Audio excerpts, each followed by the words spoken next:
fans are on their feet. As they should be. He pulls it in for the 25-yard touchdown. In Erie, Colorado, you are title town today. Tigers are on top by 2 scores.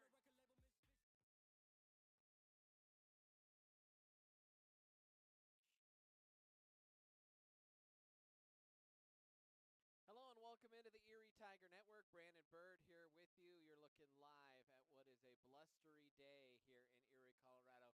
We're going to have some high winds, but we'll also have some fast times for you as well, as we will be carrying coverage of this track meet. Should be a good one here today. We are going to take a quick timeout. When we come back, we'll get you all set up and ready here on the Erie Tiger Network. Are you looking to buy or sell a new home? Jen McGurk, an experienced real estate agent serving Erie, Vista Ridge, and the surrounding Denver area. For years, Jen has assisted all types of buyers and sellers with their real estate needs. Give Jen a call today at 303-949-3331 or check out Jen Realty online at jenrealty.com. Put your needs in front of everything else. Front Range Landfill won Erie Chamber of Commerce Business of the Year Award, as well as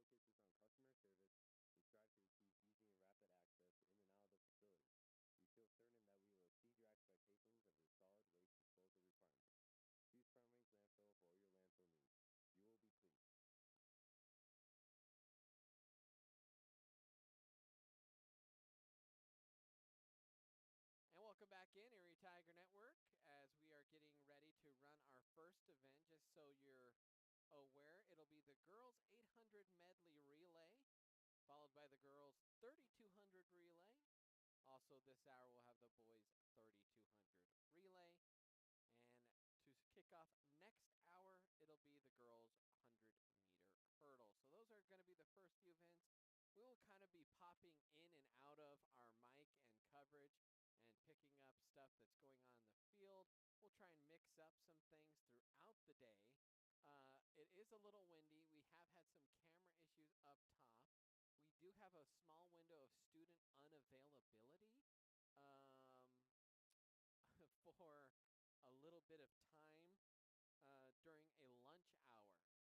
And so we'll try and get some coverage during those events, but it might be a little hit or miss here until about the 3 o'clock hour, and that is when we'll have some dedicated students coming in after school.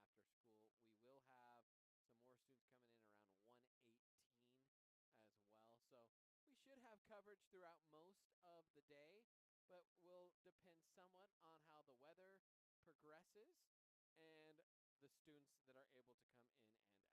So our first event here is the girls 800 medley relay. And if you were to take a little peek at the heat sheets, which by the way, if you go to co.milesplit.com, you could find the Erie Tiger Twilight Invitational and follow along live with rapid results. So that is kind of what we're also doing in this first heat. In event number 1, well, shoot, our heat sheets are a little bit disordered here. Maybe Logan can help us out here. Here we go. Looks like Skyview, Thornton, and Mountain Range are our first teams in the blocks here.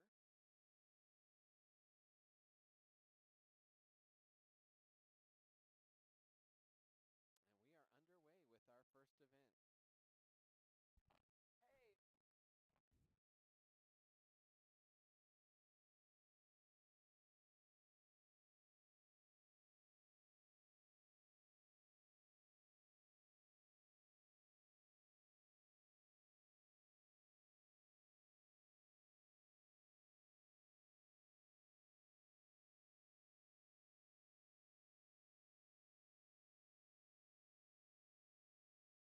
Hey,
And Legacy is now in first, with Horizon now in fourth, Erie in second, Broomfield in third, heading into the final exchange.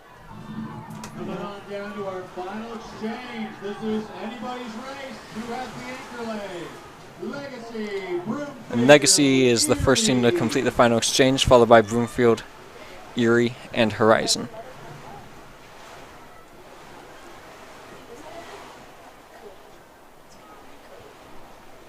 This is our anchor. Do we have another one?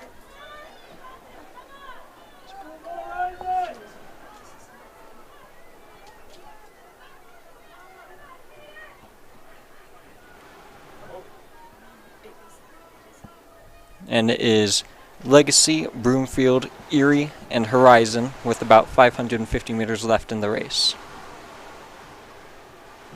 We need a mountain range coach. Mountain range. We need a coach from mountain range to come to the start finish line. We need a mountain range coach to come to the start finish line, please.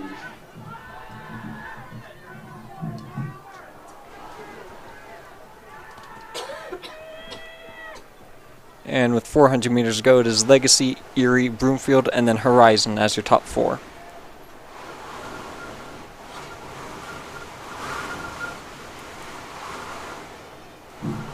One lap to go on the back stretch. Legacy, Erie, Broomfield. And Erie passes Legacy to move into first place.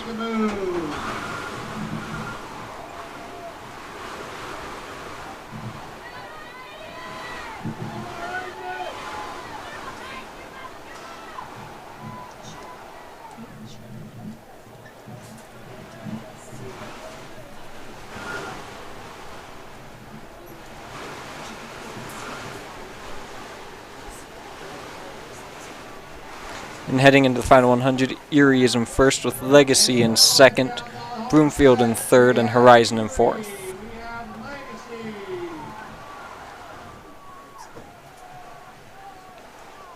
And Erie will take the victory with a time of around 8:53.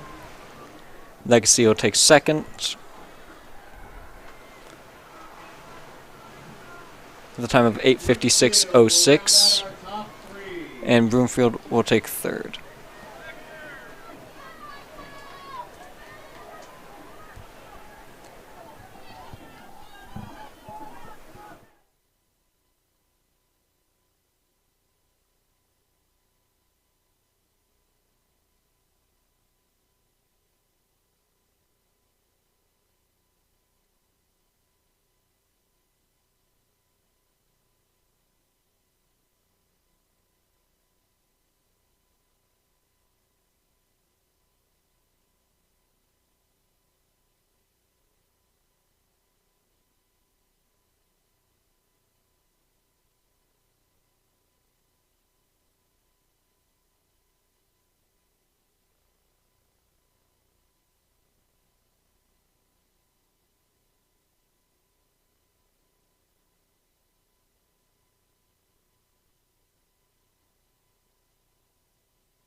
And now for the girls 100-meter hurdles, section 3 of 6. In lane 1 we have Prospect Ridge, in lane 2 we have Prospect Ridge. In lane 3 we have Prospect Ridge, in lane 4 we have Thornton, lane 5 we have Thornton, lane 6 we have Erie, lane 7 we have Stargate, and lane 8 we have Brighton High School.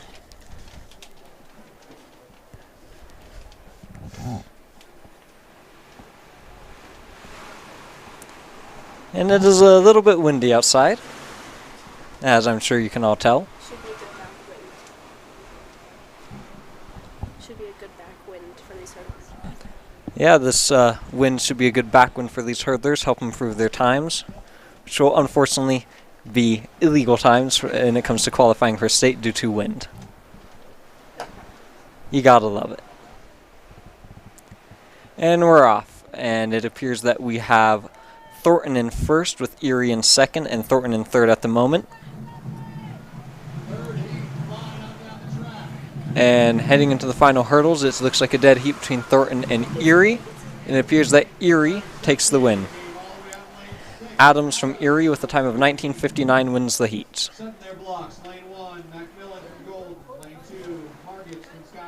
And now the heat 4 of 5. Sorry, heat 4 of 6. In lane 1 we have Golden. In lane 2 we have Skyview. In lane 3 we have Stargate. In lane 4 we have Longmont. In lane 5 we have Broomfield. In lane 6 we have Thompson Valley. In lane 7 we have Legacy. And in lane 8 we have Skyline. The first call for flight 3 of girls long jump. First call, flight 3 girls long jump.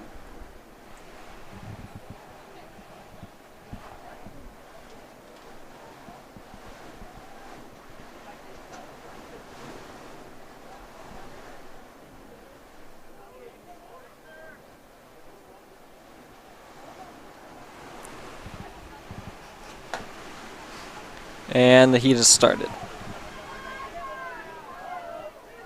Here's we have Longmont in first with Broomfield in second and Thompson Valley in third at the moment. And the heat is won by Longmont in lane 4. That is Maya Pierce. And that was Piers from Longmont winning section 4. And now, section 5 of 6 coming up. Brubaker from Longmont. Ledesma from Brighton. Arroyo from Holy Family. Reuter from Skyline. Peterson from Thompson Valley. Fuller from Golden. Miranda from Monarch. And Stuhlman from Horizon. In lane 1 we have Longmont. In lane 2 we have Brighton. In lane 3 Holy Family. Lane 4 Skyline. Lane 5 Thompson Valley. Lane 6 Golden. Lane 7 Monarch. And lane 8 Horizon. And the fastest seat time of the bunch is Kira Reuter of Skyline in lane 4.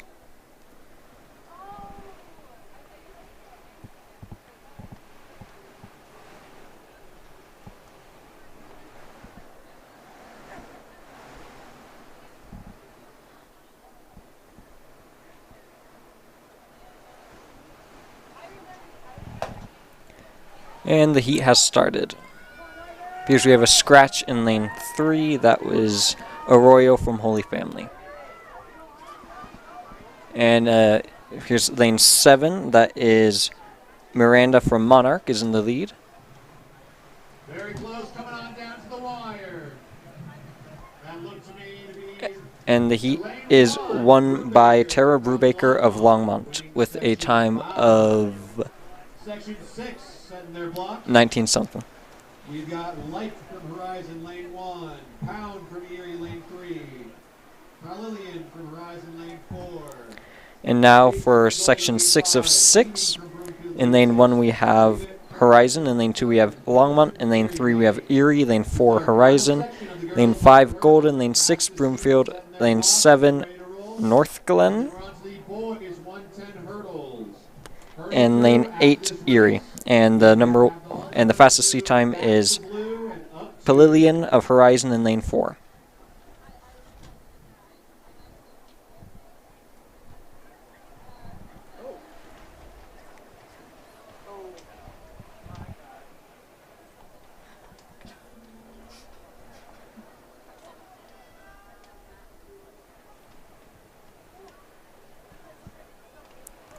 Appears that lane 2, Irvin from Longmont, is a scratch.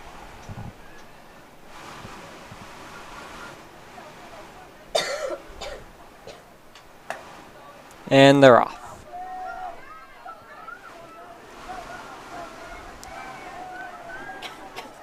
And it looks like Palillion from Horizon is running away with this.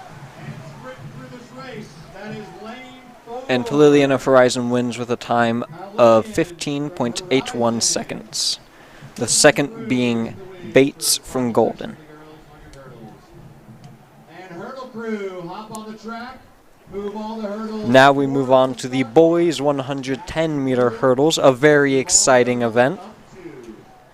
And just a reminder, it is a bit windy outside, so congratulations to all the athletes who are having the fun of running in this wind at the moment. Alibaba from North Glen, lane 3, Ali from Silver Creek, lane 4, and Hernandez from Skyview in lane 5. And in heat 1 of 7, we have North Glen in lane 3, Silver Creek in lane 4, and Skyview in lane 5.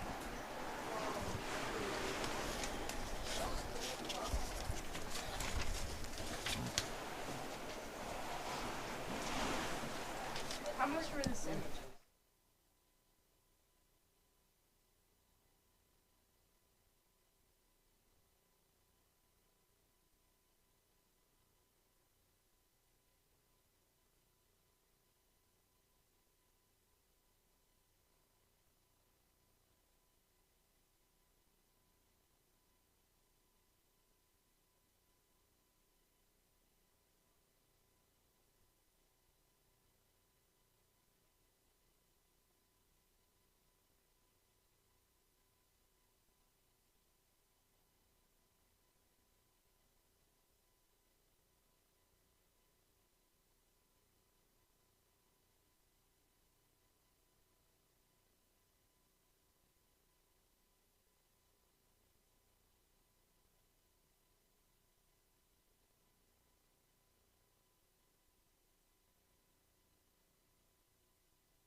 And we're getting ready to start the first of 7 heats of the boys 110-meter hurdles. A reminder, in lane 3 we have Aldaba of North Glen. In lane 4 we have Ali of Silver Creek. And in lane 5 we have Hernandez of Skyview. And the fastest seat time of the group is Ali of Silver Creek with a time of 22.66 seconds.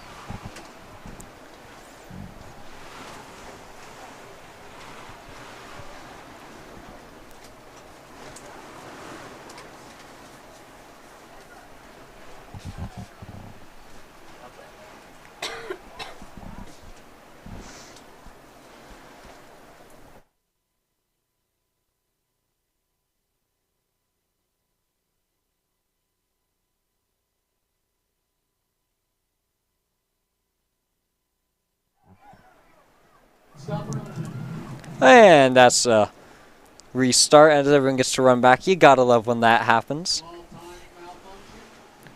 It's a timing malfunction, isn't that great? So now you get to run that in the wind again. These boys must be really happy. Yeah, to go to class.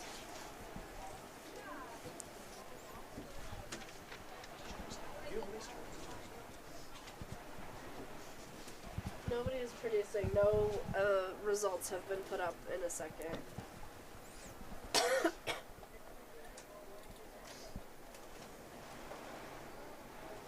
Actually, no, I don't want that one. Will you turn this a little bit towards me? Because I'm not tall enough to see the camera. Oh, the mic's on. That's okay. No? Okay, that's fine. It's still. And we're about to start section 1 of the boys 110-meter hurdles again.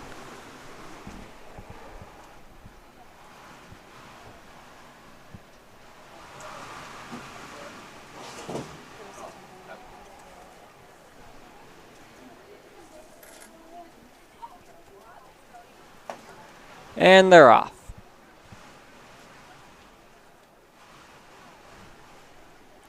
And in the lead at the moment, it appears it is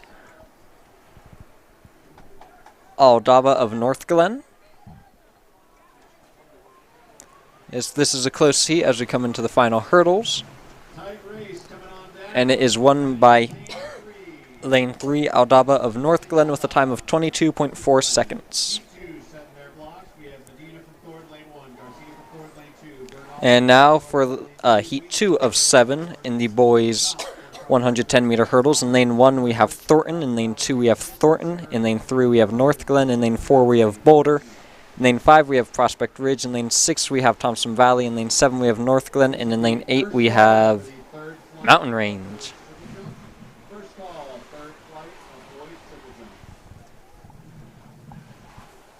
And the fastest seat time in the group is Wing of Boulder with a seat time of 21.22 seconds.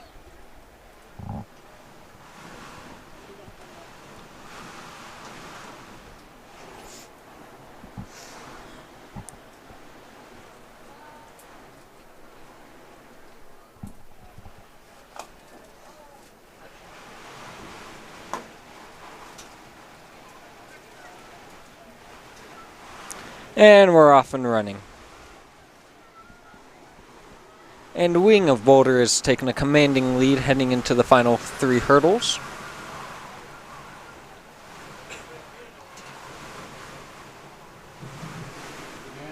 And heat 2 of 7 was won by Wing of Boulder with a time of 20.38 seconds.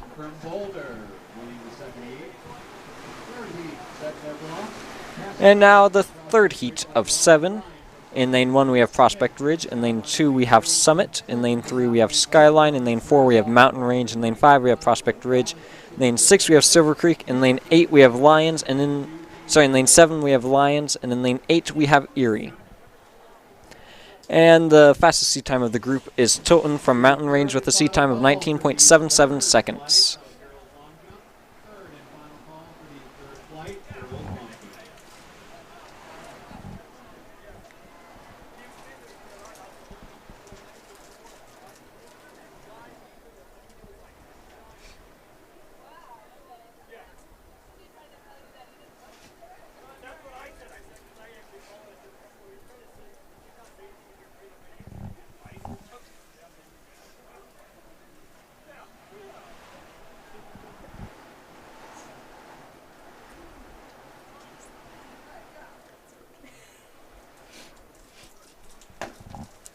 And they're off.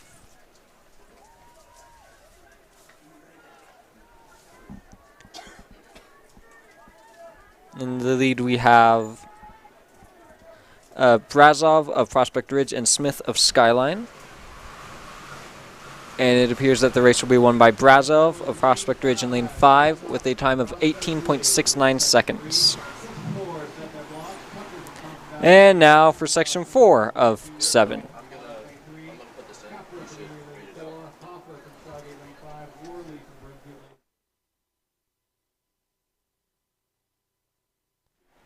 And the results from the last heat: in first we have Brazov with a time of 18.69, and then second we had Tilton with a time of 19.12, and in third we had Smith with a time of 19.17. Fourth we had Gonzalez with a time of 20.08, and then in fifth we had Ryan, sixth we had Doe, seventh we had Christensen, and eighth we had Castaneda.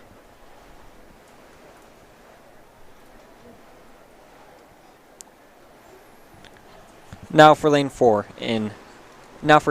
Heat 4. In lane 1 we have Thompson Valley, in lane 2 we have Horizon, in lane 3 Monarch, lane 4 Erie, lane 5 Stargate, in lane 6 Broomfield, lane 7 Silver Creek, and lane 8 Horizon. Fastest seat time of the group is Erie in lane 4, and that is Giovanni Capra with the time of 18.48 seconds. And they're off.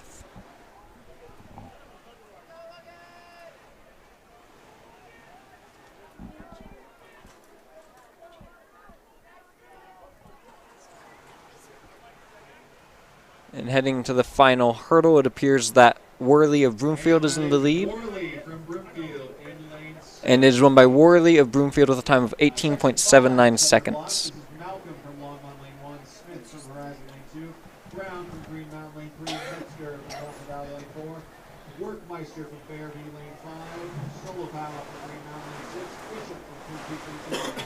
And from Heat 4, We already updated it. Back.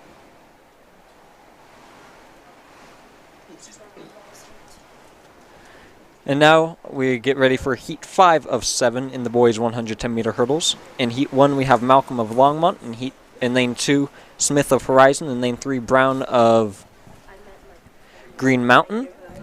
In lane 4, Metzger of Thompson Valley. In lane 5, Workmeister of Fairview. In lane 6, Salapo of Green Mountain. In lane 7, Bishop of Twin Peaks. And in lane 8, Ortiz of Skyview. And Workmeister of Fairview is a scratch. Fastest seed time in the group is Metzger of Thompson Valley with a seed time of 17.27 seconds.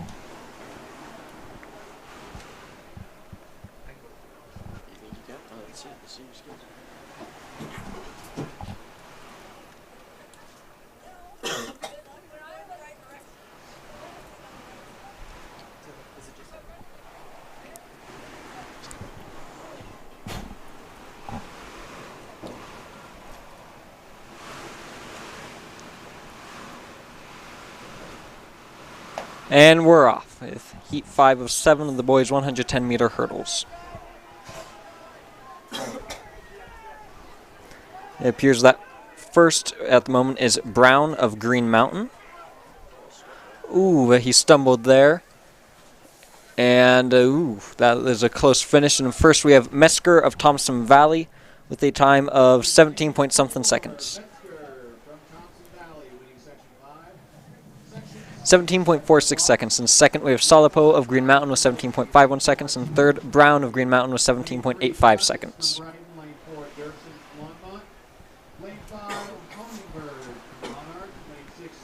Now as we get ready for Heat 6 of 7 of the boys 110-meter hurdles. In lane 1, we have Allen of Legacy.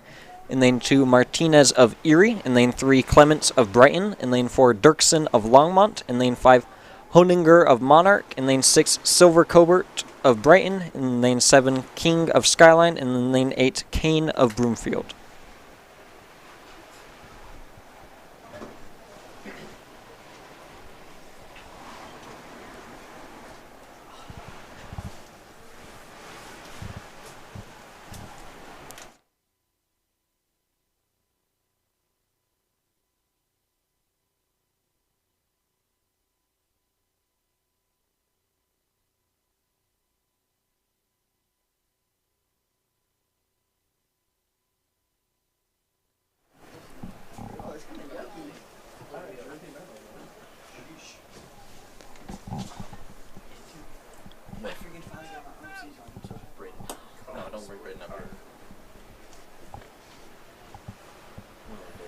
And here we go with Heat 6 of 7 of the boys 110-meter hurdles. Unfortunately, most of the times will not count towards state qualifying due to wind.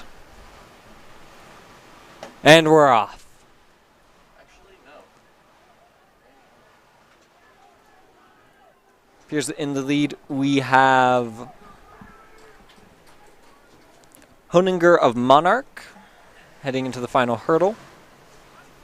And in first, we have Honinger of Monarch with a time of 16.48 seconds. Second, Martinez of Erie with a time of 16.74 seconds. And third, Dirksen of Longmont with a time of 16.92 seconds. Section, fastest set in their blocks. Lane 1, Campos from Skyview. Lane 2, Fox.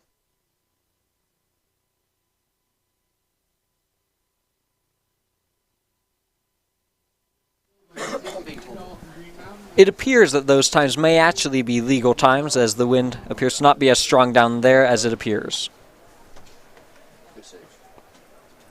And now we get ready for heat 7 of the boys 110-meter hurdles. In lane 1, we have Campos of Skyview. In lane 2, Fox of Summit. In lane 3, Kwame of Brighton. In lane 4, Pearson of Legacy. In lane 5, Estebanes of Broomfield. In lane 6, Kendall of Green Mountain. In lane 7, Zek of Broomfield. And in lane 8, Yoho of Longmont. The fastest seat time of the group being Pearson of Legacy with a time of 15.44 seconds.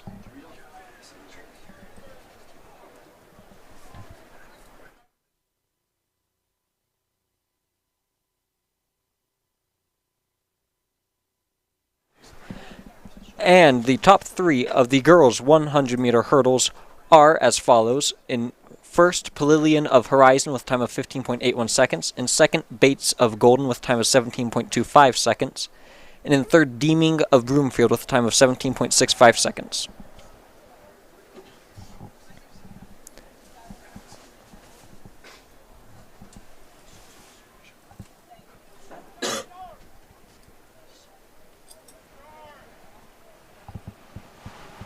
And we're getting ready for heat 7 of the boys 110-meter hurdles. This will be followed by the girls' 100-meter dash. After this final section goes, we are going to move on to the 100-meter dashes. 10 heats of the girls, 11 heats of the boys.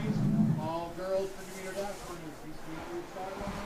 Boys, you should be heading up to them.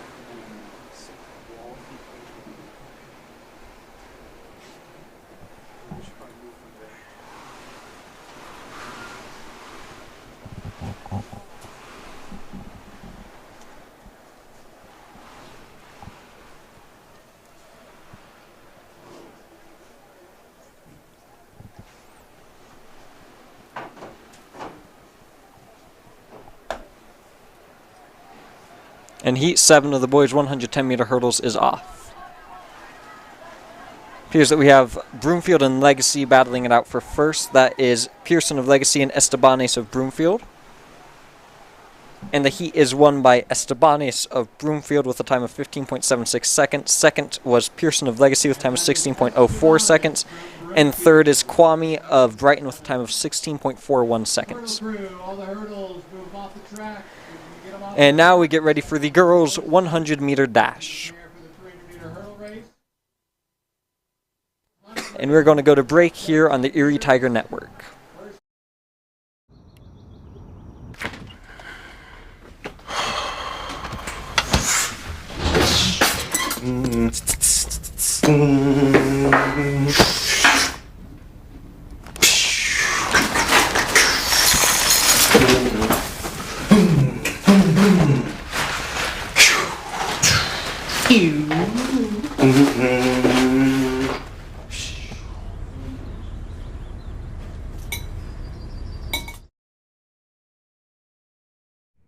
You know that feeling you get when your life is about to change? It's terrifying, sure, but isn't it exciting? You may not know with certainty what lies ahead, but that's what makes life, well, life. And even when the scene in the rear view is hard to leave behind, take a deep breath, hold on tight, and remember, there's no better way to move than forward.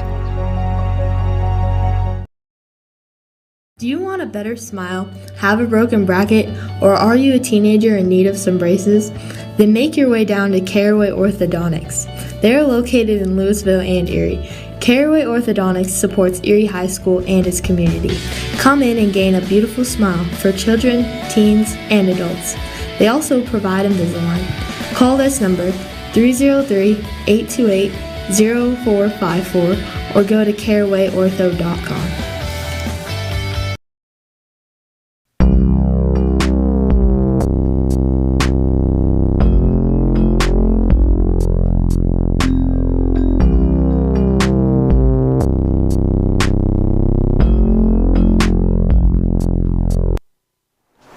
And welcome back to the Erie Tiger Network as we get ready to run the girls' 100-meter dash. And we have 10 heats of the girls' 100-meter dash. In heat 1, we have Hernandez of Arupe Jesuit in lane 2, Reina of Fort Lupton in lane 3, Leitner of Fort Lupton in lane 4, and we're off.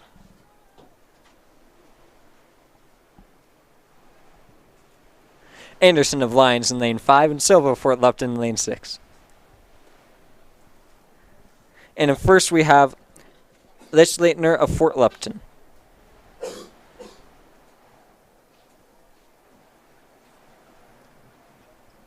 With a time of 17.69 seconds. Now we're getting ready for Heat 2. In Lane 1 we have Fan of Stargate. In Lane 2 we have Rocker of Lions. Lane 3 Mesfin of Kent, Denver. In Lane 4 Chavira of Northglen. In Lane 5 Major of Lions. In Lane 6 Roman of Prospect Ridge. In Lane 7 Barrier of Kent, Denver. In Lane 8 Harris of Stargate.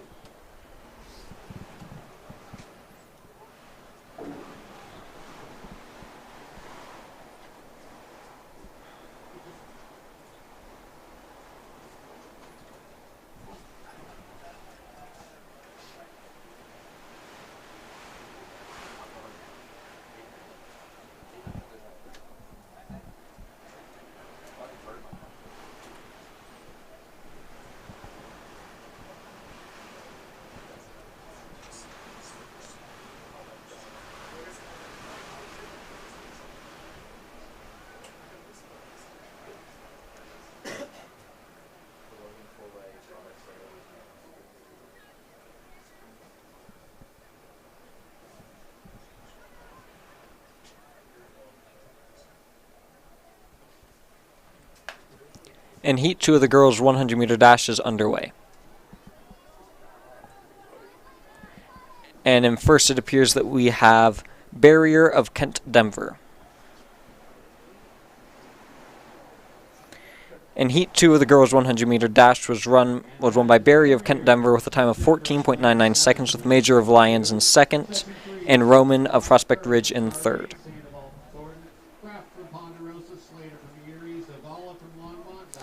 Now for the Heat 3 of 10 of the girls' 100-meter dash. In Lane 1 we have Berg of Stargate. Lane 2 we have Sandoval of Thornton. Lane 3 we have Kraft of Ponderosa. Lane 4 we have Slater of Erie.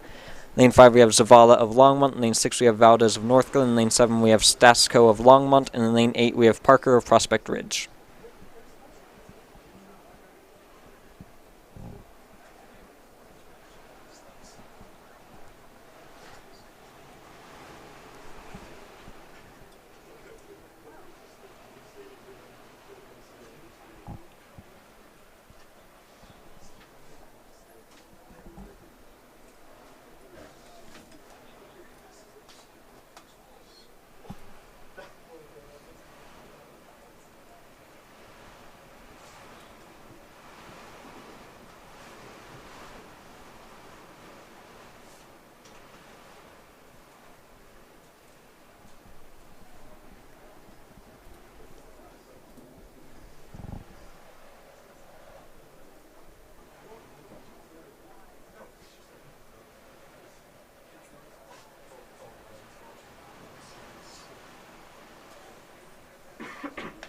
In Heat 3 of the girls' 100-meter dash is underway. And in first, it appears that we have Stasco of Longmont. In Heat 3 of the girls' 100-meter dash is won by Stasco of Longmont with a time of 14.56 seconds, with Slater of Erie in second and Kraft of Ponderosa in third. Now for Heat 4 of 10 of the girls' 100-meter dash. In Lane 1 we have Curry of Silver Creek. Lane 2 Anderson of Horizon. Lane 3 Heflin of Summit. In Lane 4 Mock of Bennett. Lane 5 Wentworth of Summit. In Lane 6 Munch of Horizon. And in Lane 7 Chrisman of Skyline. And in Lane 8 Counts of Bennett.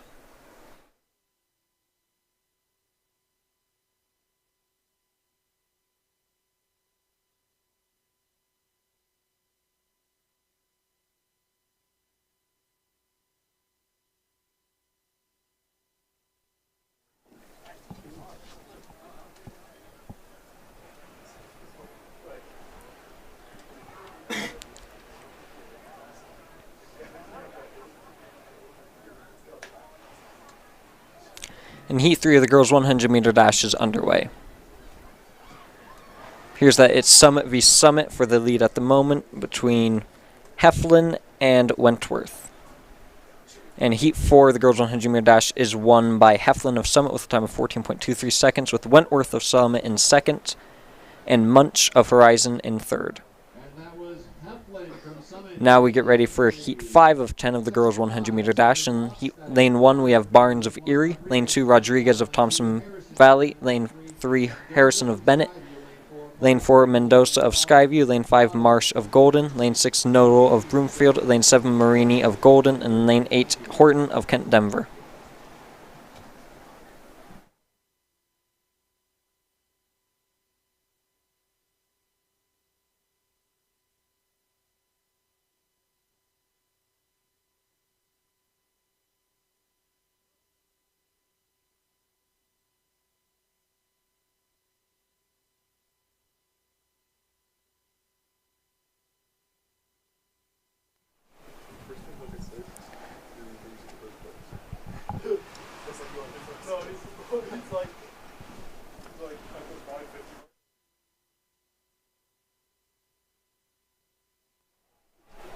And Heat 5 of the girls 100-meter dash is underway. And it appears that Thompson Valley and Kent Denver have taken the lead. That is Horton of Kent Denver and Rodriguez of Thompson Valley. And Heat 5 of the girls 100-meter dash is won by Horton of Kent Denver with a time of 13.78 seconds, with second being Rodriguez of Thompson Valley, third being Mendoza of Skyview. Now we get ready for Heat 6 of 10 of the girls 100-meter dash. In Lane 1, we have Seibenfeld of Green Mountain. In Lane 2, we have Reed of Summit. In Lane 3, we have Childers of Thompson Valley. Lane 4, we have Perez of Thornton. In Lane 5, we have Mora of North Glen. In Lane 6, we have Montalongo of Thornton. In Lane 7, we have Iceman of Brighton. In Lane 8, we have Trotter of Green Mountain. The fastest seat time of the group being Perez of Thornton with a seat time of 14.03 seconds.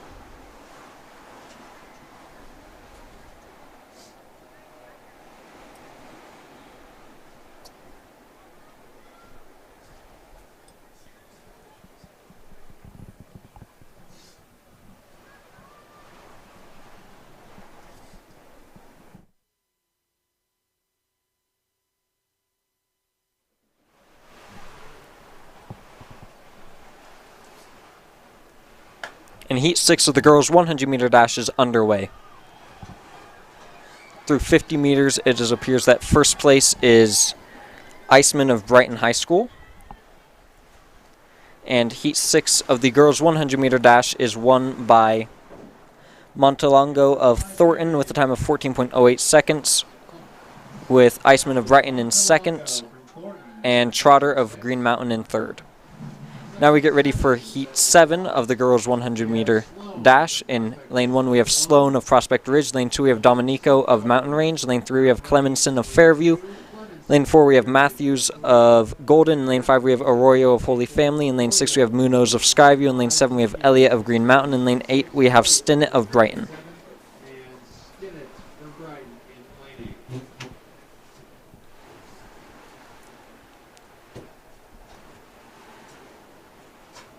With the fastest seat time of the group being Matthews of Golden with a seat time of 13.81 seconds.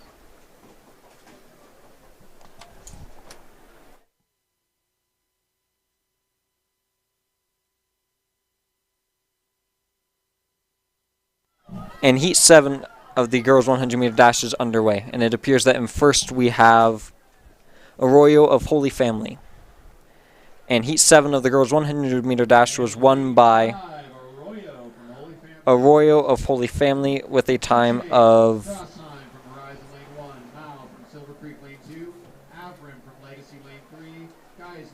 something fast.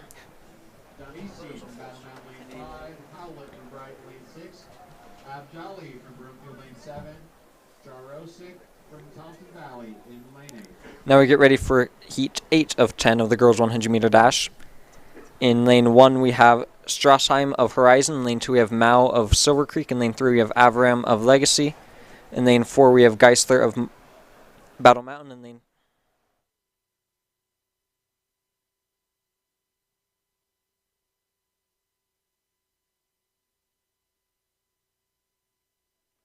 In Lane 5, we have Demichi of Battle Mountain. In Lane 6, we have Howlett of Brighton. In Lane 7, we have Abdali of Broomfield. In Lane 8, we have Jarosik of Thompson Valley. Fastest seat time of the group is Geisler of Battle Mountain with a seat time of 13.37 seconds.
And Heat 8 of the girls' 100-meter dash is underway. Appears that in first we have Mao of Silver Creek. She appears to be getting past, and the winner of Heat 8 of the girls' 100-meter dash is Avram of Legacy with a time of 13.49 seconds. Second, we have Jarosik of Thompson Valley, and third, we have Demichi of Battle Mountain. You may have heard that extra gun go off when Section 7 went off. Section 7 needs to do a rerun, so Section 7... And Section 7 will rerun their heat as there was a second gun that went off. Section 7 of the girls, 100-meter dash, after Section 10. So you can head on down there. So next we have Section 9 of the girls' 100-meter dash. In Lane 1 we have Craze of Monarch. In Lane 2 we have Hartman of Silver Creek. In Lane 3 we have Labar of Legacy. In Lane 4 we have Elliston of Fairview. In Lane 5 we have Schroeder of Battle Mountain. In Lane 6 we have Kane of Broomfield. In Lane 7 we have Sullivan of Mountain Range. And in Lane 8 we have Dana of Holy Family.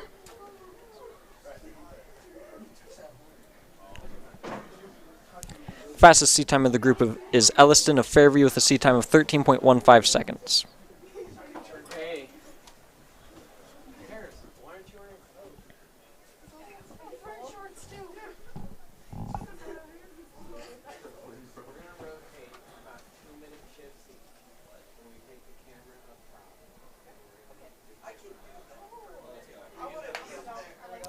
And Heat 9 of 10 of the girls' 100-meter dash is underway. It appears that in first we have Labar of Legacy through 50 meters.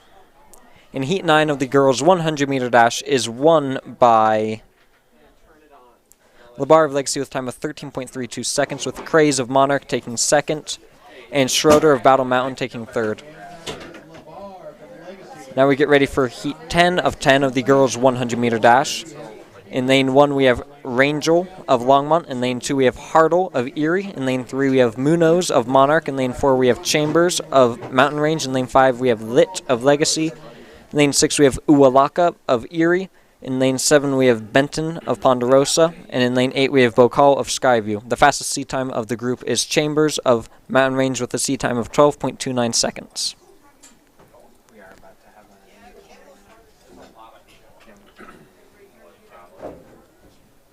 And a reminder, Heat 7 will run after Heat 10 due to the second gun that happened during Heat 7.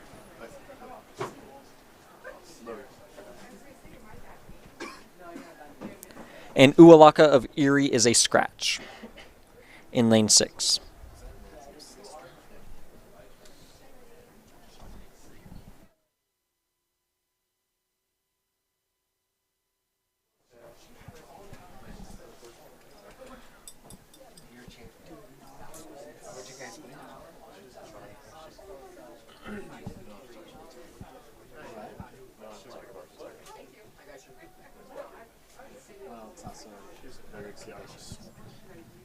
And Heat 10 of the girls' 100-meter dash is underway. And through 50 meters, it appears that in the lead we have Chambers of Mountain Range, closely followed by Munoz of Monarch. And the winner of Heat 10 of 10 of the girls' 100-meter dash is Chambers of Mountain Range with a time of 12.67 seconds, followed by Benton of Ponderosa with a time of 12.94 seconds. And third, we have Munoz of Monarch with a time of 13 seconds. Now we are going to be rerunning Section 7 of the girls' 100-meter dash.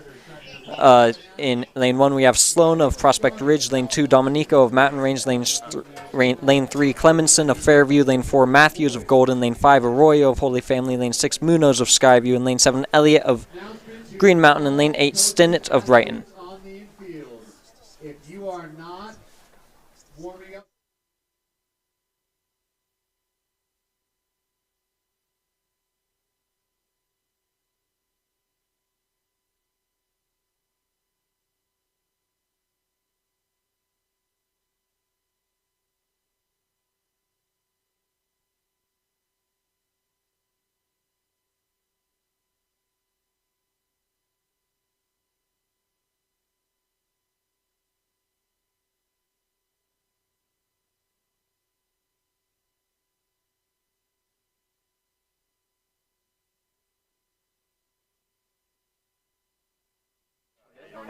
Sweet. Now we are rerunning Heat 7 of 10 of the girls 100 meter dash, with Clemenson of Fairview being a scratch. And through 50 meters, it appears that in first place we have Arroyo of Holy Family. And Heat 7 of the girls 100 meter dash is won by Arroyo of Holy Family with a time of 13.67 seconds, followed by Munoz of Skyview. And in third, we have Matthews of Golden High School. And that concludes the girls 100 meter dash, as now we go to the boys 100 meter dash.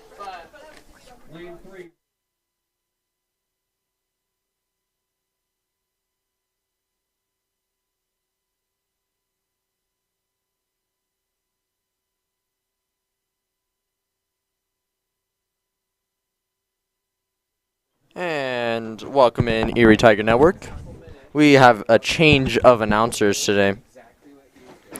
My name is Dylan Richardson, taking over for Logan Maddox. Logan has to go run a 1600, which is in about an hour or so.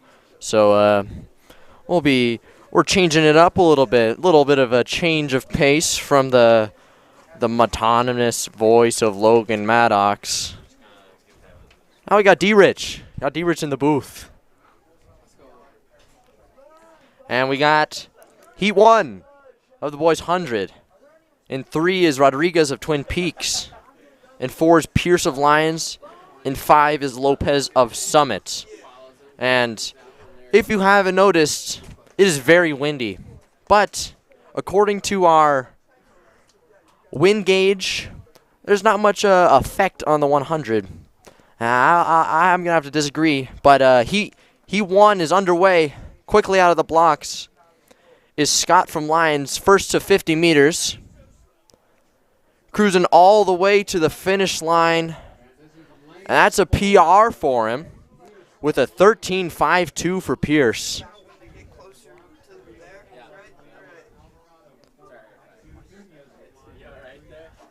And a good first heat, good mark to beat, 13.52.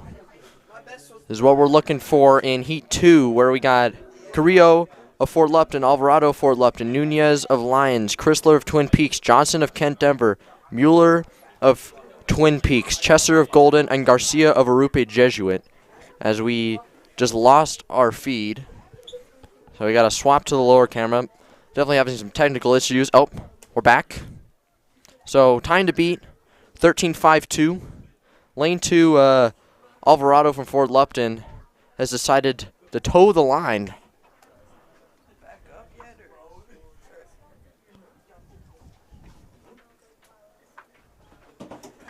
And we're off with Heat 2. Time to beat is 13.52. And it looks like Kent Denver. That is Johnson, first to 50 meters. But who has the close to the finish line? Looks from here to be Kent Denver. And it is Johnson from Kent Denver, 12.76. So he is the current leader. So Section 3 now, 3 of 11. 11 heats of the 100 meter. We got Doris from Bennett, Baldwin from Stargate, Shan of Stargate, Munoz of Brighton, Thomas of Longmont, Burish of Golden, Bolkovats of Lions, and Emmons of Stargate. Time to beat is 13.72. No, that wasn't what that last heat was. Man, my memory is not great right now. Not gonna lie. And we are still having technical difficulties with our above camera. So we'll keep looking. But Heat 3 is off. Quickly to 50 meters. Longmont has taken the lead. And it looks like it's going to be Thomas of Longmont. It is 12.67. Munoz in second. And Buresh in third. Still some fast heats. Lots of personal records so far.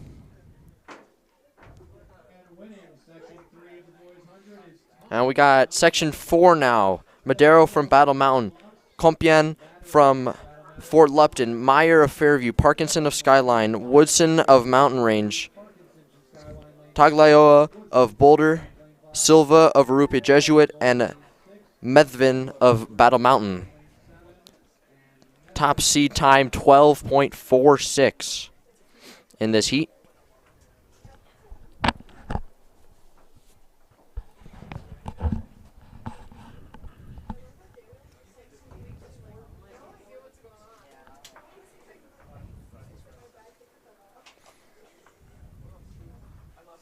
And there's your list right there.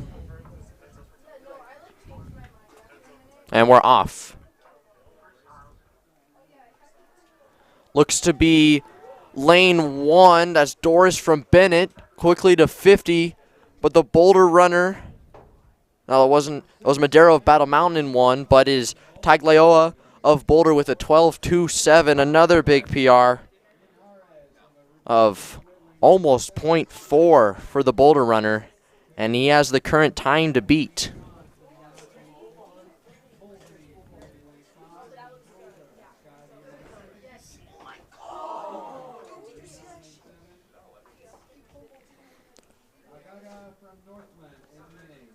And now we got Section 5.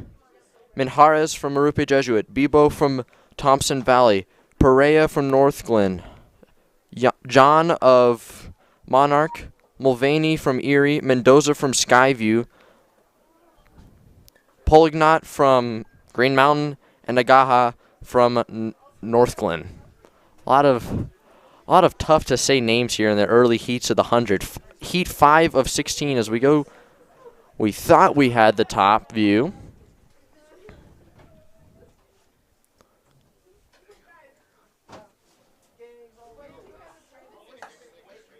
We're off. Heat 5. First to 50 is lane 4. No, that is lane 7. And to the finish line, real close, too close to call. See what the timer's got. I'll do that, Jeff. Is Polignot of Green Mountain, 12:08.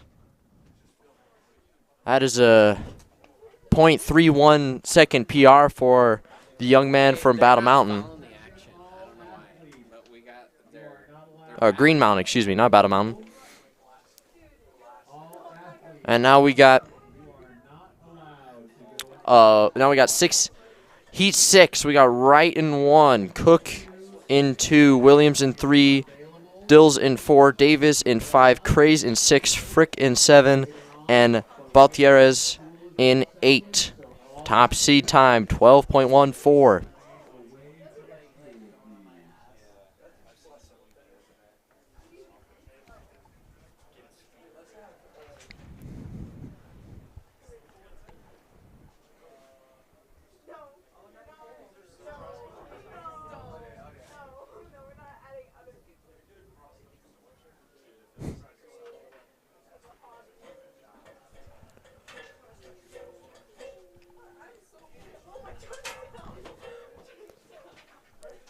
As we have our other camera back online.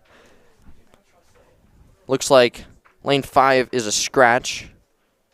As Miley of Skyline.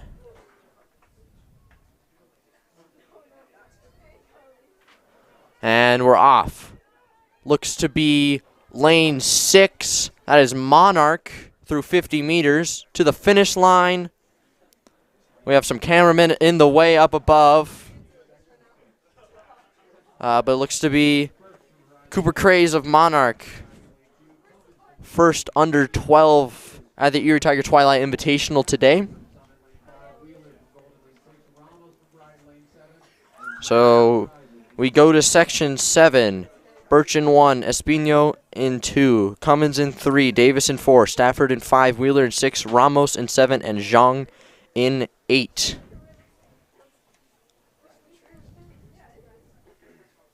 All 8 runners in this heat checked in, setting their blocks.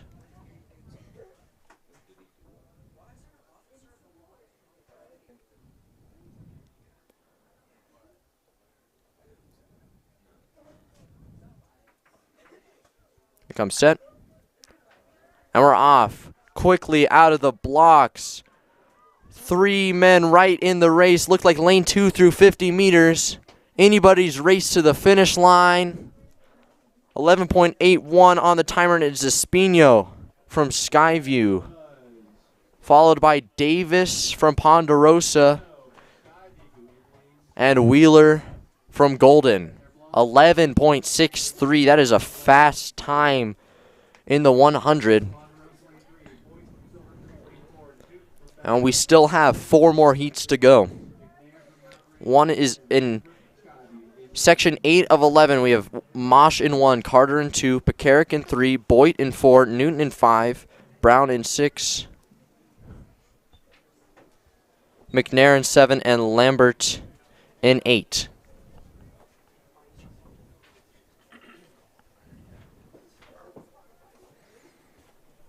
Tell him to adjust. Just yell up there that he needs to tweak his input. The chord. As there's your start list for heat number 8. And they are off. Out of the blocks through 50 meters. Looks to be lane 7 as Mountain Range McNair. And to the finish line. Couldn't quite get that on the camera. It is McNair from Mountain Range. 11.73. Not the fastest time of the day. So it remains Espino from Skyview, the leader. And 9 is Cobb in 1, Morrill in 2, Bayer in 3, Tolliver in 4. That's Braylon Tolliver from Erie. Hewlett in 5, Marino in 6. Levine, that's Josh Levine from Erie in 7, and Diaz in 8. 2 Erie runners in this heat. Top seed time is 11.67. That is Braylon Tolliver.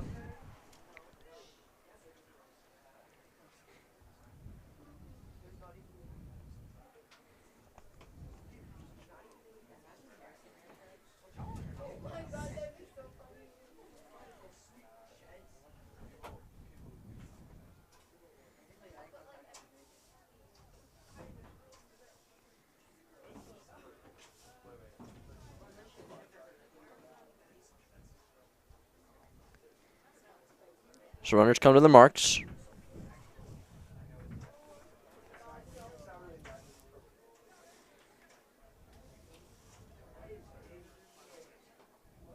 And set. And they are off. And it seems to be lane 7, Levine from Erie to 50 meters to the finish line. Hard to tell.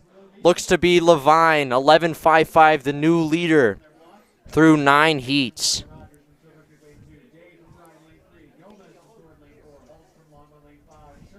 That's a large PR for Levine, a .27.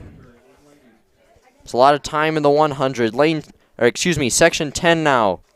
Benner from Broomfield, Rogers from Silver Creek, Dave from Brighton, Gomez from Thornton, Holmes from Longmont, Sherman from Mountain Range, Ortiz from Green Mountain, and Tucker from Kent Denver. Top seed time, lane 4, Gomez from Thornton with an 11.45.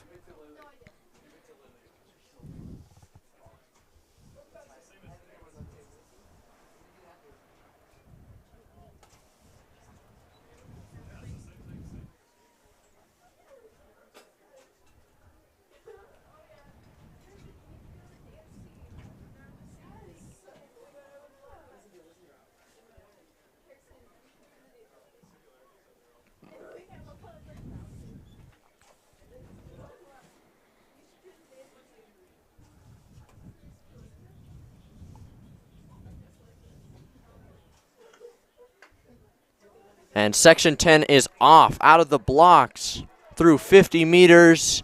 It is Mountain Range in lane 6. That's Sherman.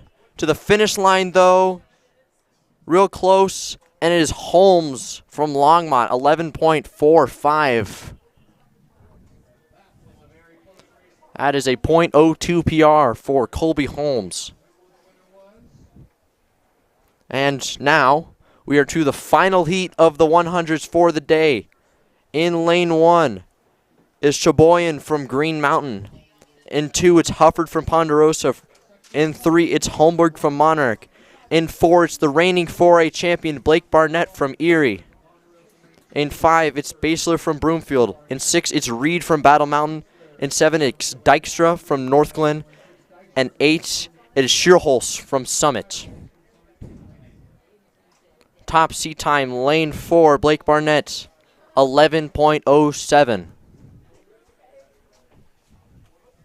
This is our first call for girls pole vault. First call, girls pole vault. We would like to start that event at 2:30.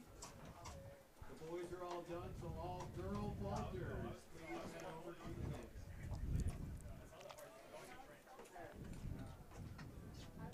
This is our third and final call, girls 4x2. We need teams from Stargate, Alliance, or Lupton. You are heat 1. Oh my God! What's that? All girls 4x2 teams. You should be over here getting checked in. And here we go, final heat of the boys 100 meters. They're off. Out of the block seems to be Barnett. He is moving to 50 meters, but in lane 5 from Broomfield, real close at the finish. Who got it? It's Barnett from Erie. That's an 11.09. And that is another win for Blake Barnett of Erie.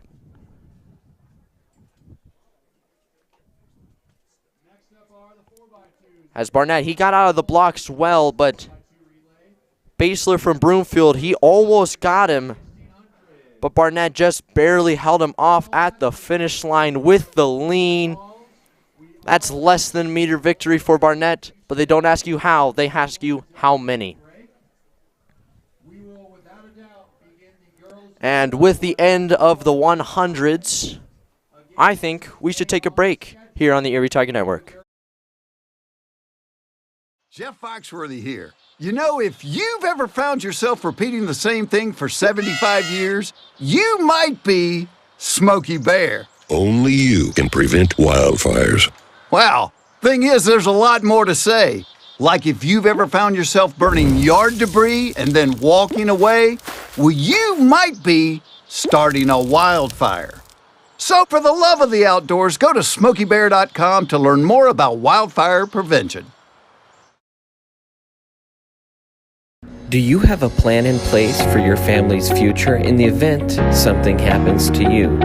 Are you caring for aging parents, grandparents, or a loved one with special needs? The Germany law firm named 2017 Erie's Chamber Business of the Year provides expert legal guidance and peace of mind for you and your family in the areas of probate, elder law, and estate planning. Visit Germany Law Firm's Erie Village office or website at coelderlaw.net to set up a personalized consultation. Sherry Bond is your hometown real estate expert who has passionately been helping people develop winning game plans for their home goals since 1994. Her offense and defense are bar none when it comes to negotiations. Sherry believes honesty and compassion are the keys to seller service. With hundreds of happy clients, you can be confident that when you are working with Sherry Bond, you are working with a team player that truly cares about you for life. Have you ever wanted to support the Erie Tiger Network, the student media arm of Erie High School? Well, now you can. We have set up a Patreon page. There's a way for you to send us a monthly pledge in order to provide funding for the program, as well as get access to reward tiers. As a Tiger fan, you get the satisfaction of knowing you are helping out your favorite local media organization. As a member of the ETN fan club, you are officially recognized on air and can receive ETN goodies throughout the year. As an in-broadcast red sponsor, you get to sponsor a specific segment of any broadcast. For more information, email bird_brandon at sbbsd.org. This is a $25 per month commitment. As an appreciator of Erie's live broadcast with the weekly news, you can help support this program by becoming one of our patrons by going to bit.ly/ETN Patreon.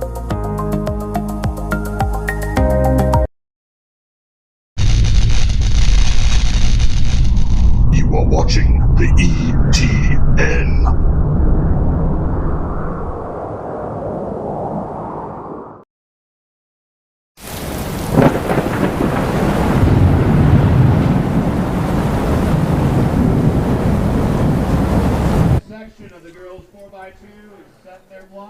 welcome back in Erie Tiger Network. Getting ready to start 4x2s. We'll have 3 heats of girls. In Heat 1, Lane 3 is Stargate. Lane 4 is Lions. And Lane 5 is Fort Lupton. Now, on the heat sheet that I'm holding in my hands currently, there are 4 names for each of the teams. I don't know if this is the right order, so I'm not going to assume names. I'll just tell you the names that I am seeing. For Stargate, it's Brugman, Harris, Liu, and Lester. For Lions, it's Anderson, Hunter, Clavier, and Ruiz. And for Fort Lupton, it's Pliego, Rodriguez, Silva, and Von Feld. Now, I don't know if that's the order or if that's even the correct 4 girls, but I'm going to go with the information I was given. But nonetheless, we're getting ready to begin 4x2s.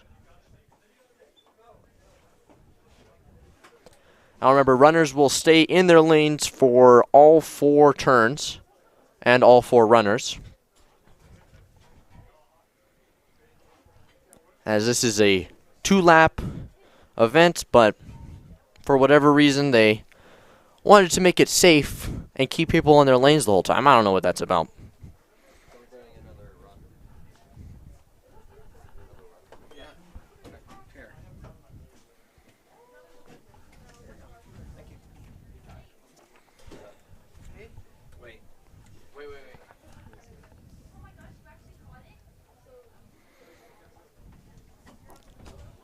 And we are waiting for the far exchange zone to be completely ready.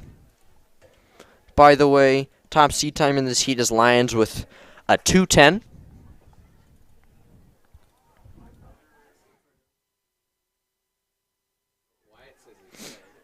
Do have a white flag on the near exchange zone, so that's good. That's very good. Waiting for flags on the far side. And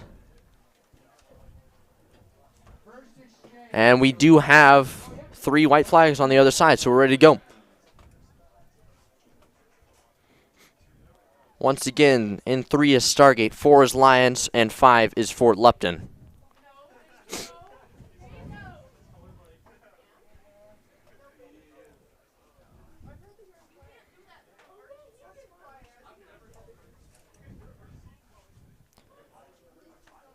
And they are off. Now, do remember, it is a 4-turn stagger, so you will not know exactly who's in the lead until the handoffs, or if the outside runners have been caught by an inside runner. So currently, it seems as if Lions and Stargate are pretty even. And to the first handoff, looks like it is Stargate on the inside. Then Lions. Lions handed off real far down there. Looked like they're fine on it, though. So coming down the first home straightaway. Looks to be Lions and then Stargate. A little bit farther behind is Fort Lupton. And now to the second exchange. A little bit of a rough start there for Lions to the very end of the zone, but I think they got it off. Stargate and Fort Lupton as well. But it seems to be all Lions right now.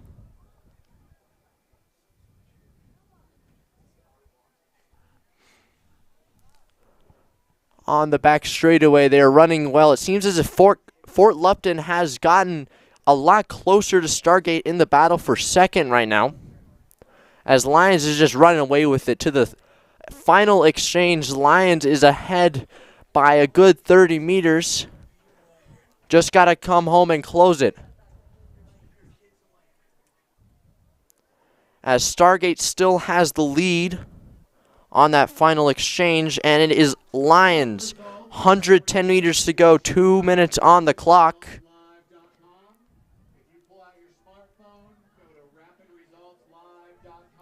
And the first heat of the girls 4x2 is going to be Lions High School, as the battle for second is on. Fort Lupton is trying the hardest to come up. It's going to be right to the finish line between Fort Lupton and Stargate, and it is Stargate in lane 3. As Lions with a 2:17 sets the mark to beat here in the girls 4x2.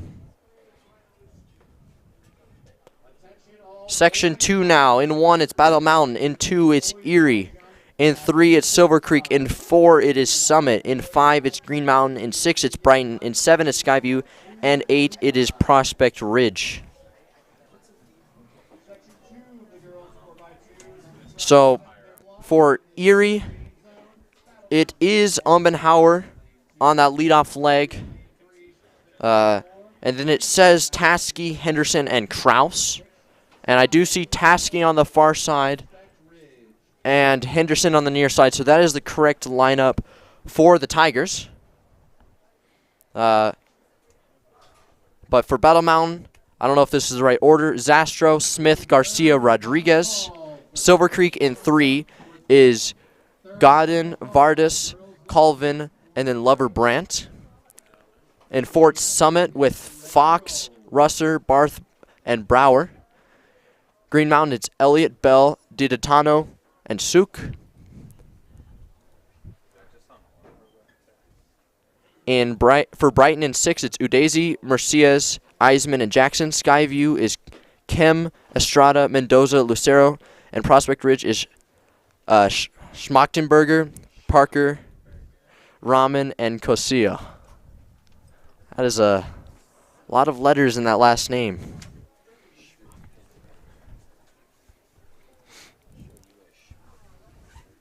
So white flags are up. We're ready to go.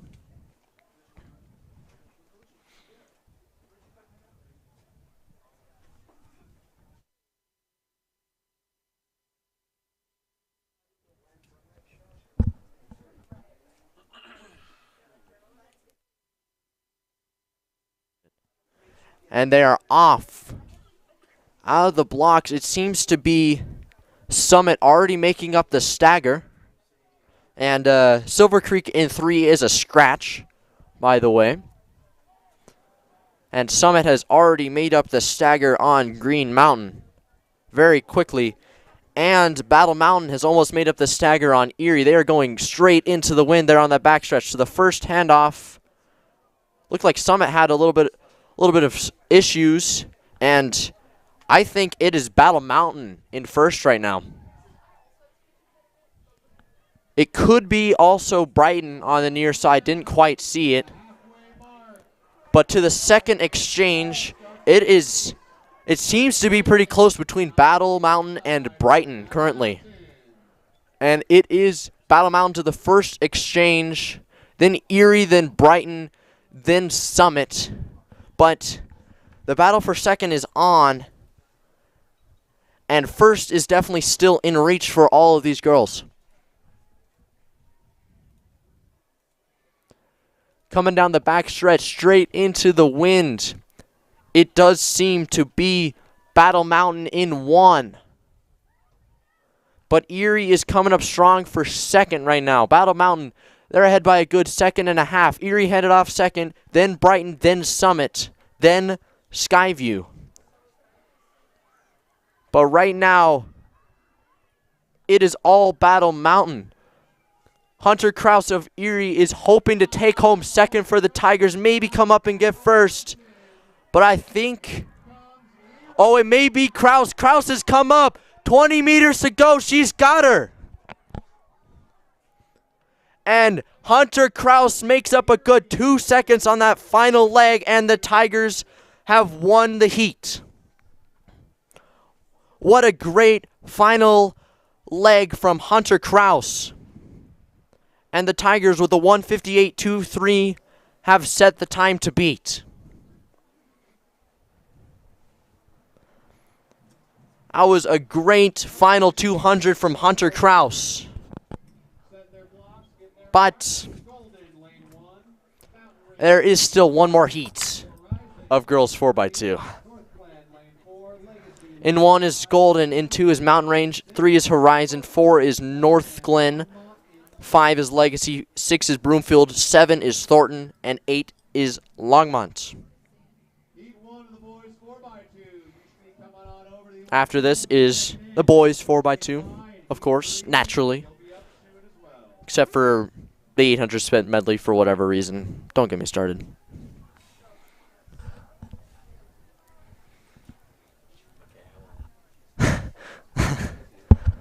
So the time to beat is around 1:58.6.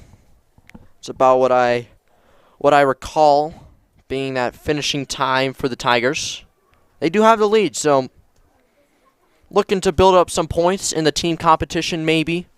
They just got to beat one team from this heat. As there's a heat sheet we're looking at. There's your, in the top left, Section 3-3, Event 8 Girls 4x200 meter relay. There's everybody that's running. Still waiting for exchange zones to be ready. Looks like we got 2 white flags on the other side and a white flag on the near side. So we'll get ready to go here.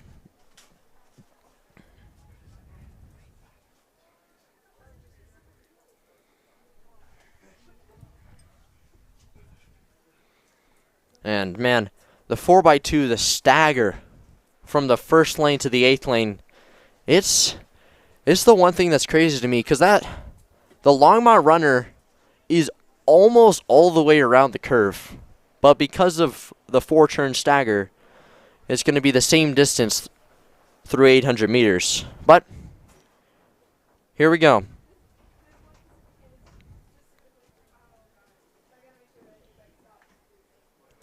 They are off. Out of the blocks. Longmont seems to have the most distance on the stagger way out there in lane 8. Lane 3 is Horizon. They've made up the stagger on North Glen. But to the handoffs, it's a lot of distance to be looking at. Horizon definitely has a lead. I think it was Horizon and then a bunch of other teams real close to each other at that second handoff. But man, that wind on that backstretch, that is a killer for sure. And it is lane 3 Horizon who has made up a lot of ground on the field. As there's another look at the start list. Coming down to the third exchange, it is Horizon. They have a good 2 seconds on the rest of the field. Then it seemed to be maybe Thornton on the outside. Maybe that was Longmont, actually. That was definitely Longmont, actually. But Horizon, they're battling into that back stretch back there. And there's definitely been some time made up on the outside. Longmont seems to be in the lead right now. And they hand off first on that final exchange. Horizon not far behind them. It's going to be down to the wire.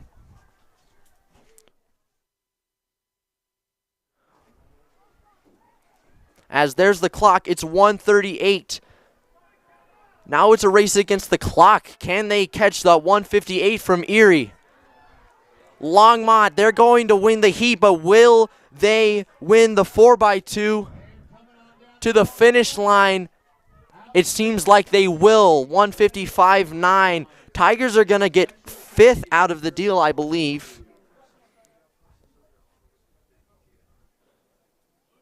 And they will. 5th place for the Tigers from that second heat. As now we will go to the boys 4x2. Longmont, of course, winning at 1:55.77. That is a smoking fast time right there, especially with this wind. Man, the wind.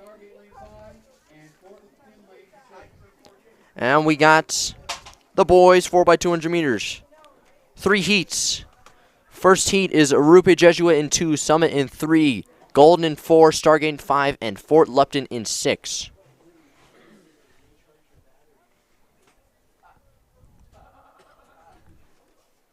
There's your start list right there.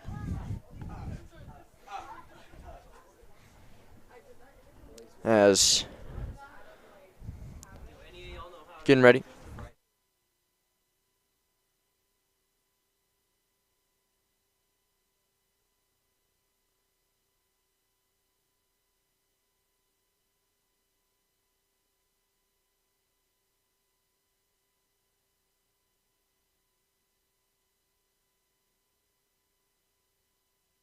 Sorry about that, folks. Our timer camera just went out. Not exactly sure what happened there.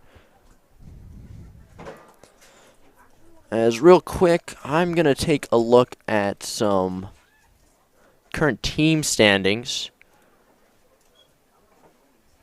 Maybe.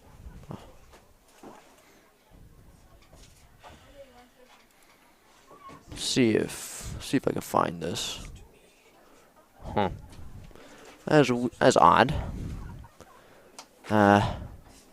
Couldn't tell you what the current team standings are, unfortunately. I'm going to try and find them, but... First call, boys 1600. First call for the boys 1600.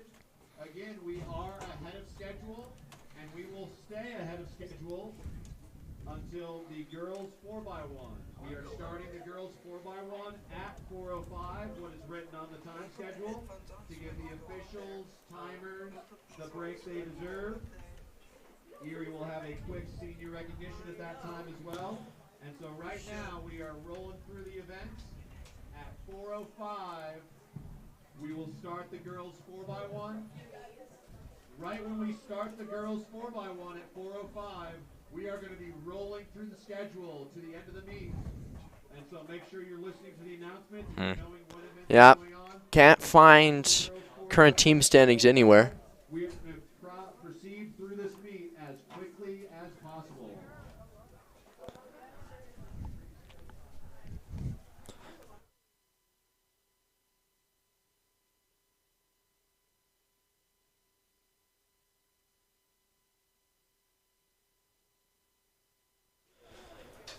So, as of right now, we are not going to have a clock. Camera went kaput, but we're off with the first heat of the boys 4x2, and quickly out of the blocks is Golden in 4. As that wind, it is picked up on that backstretch. You can see those guys battling through the wind. And I'll tell you from experience already running today, it hits you like a brick wall when you come around that corner on the north end of the stadium. And it looks like it is actually Summit in 3 who handed off first. And way out there in 6, Fort Lupton, they maybe ran out of the exchange zone. I couldn't tell. Officials are talking about it, but nonetheless, it is Golden and Summit battling for 1 and 2 right now. To the second exchange, it seemed to be Summit first, then Golden, then Arupe Jesuit, then Stargate, then Fort Lupton. But it's gonna come down to this final leg with the wind.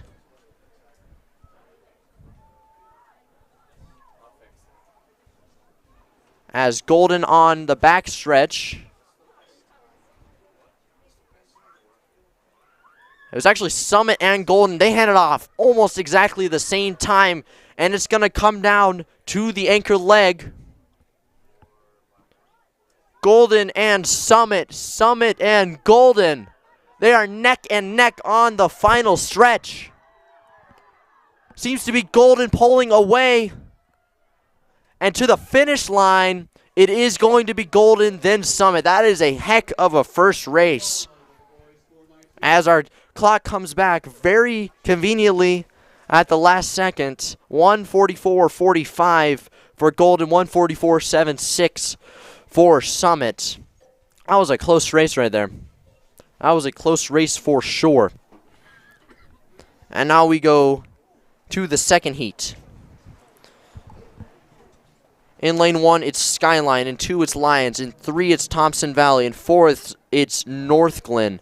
In 5, it's Prospect Ridge. In 6, it's Mountain Range. In 7, it's Skyview. And in 8, it is Longmont. Lane 1, Skyline. Lane 2, Lions. Lane 3, Thompson Valley. Lane 4, North Platte. Lane 5, Prospect Ridge. Lane 6, Mountain Range. Lane 7, Skyview. And Lane 8, Longmont.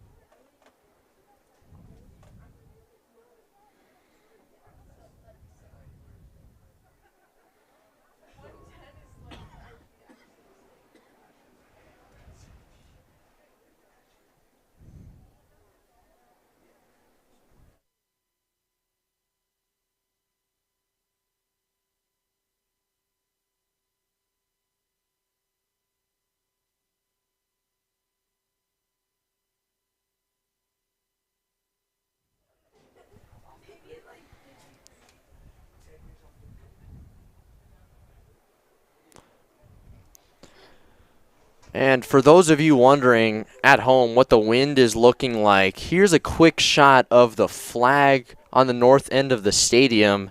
It is just ripping off the pole. That is going straight into the backstretch of the track.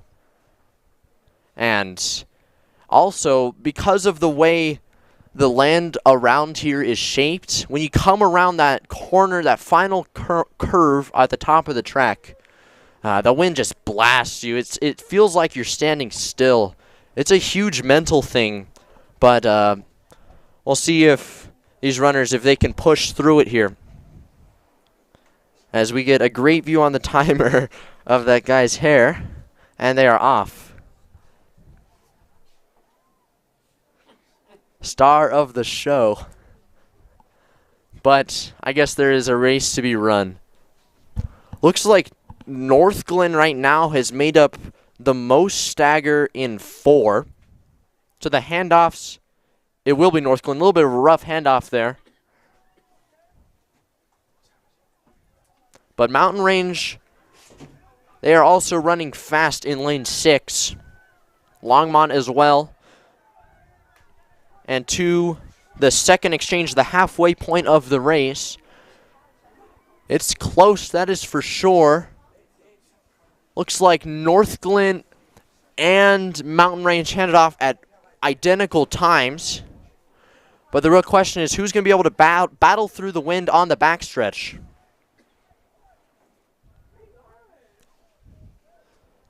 Definitely North Glen is struggling. Mountain Range is looking strong still.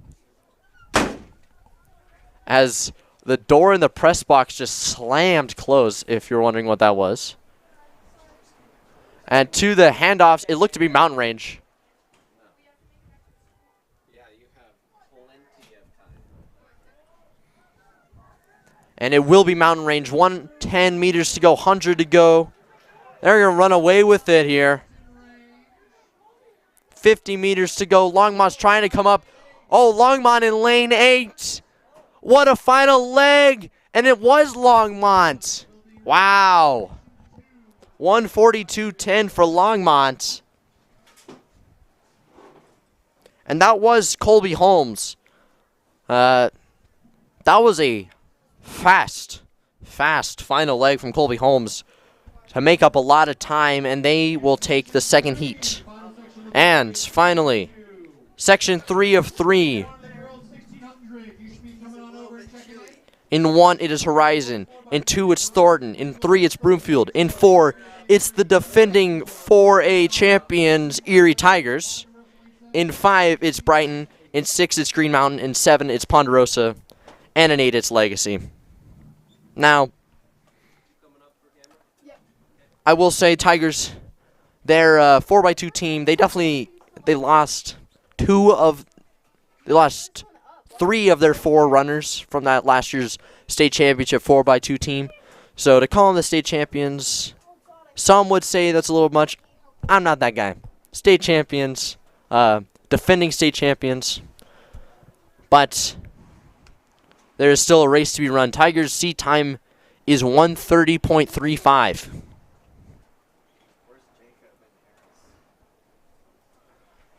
And it looks to be, it's Levine running the first leg.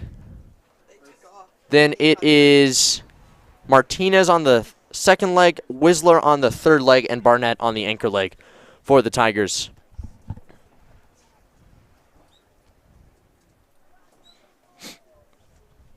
Where'd they go? Gavin, you here? Daniel.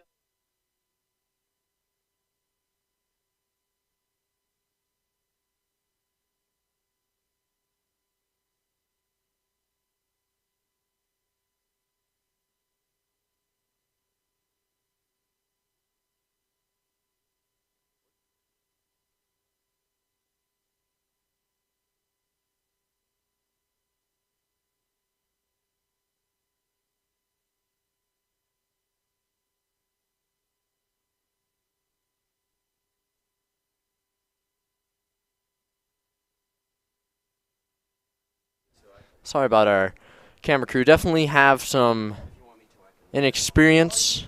Track meets are definitely a different beast completely than like football games, soccer games, lacrosse games. But here we go. Heat 3 of 3. Boys 4x2. They're off.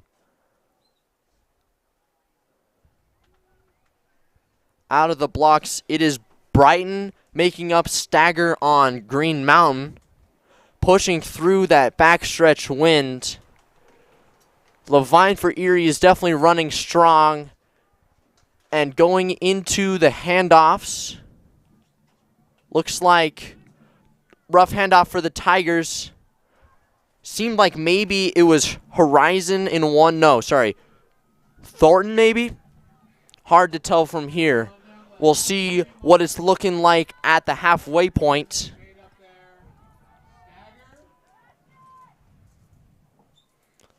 As looks like Erie and Brighton at the same time on that halfway handoff. And it's Whistler, the 49-3 400 runner for the Tigers, pushing through the backstretch, looking to take the lead away from Brighton, and he has. He's made up that stagger, and he's gone past the Brighton runner, and now it's going to go to Blake Barnett, the winner of the 100 about half an hour ago. He gets the baton first. Barnett around the top corner. He's almost been caught on the outside by Brighton. It's Barnett. 50 meters to go, 2-meter lead. Will Barnett be caught? No, he will not. Barnett takes it 132. 131.89 officially.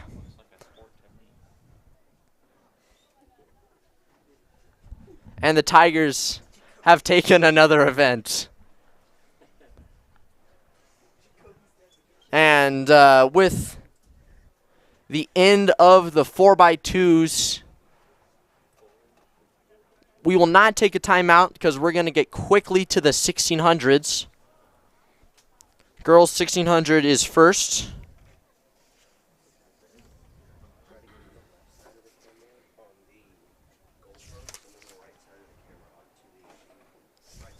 Trying to find it on my heat sheets. Excuse me. Here we go. 3 heats of the girls 1600. In Heat 1, Hip 1 is Reese from North Glen. Hip 2 is McBride from Stargate. 3 is Taylor from Skyline. Sankel from Kent Denver. Heese from Legacy. Rentiera from Brighton. Miraz from Skyview. Eisner from Fairview. Alcaraz from Thornton. Desportes from Battle Mountain. Running Wolf from Mountain Range. Alvarez from North Glen. Seedorf from North Glen. Lloyd Norstock from Brighton. Weller from Fort Lupton. And Hip 16 is Van Horn from Fort Lupton. Top seat time 6:25.2 is Reese from North Glen. Looks to be a basic waterfall start here.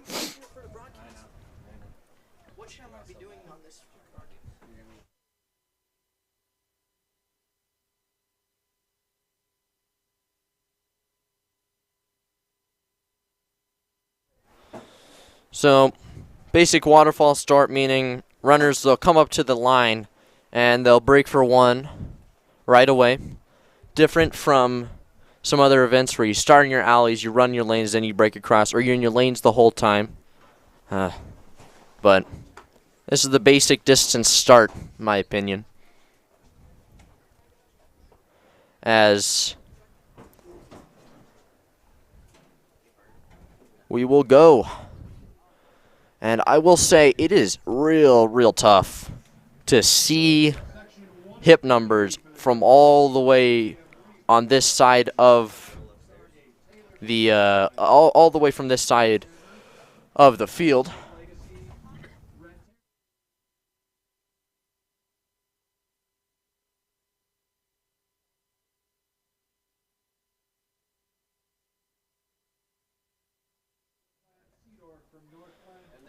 So first 200 is a 46, on pace for a 608 right there.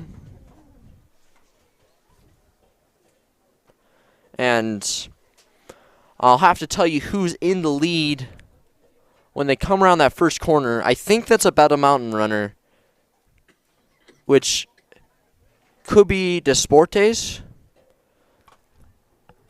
Yeah, that's who that is. That is hip number 10, Desportes from Battle Mountain. Clear leader through 350 meters. Then it's Stargate, North Glen, Thornton, Kent Denver, Legacy, and North Glen is that next pack battling for second. Group of 6. First lap, 135. On pace for about a 620.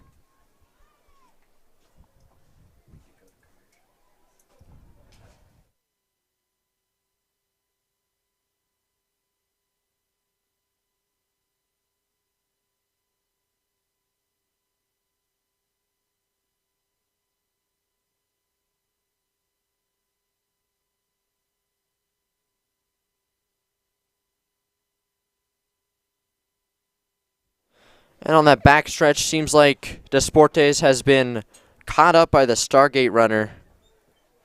I believe that's hip 2 McBride, who I believe is an ex-Erie Tiger. Don't quote me on that, but that's a name that I recognize.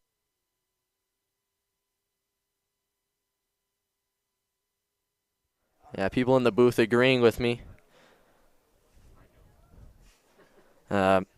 And it seems to be McBride and Desportes on the top corner. They're being caught by a group of 3 runners. Oh, man. The hip numbers are tough to see. That's hip 9. That's Alcaraz from Thornton.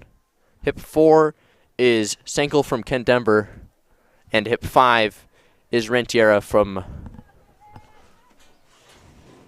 Hip 5 is Hayes from Legacy. Excuse me. So, yes, it is Desportes and McBride. Definitely a little bit slower on that second lap. First lap was 135. Second lap, a little bit slower, more around 145 on that one.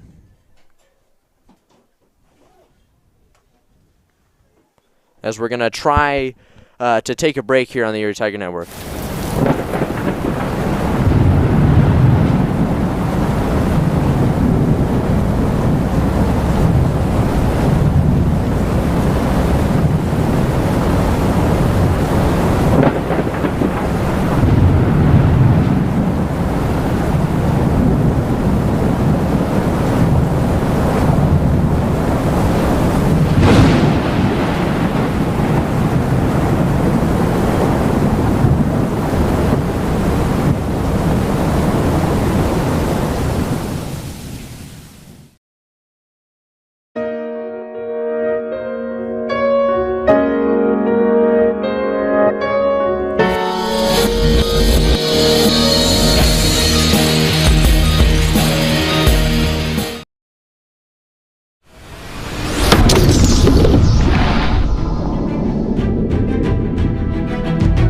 Watching the ETN.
Yeah. So coming down the finish line, it's Weller of Fort Lupton. By the way, that last split from McBride was a 125.5.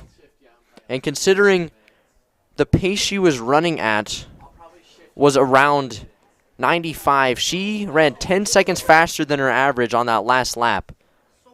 And that is a great race for Maeve McBride. And now we'll go to the second heat of the girls 1600. 19 runners in this heat. Looks like they're going to put them all on that waterfall start. So we'll start from the top.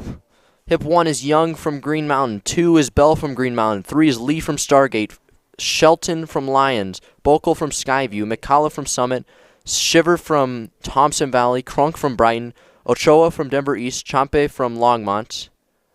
Dickinson from Fairview. Colley of Thompson Valley. Dietz of Monarch. Perschetti of Monarch. Foco of Ponderosa.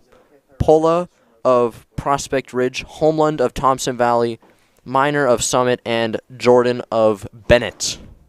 Those are your 19 girls in this second heat. Top seed time is Young from Green Mountain of a 5:50.72. Looking to see maybe for sub 6 of the day.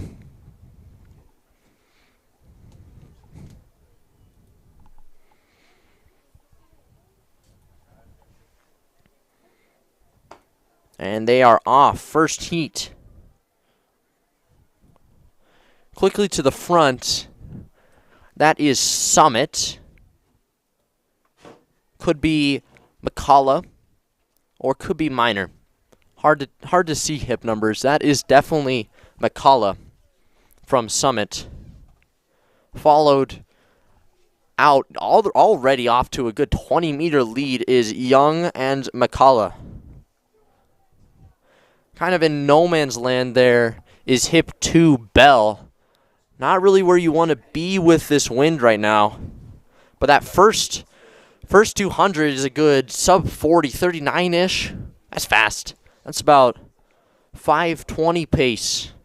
So if McCullough could keep that up, that would be good. Good for her. As I don't know what happened right there. There we go. Coming down the first stretch. There's still one more farther down here, 50 meters. That is McCullough from Summit. 122 through that first 400 meters. 121.96 officially on that split. McCullough looking to run away with it. Next closest is Young from Green Mountain with a 128.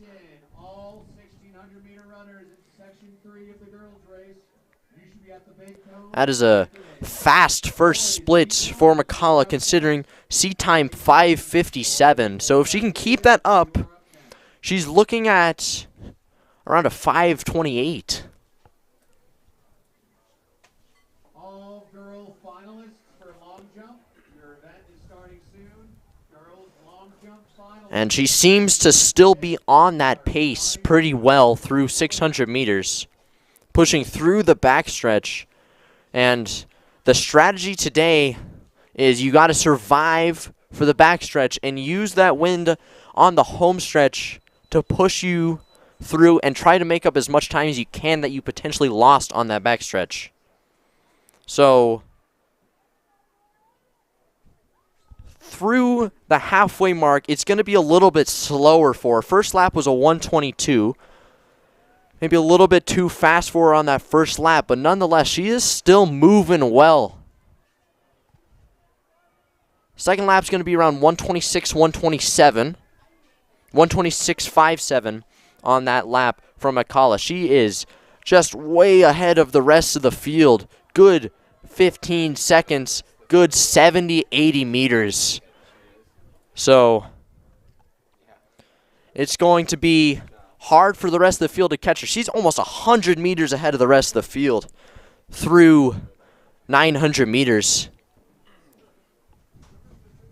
So McCullough is just looking to run away with it. And through 1,000, it's going to be fast. It's going to be about 3:30 through 1,000 meters.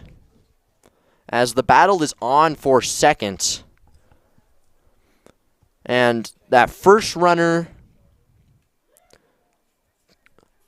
I don't know what that jersey is. White top, red shorts. Could be Denver. I think that is Denver East. That is Ochoa from Denver East out there. She's in second, being followed by, maybe that's Minor from Summit. Hard to tell, but nonetheless, McCullough, she's going to set a potentially huge PR here, 4:10, and it's going to be 4:15 through 1,200 meters. So that last lap, 1:26.82, pretty even. That second and third lap, especially with the wind, and man, McCullough she's gained another 20 meters on that lap. As there you can see it, she is a long ways, I would say miles, but we're running the mile. She is a long way ahead of the rest of the field. So it is 4:53 with 200 meters to go. This could be a tough time to beat in this wind. Now I don't know exactly who's in that next heat, but this is going to be 5:30, 5:35 for McCullough. 5:17 through 1,500 meters. Once again, live results are at raptorresultslive.com. And 50 meters to go. McCullough from Summit. She has ran away with this heat. Seat time 5:57 coming into it and 5:36.24 coming out of it. As now we'll go to the second place runner. That is Ochoa from Denver East. And the clock has stopped. I'll try and read it off my phone because I don't believe it stops on rapid results. It has stopped, I believe, but last lap for McCullough, a 1:20.9. So her first lap and her second lap were the fastest two.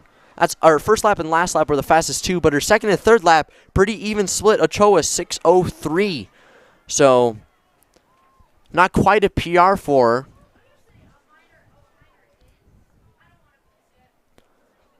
her. But wow, 5:36 in the wind for the lady from the mountains. I don't know.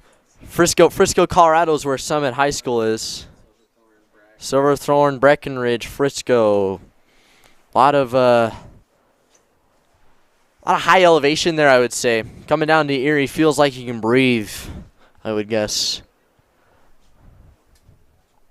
But man, 5:36.24.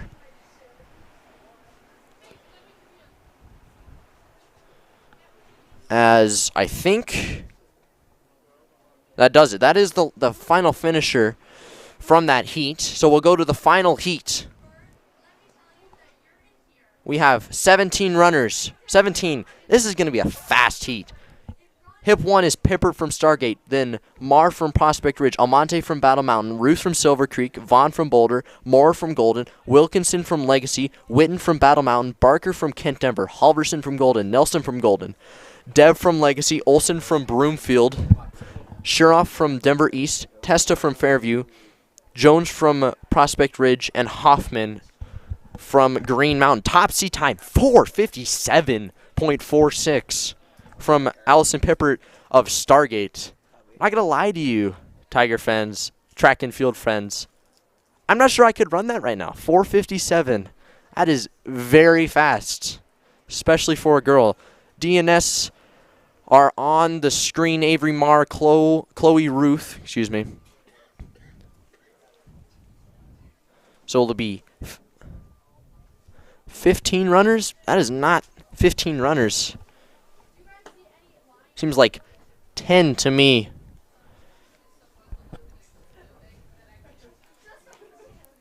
As off the gun, looks like it's going to be a tight pack for the whole race potentially here. Nobody wanting to go out and have to take the beating from the wind, especially on that backstretch. Looks to be hip 8 currently, Witten from Battle Mountain. She has taken the lead on the backstretch, but this is going to be a tight race, and it may end up coming down to who can survive a kick on the backstretch into the wind. As there's a long jump you saw right there. And through 200, it definitely wasn't incredibly fast, around 40 I want to say. So who knows? This seems to be tactical considering the seed times. And it is still Witten from Battle Mountain. She's taking the lead, but all the hip numbers, they're all in this race right now. Pippert from Stargate, she's hitting right on the hip of Witten. But Pippert, that is correct. And she has decided to go around 126. She decided was a little too slow for her. And Pippert has already extended the lead. She thought, I think maybe coming into the race, she thought that she'd have a chance to stick with some girls. But Avery Marr, that was the 2 seed, 504. She's not running. She's a DNS right now. And Almonte from Battle Mountain, she was in there, but now she's coming up to get her. Yeah, I believe that's hip 3. Yep.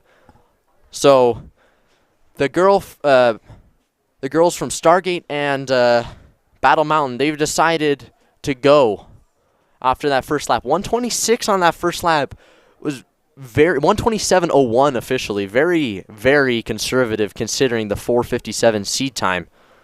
But this lap's going to be a lot faster, I think, as there's 1, 3, and 8 hip numbers, and 13. Olsen from Broomfield, 5:45 seed time. She's hanging well through the halfway mark. But right now, it is Pippert and Almonte. They have a good 10-meter lead on the rest of the field. No, 5-meter lead on the rest of the field, excuse me. 2:47. So that next lap, 1:19. That's a little bit more like it. As Pippert and Almonte, they're going to battle it out. They're extending the leads up to 20 meters now on that backstretch.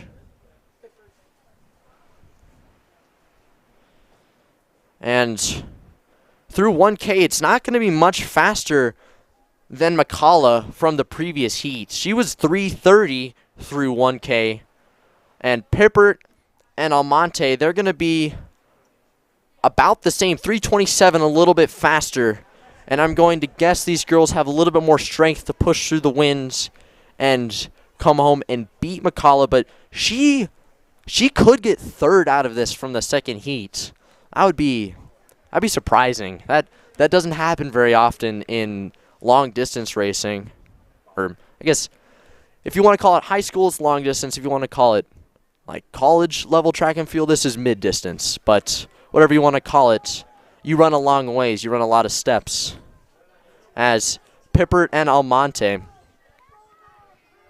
through 3 laps, 1 lap to go, the bell lap. It's 4:10, 4:12.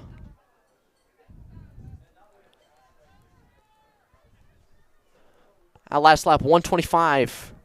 A little bit slower there than that second lap. The wind there's a chance the wind gusted on the last lap a little bit and caught him out, but I don't think it's going to matter because it's a 2-horse race right now. Pippert and Almonte. It's going to come down to a final kick.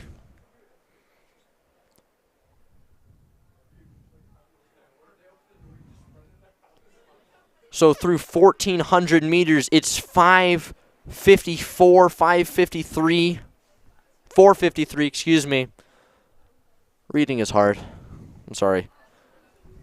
So Pippert and Almonte. Almonte, she's going to come around the corner in the outside lane. Will that come in the outside lane? Will that come back to bite her? They're neck and neck. Coming around the last quarter, 100 meters to go. Almonte, will she have the kick?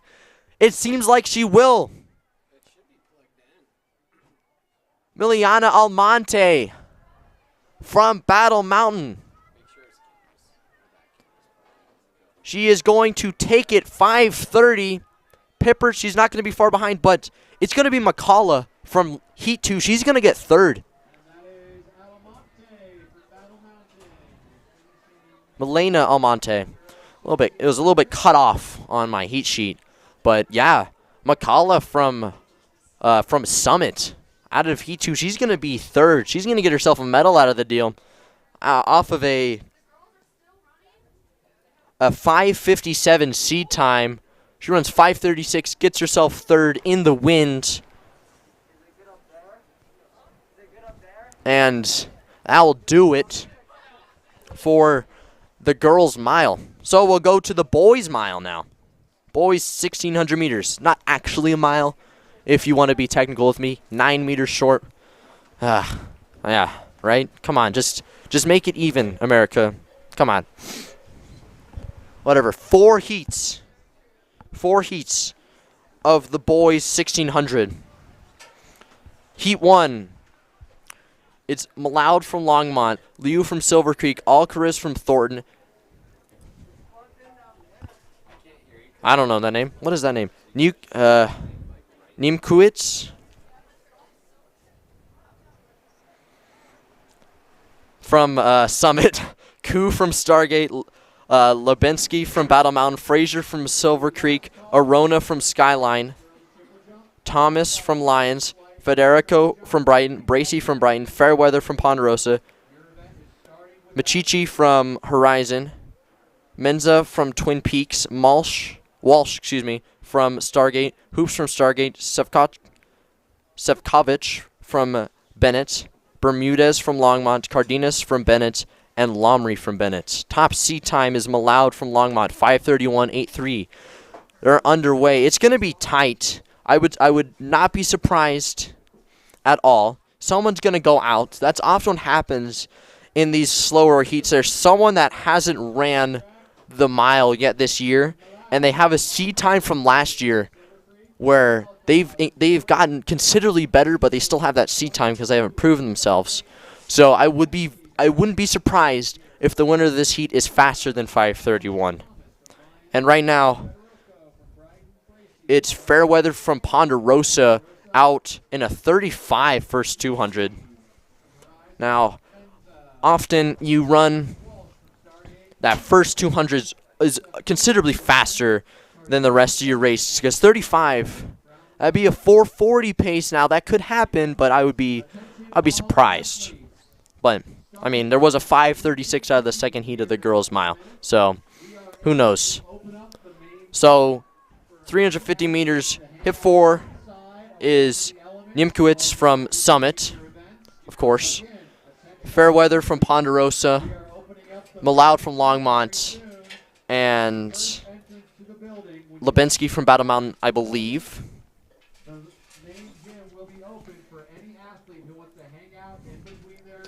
There it is, 1:16 from Niemkowitz of Summit, Lubensky, Maloud, and that is Liu from Silver Creek. But they missed someone. Because Liu from Silver Creek, he's in 5th right now. They missed the runner. They missed the runner in 4th, I believe. Missed his split. So it is now going to be on that back stretch from Ponderosa. Fairweather, I believe that is who that is. Back there. Can't quite see that hip number. See it when he comes down this straightaway. Ma'am, wait. What does she need? Through 900.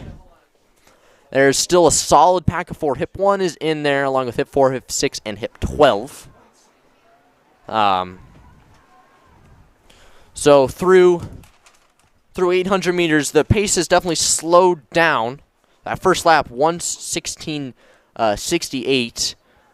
That second lap's going to be around 82, 83.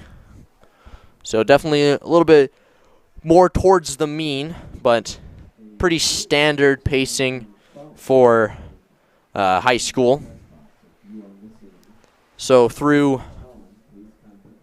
800 meters, there are your standings. Fairweather, then Nimkowitz, then Malaud, then Lubinsky.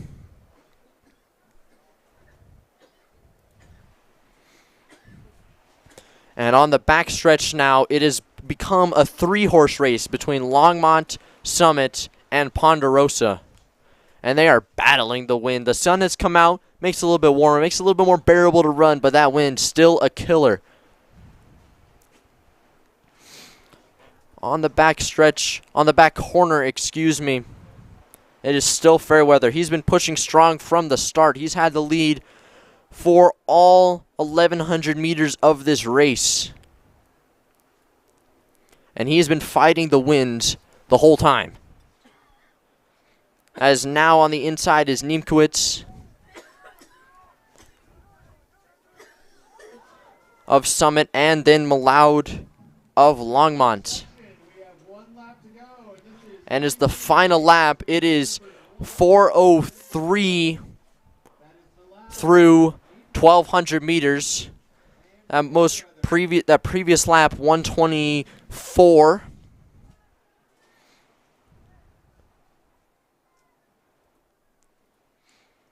As runner getting lapped there.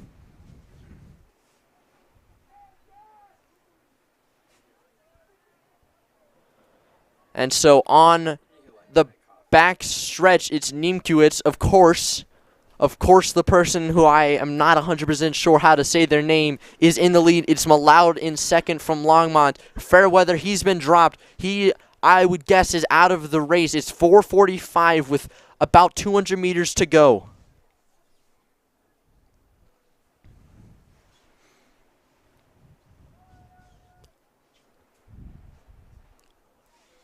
So, last corner, final 110. Niemkowitz, he's going to try to run away with it. Fairweather's coming up on Malaud, but Niemkowitz, he takes a peek, and he sees that he has room, but Fairweather, he's coming strong, and it's going to be Fairweather. He's going to catch him. Of course, the announcers jinx Fairweather, 5:22. As, of course, I say Fairweather may be out of the race. He comes in, and he makes up a good 10-20 meters on that final 200, and he takes it in 5:22.08.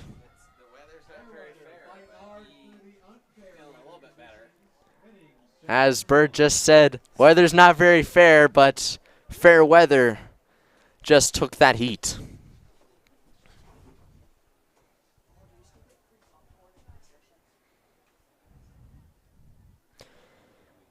Though he is being talked to by an official. I don't know what this is about. Could be something. I don't know.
And we do still have a runner on the track.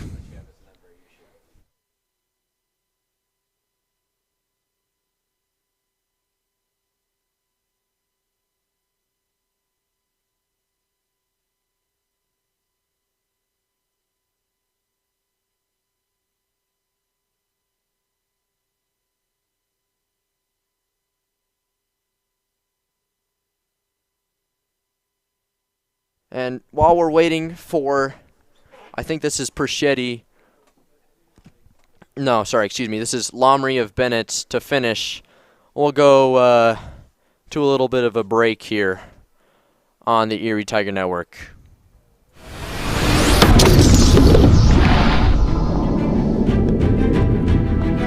You are watching the ETN.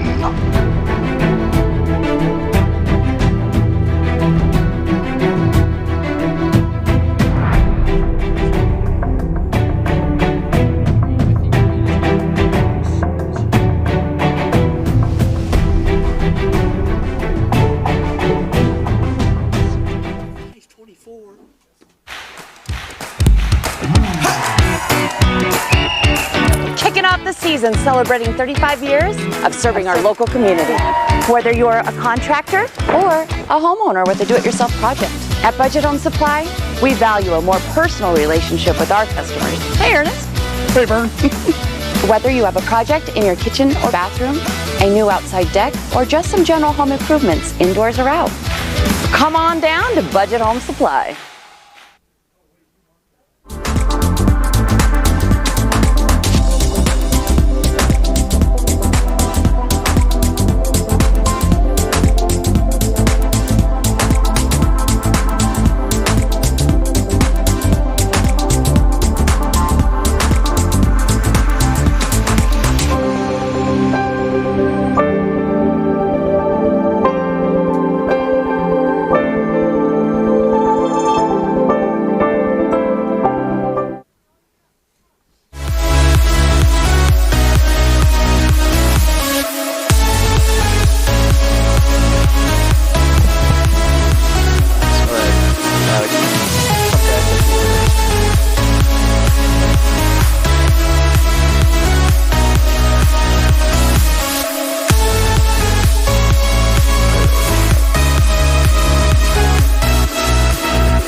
And welcome back into the booth, Erie Tiger Network, ready for Section 2 of 4 of the Boys Mile. So, Hip 1 is Buke from Legacy, Stadler from Twin Peaks, Bergs from Green Mountain, Dudley from Monarch, Thomas from Broomfield, Nipshire from Lyons, Plow from Northglenn, Stafford from Northglenn, Barnes from Fairview, Underwood from Thornton, O'Brien from Erie, Martinez from Northglenn, Archie of Legacy, Carrasco of Skyview, Dougherty of Boulder, Dufton of Boulder, and Perschetti of Monarch. So, ready to go. Top seed time, 5:13.91. Taven Buke of Legacy. And we are off. So, I have a little bit of insider knowledge as a member of the distance team. Reed O'Brien, his seed time is 5:24.97, but I would be very surprised if he does not run faster than that. And out of the gate, we see some runners, they're already going out for it. O'Brien's there. I think that is two bold runners, Dougherty and Dufton, as well.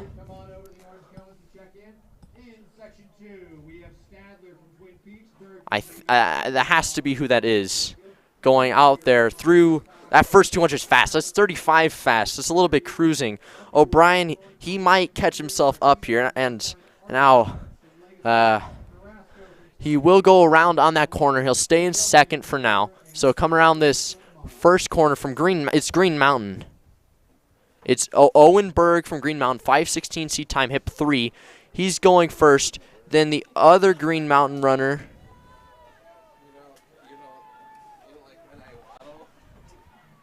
It's hip 16. I only see one Green Mountain runner on my heat sheet, so it might have been updated. Yeah, there's two on there. So I don't know where these where the other Green Mountain runner came from, and there's two more on there, but Owenberg is first, and it is O'Brien second from Erie.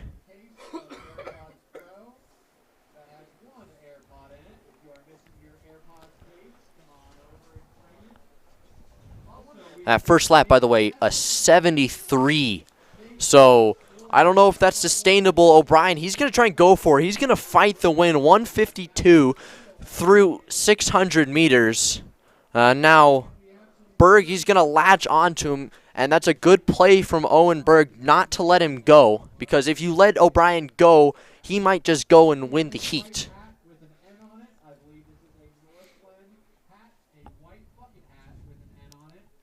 So it's actually hip 18 from Green Mountain, not on the heat sheet that I have. Behind him is hip 7, that's Plow from Northglenn. But right now, O'Brien, he's about a 2-meter lead on the field. He looks pretty chill right now, but I would say from running with him a lot, he looks pretty normal. He doesn't look like he's stressing, but 235, 236, that is much more reasonable. That was about an 83 on that second lap. After the first lap was 73. So, yeah, O'Brien's in first. He's looking to take a lead here. And I'll be honest, O'Brien, he's not look stressed right now at all on that back stretch. He looks chill battling the wind. And he has built his lead to about 5 meters. But Green Mountain is coming up to get him. That is Brown of Green Mountain. Trying to bridge the gap, trying to get out of the wind on that backstretch. O'Brien through 1K is 3:18. And then you come around that corner, you can see Reed, he pulls up a little bit. That wind is hitting him around the corner. And he's trying his hardest to push through it. And it really just hits you like a brick wall. So coming down the home stretch for the second to last time, it's O'Brien. He's about 5-10 meters ahead of the rest of the field. It is Brown from Green Mountain and then Plow from Northglenn. They're the chase group right now. They're coming up to get him. O'Brien's going to have to win a 400-meter race here. So 4:02 through 1,200 meters. So it's steadily getting a little bit slower for O'Brien. No, excuse me. I don't know how to do math. That's a little bit faster. 125 as O'Brien. He's been caught by Brown. And will he let him go or will he go with him? There's your last lap splits. It's O'Brien, Brown, and Plow. But right now it seems to be O'Brien and Brown. And the second heat is going to come down to the last 200 meters, 441 through 1,400. As the freshman Reed O'Brien is looking to come around the corner and pass Brown. Will he pass him on the corner? Looked like he almost went down for a second as that wind hit him, but O'Brien goes around him. So it's 110 meters to decide the heat. Will O'Brien or Brown have the kick? Reed O'Brien. Ashton Brown. O'Brien, 50 meters to go. He wants it. He's got the wind at his back, and he will take it. That right there. 5:18 from Reed O'Brien winning Heat 2. 5:18.08. Got that final kick at last lap. 1:15.34.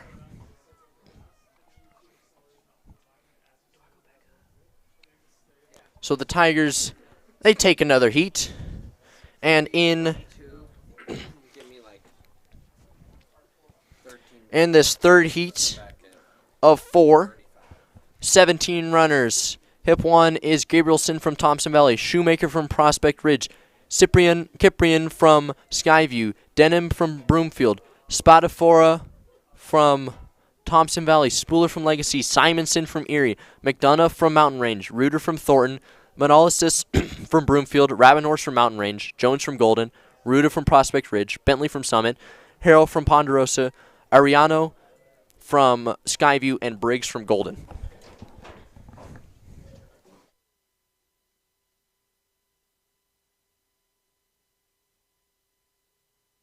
So, a lot of scratches looking at this heat. There's been a lot of scratches all day today.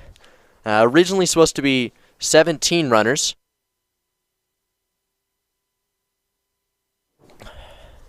Down to 9. So half of the field DNSing. And top seat time, by the way, Gabrielson from Thompson Valley, 450 flat.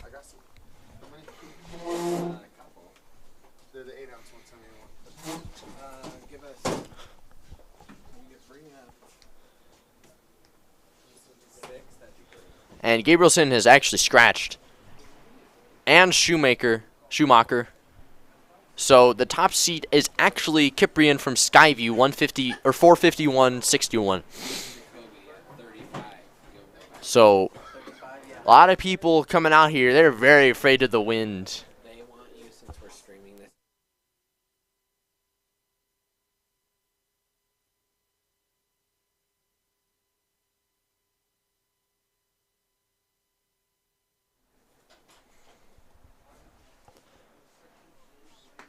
So we're off. Section 3 of 4. Section 3 of 4, 1600 on track and running.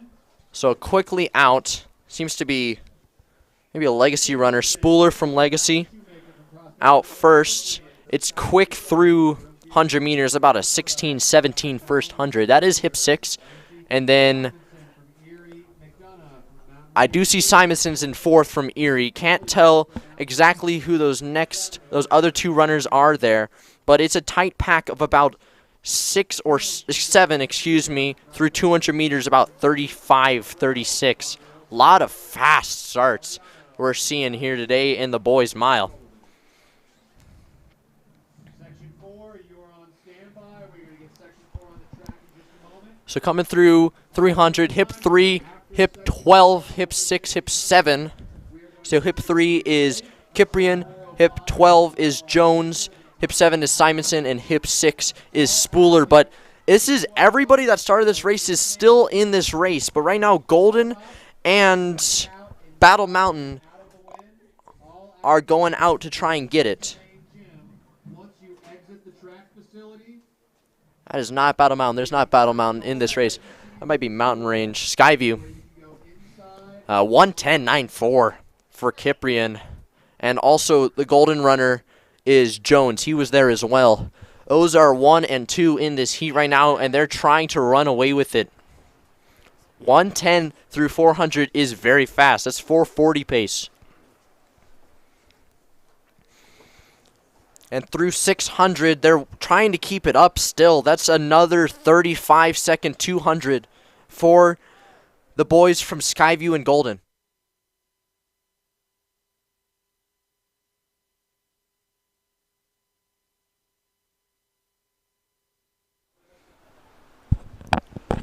So it remains Kiprian from Skyview and Jones from Golden. Jones a 5:04 seat time coming in, by the way.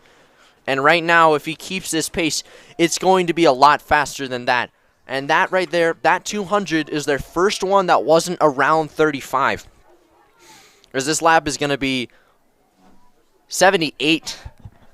And that first lap is coming back to bite a lot of these runners. Simonson from Erie's in third through 800 meters, around 234.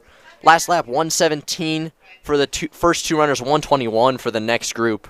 So the wind definitely coming in and biting people after that first lap. But Kiprian and Jones still going strong.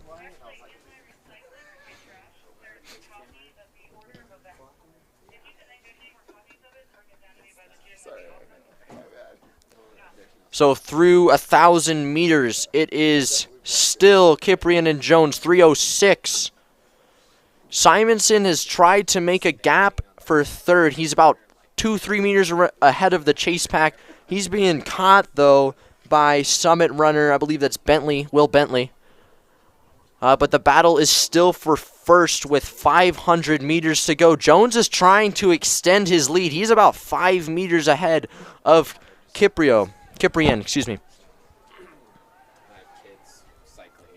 Simonson has also been caught with 500 to go for third. As Bentley from Summit, he's trying to make a case to get up in second. 3:47 through 1,200 meters. That's 2 seconds slower than 5-minute pace. Keep in mind, Kiprian from Skyview, his seed time coming in 4:51.61. But right now, it is Jones from Golden. He is trying to run away with it. He's about 20, 30 meters ahead of Kiprian, and Kiprian's been caught by Will Bentley. Bentley, he has kicked hard. He's trying to come up and catch Jones as well. He is making up a lot of space. 423 through 1,400 meters. As Bentley, he wants it. He wants it bad, but that wind has hit him. Hit him a little bit, but not enough. As he's coming around, he is about 5-10 meters away from Jones. 110 meters to go for Jones. Jones has about a 10-meter lead. Will he hold it?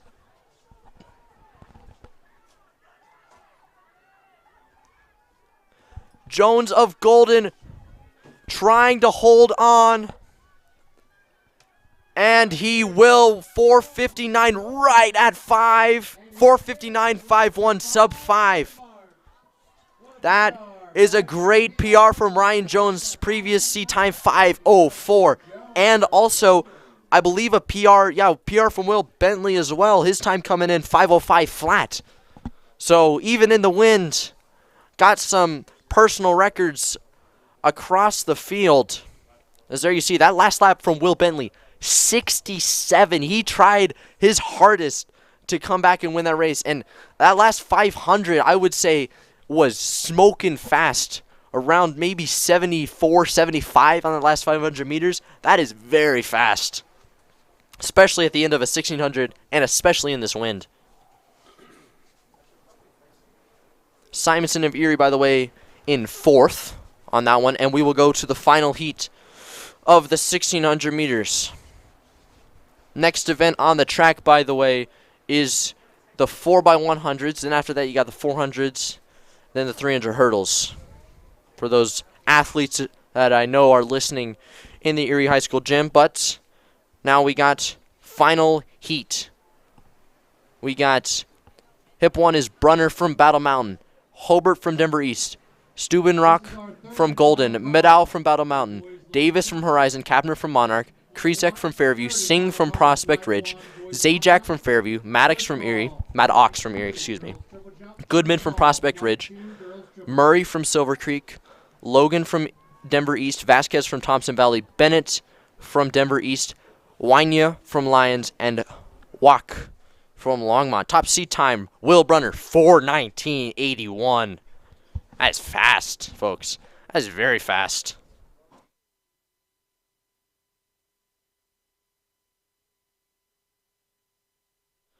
So actually, Will Brunner, he dropped this race. There's six runners in this race currently. There they are.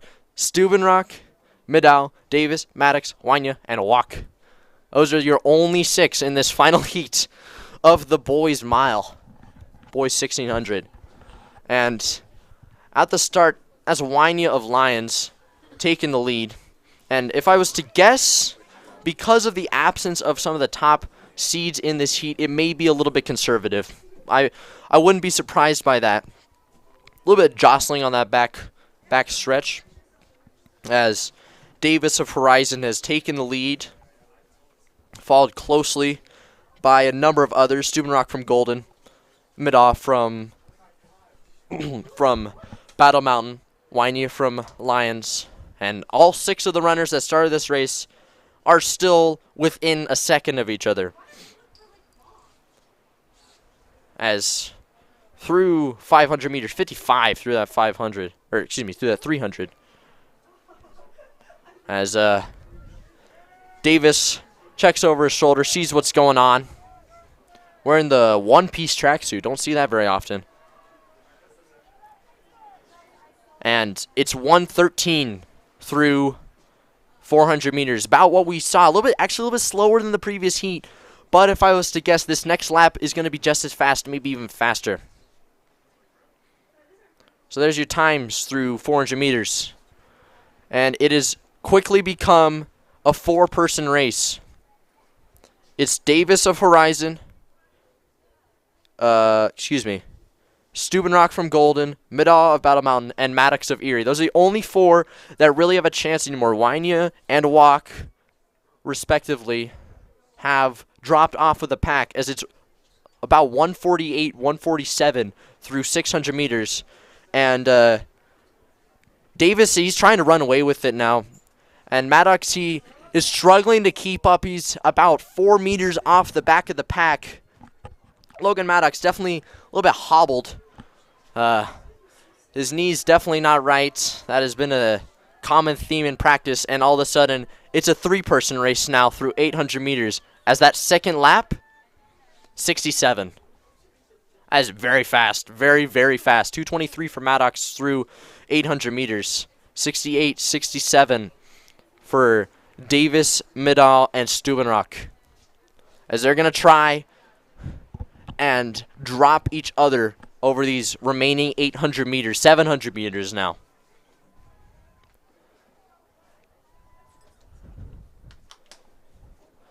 And now it seems to be Stubenrock from Golden has dropped off the pack a little bit. 2:53 through 1,000 meters. That is very fast, very, very fast. And now it's going to be Davis and Middahl. They're going to battle it out. They have 500 meters to figure out who's going to win the boys' mile here at the Erie Tiger Twilight Invitational. Davis and Middahl. Maddox and Stubenrock have dropped off the group that was there through 700 meters. It's 3:30 through 1,200. That's 4:40 pace. Last lap, a 69. Nice. Very fast.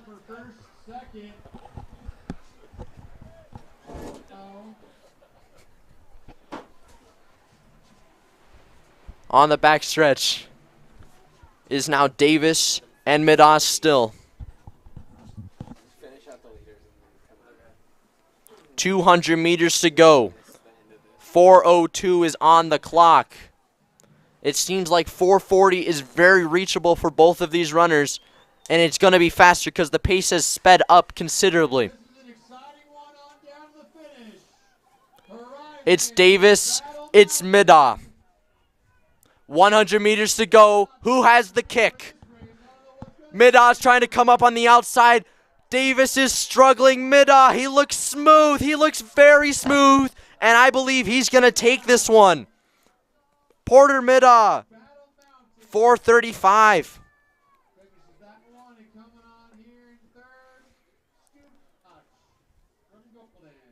Third is going to be Stubenrock from Golden. And fourth is going to be Maddox from Erie. Maddox's time, 4:57. So that is a fourth place finish for Logan Maddox, officially. So Middahl, Davis, Stubenrock, Maddox are your top four. As there's the finish. Middahl, he just had a little bit more stride length. Davis, he was pushing into the wind the whole race, and that maybe came back and bit him. And Middahl takes it, 4:35. That'll do it for the 1600s. Up next, we got the 4x1s. And before we have the 4x1s, we have senior recognition here on the Erie Tiger Network. And before that, we'll go to commercial here on the Erie Tiger Network.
Everybody, welcome back into the Erie Tiger Network. We are pausing as Erie High School will be honoring their seniors. We'll pick up the live audio from that. We just wanted to let you know what is happening. A little pause in the action before we get back to the events of the day as we have senior celebration about to transpire down on the field. So we'll mute our mics, and as soon as they give us the thumbs up, we will start our senior celebration.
Ladies and gentlemen, please direct your attention to midfield as we celebrate the Erie High School class of 2023.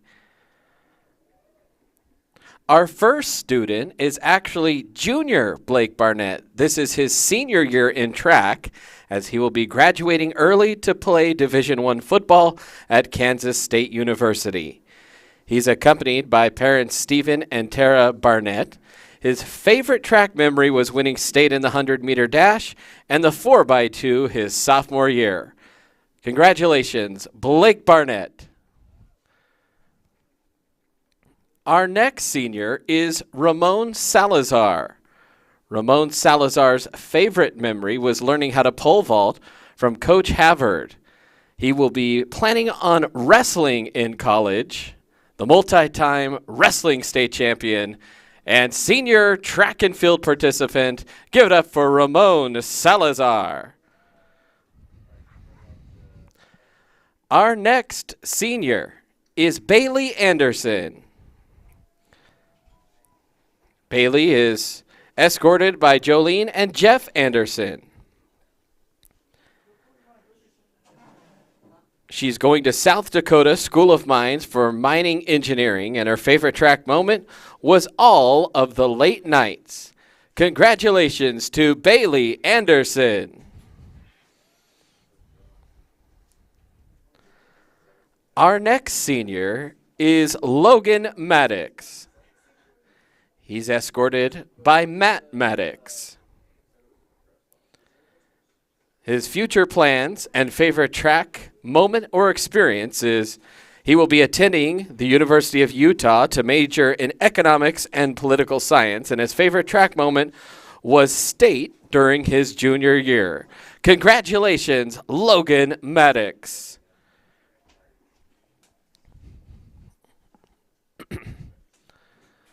Our next senior is Abby Hunder.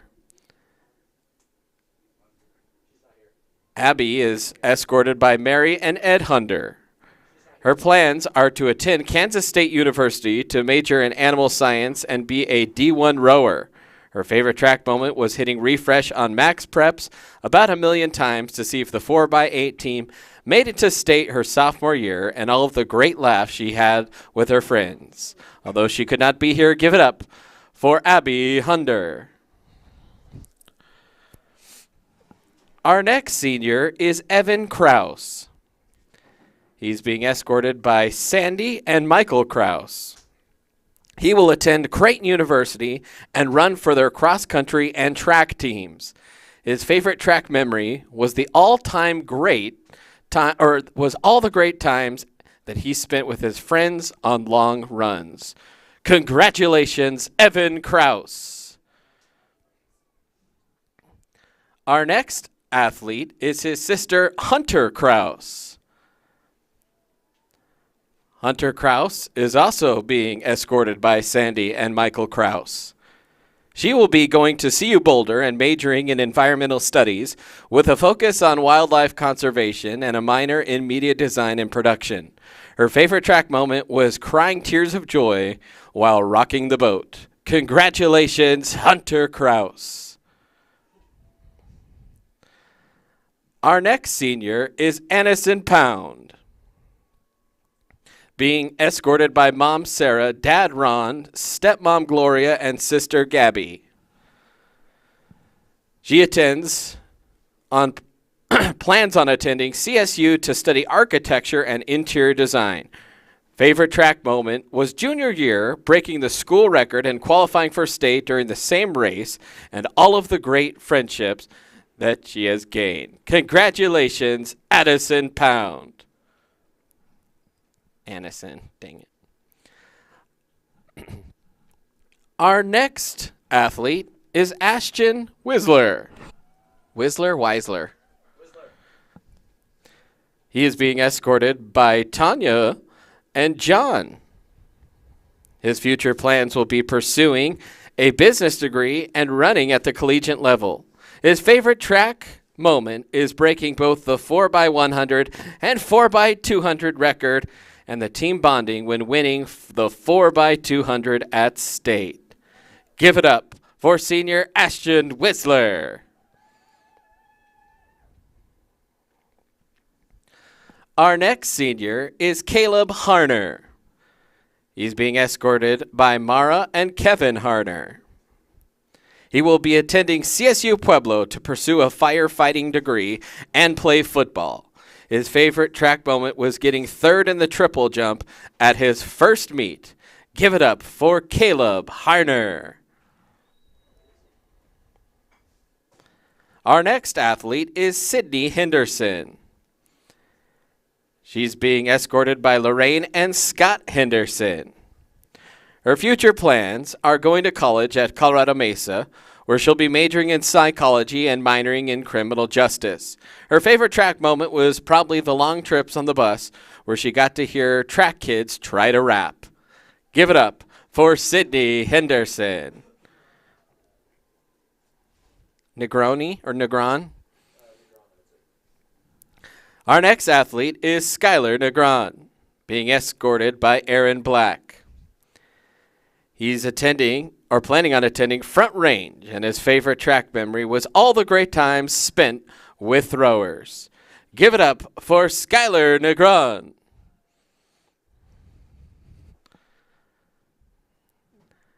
Our next senior is Liam Rice, being escorted by Molly and Gar Rice. He's going to attend the University of Montana with a major in neuroscience, and his favorite moment was his first preseason practice. Give it up for Liam Rice. And finally, our last senior is Gabe Bishop, escorted by Candace and Timothy Bishops. Let's give it up one more time for our entire 2023 track and field athlete class. Thank you for tuning or staying tuned in for our senior ceremony. We are going to take a timeout on the Erie Tiger Network, and when we come back, we will have more exciting track action here at Tiger Stadium on this windy day. We'll be back in a moment here on the Erie Tiger Network.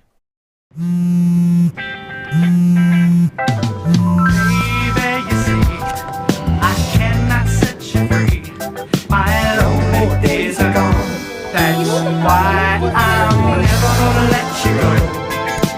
Never gonna let you go. Babe, I'm never gonna let you go. No, no, never gonna let you go. Here you go. Thank you. Thank you. Never gonna let you go. Never gonna let you Hey, I didn't order any pizza. Jake from State Farm.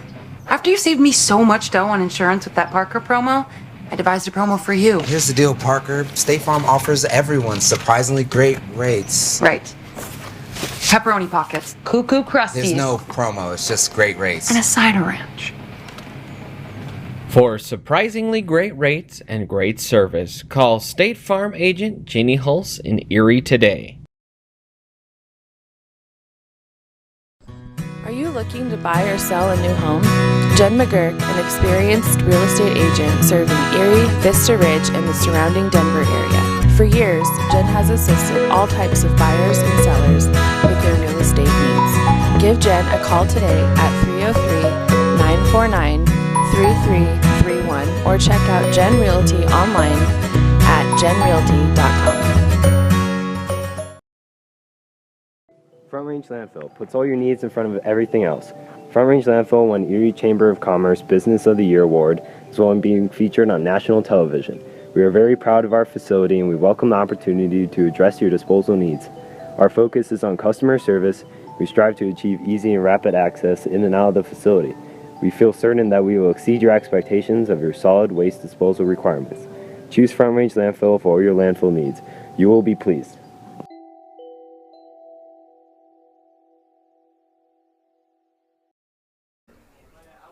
Screw you guys, I'm going home. Yeah.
If you are an athlete currently listening from the gym and you are on a 4x1 team, you need to be out on the field. They have made calls for 4x1. I believe they've also made first call for girls 400.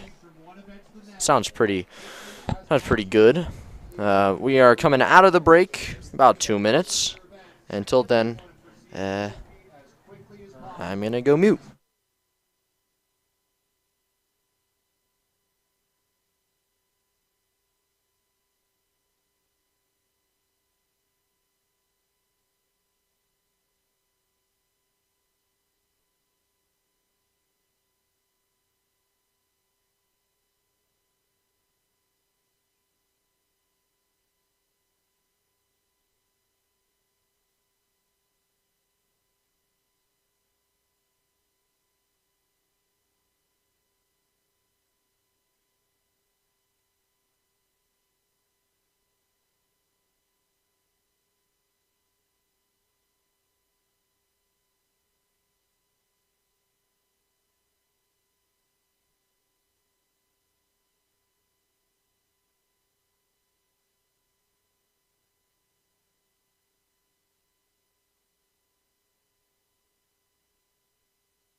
All right, welcome back in Erie Tiger Network. We're getting ready to start the girls 4x100. First heat of 3 is going to be Fort Lupton in 3, Prospect Ridge in 4, Stargate in 5, and North Glen in 6. And for those of you wondering, it is still windy. There's your flag. If you were in the gym and you're trying to stay warm and you don't have an event to run, just stay in the gym. It's still cold. But here we go. Timer's working. Got 3 teams out there, so 1 team scratched. Looks like North Glen scratched. I don't see him out there. No, not North Glen, excuse me. Looks like Prospect Ridge, they scratched in lane 4.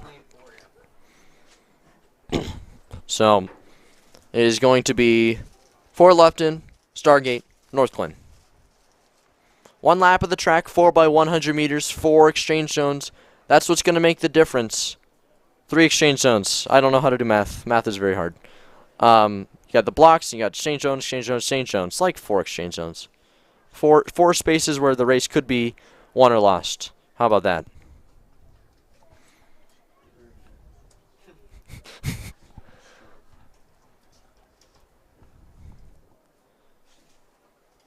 So we are just currently waiting for all of our exchange zones to be ready. Not ready at 1, not ready at 2, not ready at 3.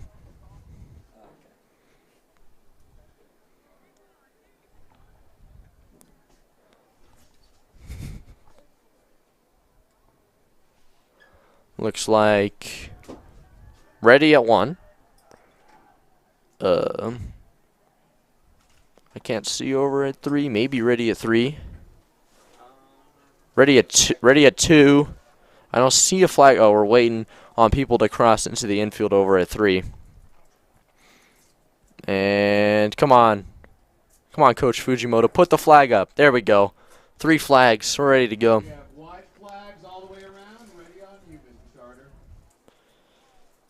So it's 1 lap, 4 runners, 4x100 meters. We got 3 heats of girls. Ready to go. First heat, Fort Lupton, Stargate, North Glen.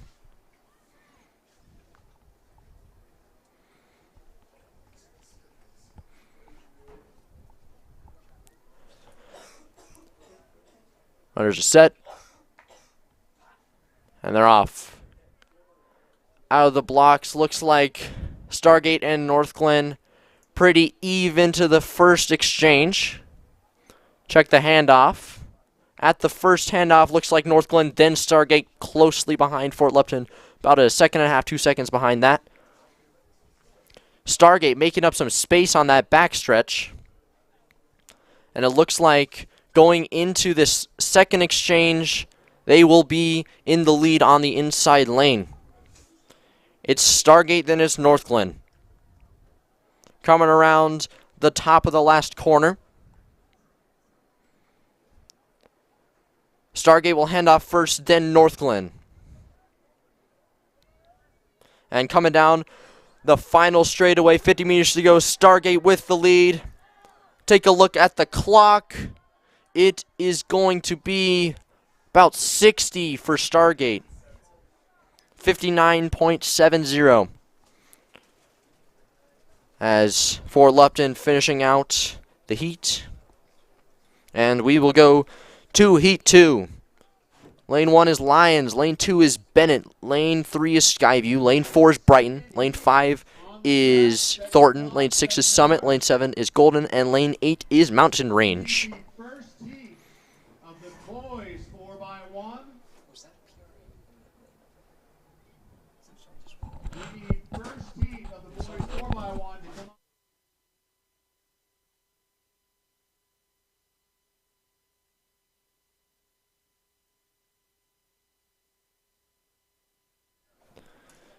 So there's your start list.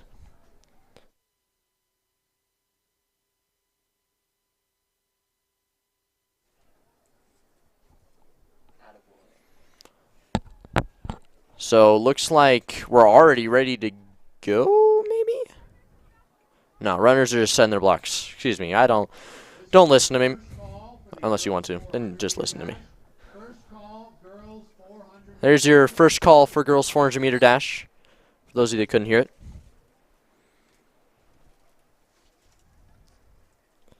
And we are waiting on exchange zones. Third exchange, second exchange are ready. And first exchange. So we're ready to go here. Good all the way around. Just waiting on the starter.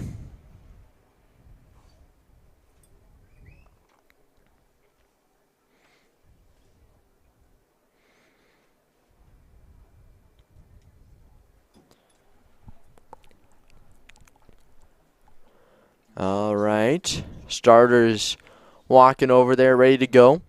Maybe had to change out some blanks. Seems like that's what happened there.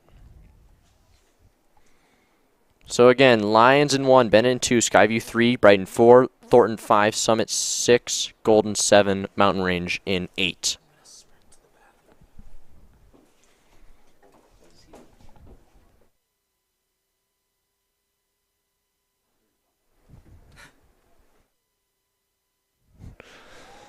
All right, and here we go. Runners are going to their marks.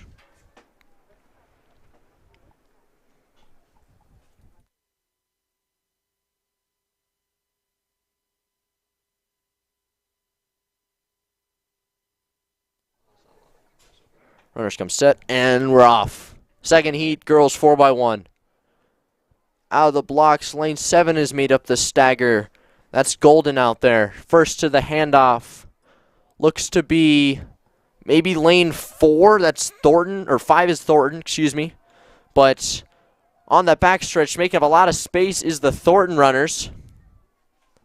And to the second handoff, it's going to be on the outside, actually handed first Mountain Range, then Thornton closely after. It's going to come down to the anchor legs between Mountain Range and Thornton.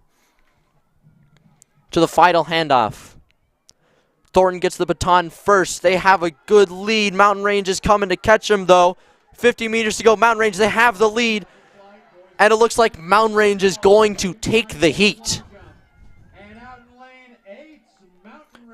Mountain Range, 53-33, time to beat for the last heat. And in the last heat, we have Green Mountain in 1, Horizon in 2, Erie in 3, Longmont in 4, Legacy in 5, Battle Mountain in 6, Thompson Valley in 7, and Broomfield in 8. There are your times from that previous heat. All boys 4x1 teams, come on over to your starting area. All boys 4x1 teams, come.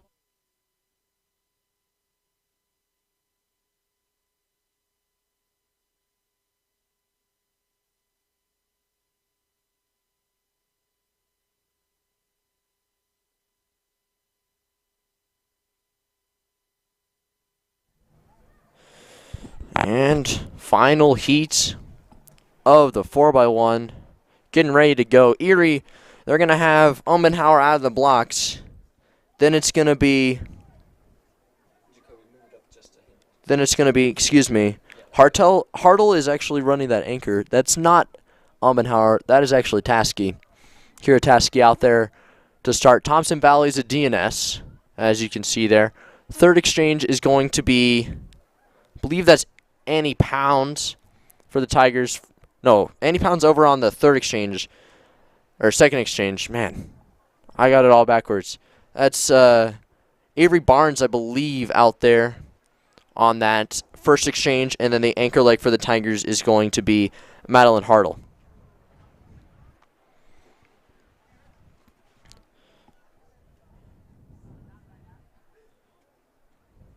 And we have white flags all around. We're ready to go. 7 teams in this heat. Lane 7 is a scratch. That's Thompson Valley out there in lane 7. That's a scratch. And here we go. Final heat. Girls 4x1. Wind picking up right at the start. As here we go. Looks like a false start. We have a false start. Not sure what happened there, but Runners are going to have to come back, and we're going to have to reset the whole kebab. And the worst part about it, runners were a good 70, 80 meters into their 100, and then they shot the gun again. I wonder what happened there. Somebody maybe false started. Maybe there's an issue with the timer. Hard to tell. But nonetheless, we will try this again, shall we? Exchange zones are not ready. First exchange not ready. Wind is picking up. Look at that. There's that wind. Flag is ripping. But, wow, it's windy. So we're ready to go. Girls 4x1. Heat 3. Attempt 2. See if it's better the second time. There's your start list. Thompson Valley in lane 7's a scratch. So Broomfield's out in lane 8. Last time out of the blocks, it was Longmont who looked to have a lead. But will that change here on the second go-round? Let's see.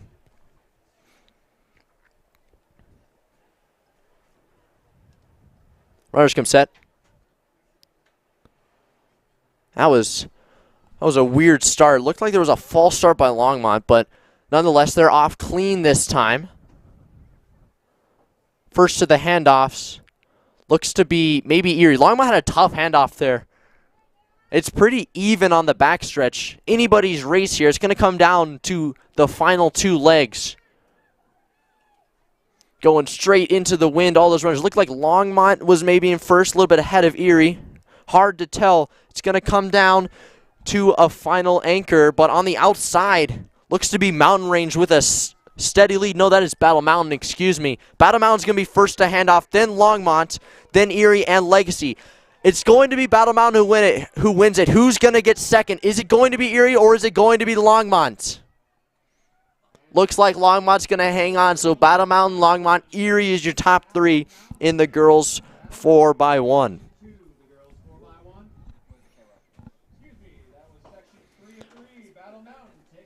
Yeah, I was looking at the wrong heat sheet there. Battle Mountain was in 6, but that does it for the girls 4x1s. We'll go to the boys 4x1s.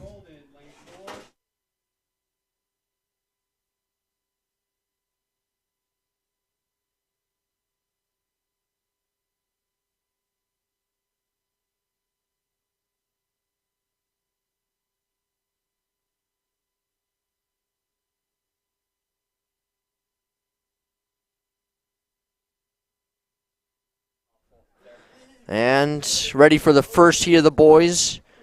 Lane 1's Fort Lupton. Lane 2's Battle Mountain. 3 is Kent Denver. 4 is Golden. 5 is Mountain Range. 6 is Skyview. And 7 is Stargate. There's your start list right there. As looks like Lane 2 and Lane 3 are both scratches. Battle Mountain and Kent Denver. So it's a 5-team race here in this first heat of 3. Top seat time. Forgot to say for the girls. Top seat time for the guys. Lane 4, Golden, 47.91. Pretty cooking, I guess you could say. Faster than I can run it. How about that?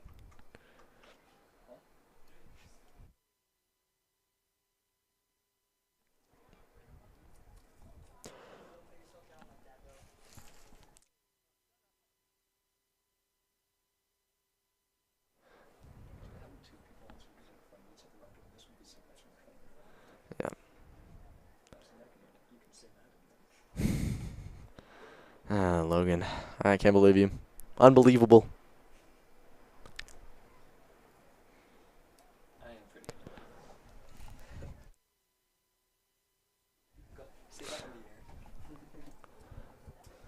So, my producers are trying to troll me right now. It's not going to happen. No, they did not. We have white flags at second and third exchange. waiting for first exchange currently. And, man, I keep wanting to look over the flag and see it not moving, but there it is. Still moving, still windy. That's the Erie Tiger Twilight Invitational. Might as well be called the Erie Windy Invitational. Am I right? It's always windy. Except for last year, I guess. Last year it wasn't windy, but it was very cold last year. Yeah, I'm going to guess it's going to be similar at the end of the day. Very cold at the end of the day.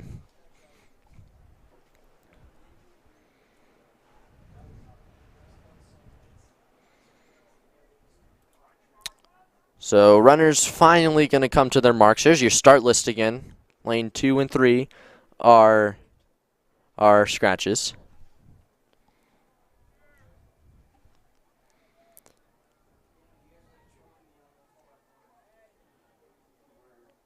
So runners are going to come set eventually.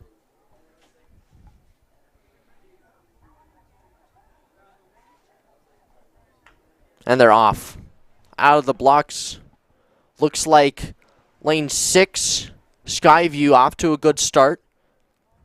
Pretty even between 6, 5, and 4. Looks like Mountain Range was first to hand off, and they're going to be in the lead off the backstretch. Mountain Range to the second exchange, first to hand off. Then it was on the outside, Skyview, then Golden. Coming down the home straight. Pretty close handoff between both of these teams. It's anybody's race. Skyview, Mountain Range. And it looks like Skyview's going to try and take it. Stumbling a little bit to the finish line. Leans. And it is Skyview on the outside. Second heat is on the track, setting their block. Lane 1, Thompson Valley. Lane 2.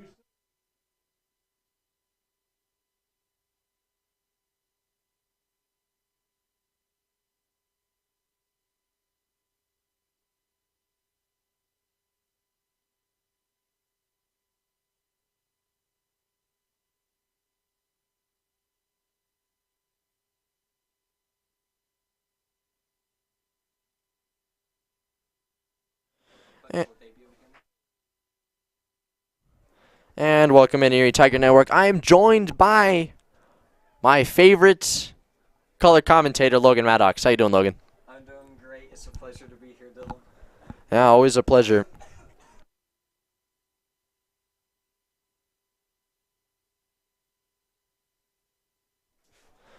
And here we have the second heat of the boys 4x100-meter relay. I had him on mute. That's why I couldn't hear him. That makes a lot more sense. Logan, now you're joining us finally on the Erie Tiger Network. We got a 5-team heat. No, 6-team heat here. Counting's very difficult.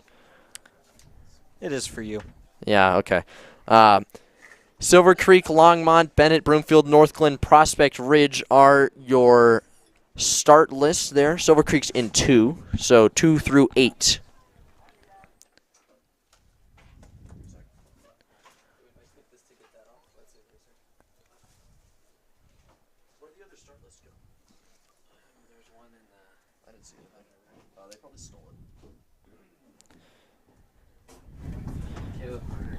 And runners are going to come set. And they're off. Quickly on the outside, looks like it's lane 6. First to hand off there, that is Northglen maybe? No, Larry, sorry. Tough to see team names. Let's go to the second handoff. Looks like Thornton. I think that's who that is. Maybe, no, that's Broomfield, excuse me. First to hand off. And they're going to be first to the anchor leg as well. Broomfield in 6, Longmont in 4. Longmont's trying to come up and get him, but I think Broomfield got a little bit too much space there. And it's going to be Broomfield winning the second heat of the 4x1. Winning section 2 of the boys 4x100-meter dash. And for that heat, we have Broomfield in first with a time of 45.85 seconds, followed by Longmont in second, Prospect Ridge in third, Silver Creek in fourth, North Glen in fifth, and Bennett in sixth, with Thompson Valley and Skyline scratching.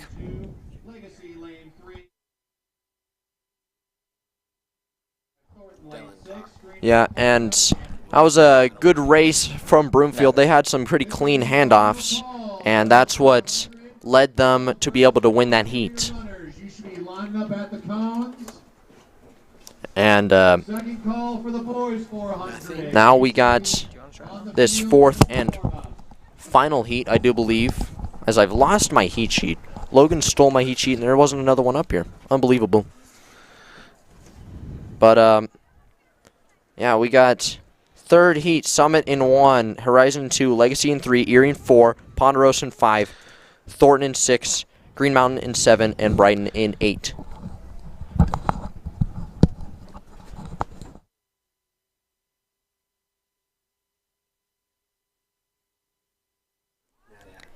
You break down the technique. He paints the lines, you color in. Yeah, right. So, looks like it's going to be all 8 teams.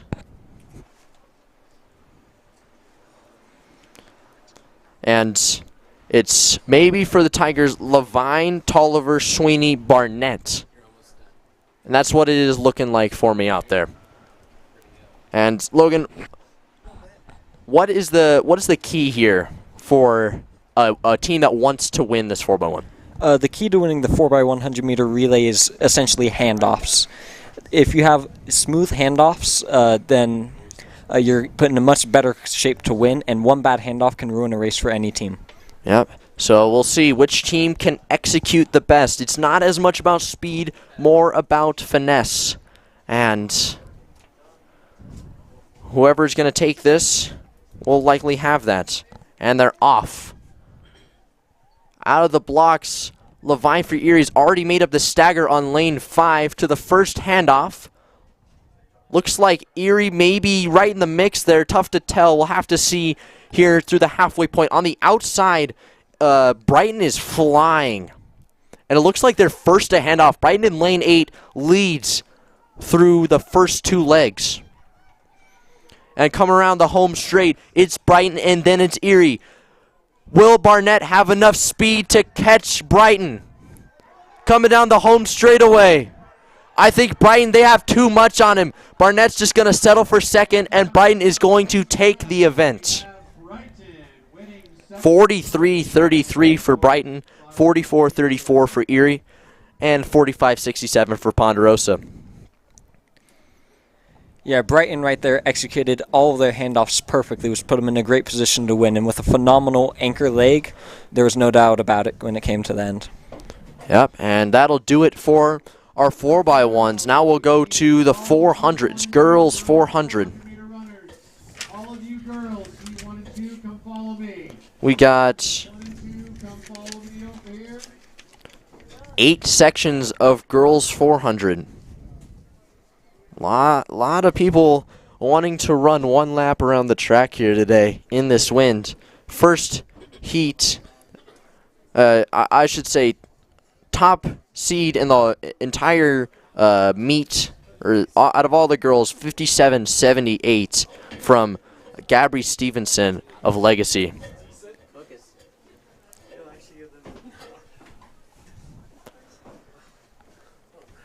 So we'll start with Section 1, though. It's Reyes in 1, Von Felt in 2, Big Crow in 3, Kelty in 4, Wagner in 5, Reyna in 6, Pliego in 7. That's right. I said that right. Yeah, now the key to winning the 400 is all about pacing yourself correctly. You don't want to go out too fast and end up with too little for the final 100 meters, and you don't want to save too much to have a big final kick. You got to find a way to give it just the right amount all the way around the track.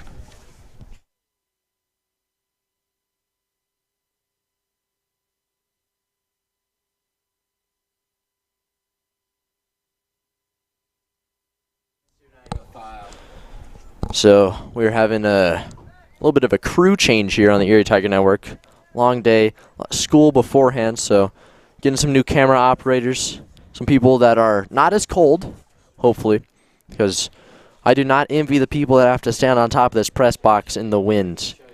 Those are the real MVPs of this broadcast. But honestly, I don't know what we're waiting for down there, but we are waiting.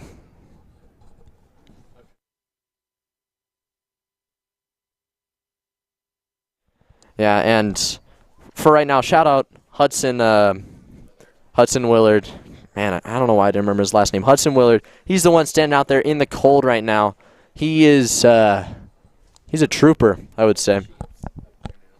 So yeah, props to him for standing out here in the cold for this long. I wouldn't have done it. No, sir. I would not have done it.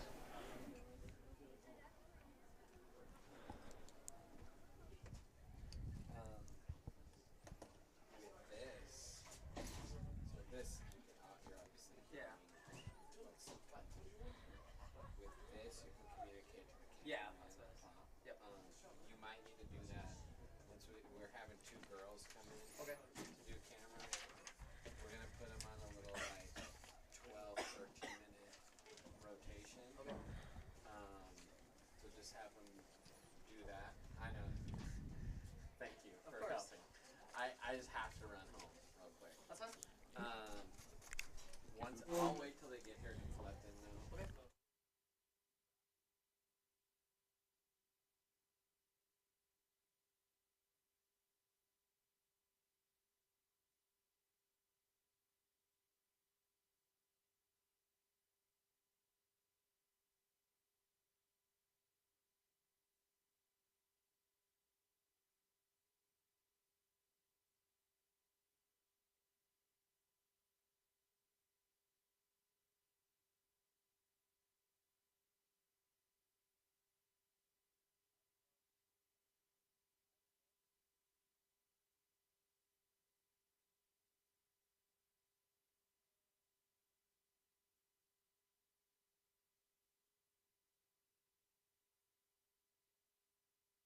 So we are now getting ready for our final heat, or excuse me, our first heat of the 400s, and they are off. So as you said, Logan, got to pace yourself. So we'll see. We'll call a little bit of splits, I suppose. See where people are through their respective meters. Looks like through 100, this is about 17, and it looked to be Kelty from Lions, currently leading on the back stretch, lane 4. And she's going straight into the wind there on that back stretch, eh? Yeah, running down that back stretch is really tough, so you're going to have to use a lot of strength to get through that back stretch. Yep, coming from the man that ran the 16 about an hour ago? Yeah, running that 4 times was not fun. Yep, so it is Kelty coming around the final corner. Win at her back now, so you just got to survive 100 more meters for her.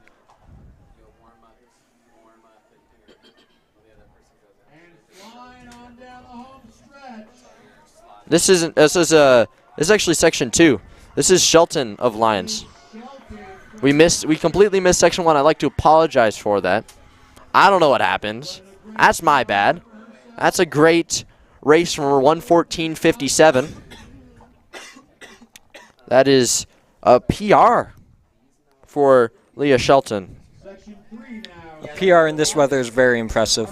Yeah, so it looks like they combined the first 2 sections there of the 400. So it may just be completely random. We'll have to read off of what they're showing us here. I would not be surprised if it is completely different than what our heat sheets are. And I mean, considering the wind we got right now, anything that's a personal record is incredibly impressive. Like, yeah, as Reed O'Brien, 1600 runner, PR'd what, 10 seconds, 15 seconds? Yeah. First time ever running it. Yeah. With the asterisk, first time running it, but first time running it since middle school. But here we go. Second section, we got Marini, Sandoval. Is this? Yeah, this is the third section, I believe. Marini, Sandoval, Kaziani, Estrada, Anderson, Bainbridge, Broman, and Haas.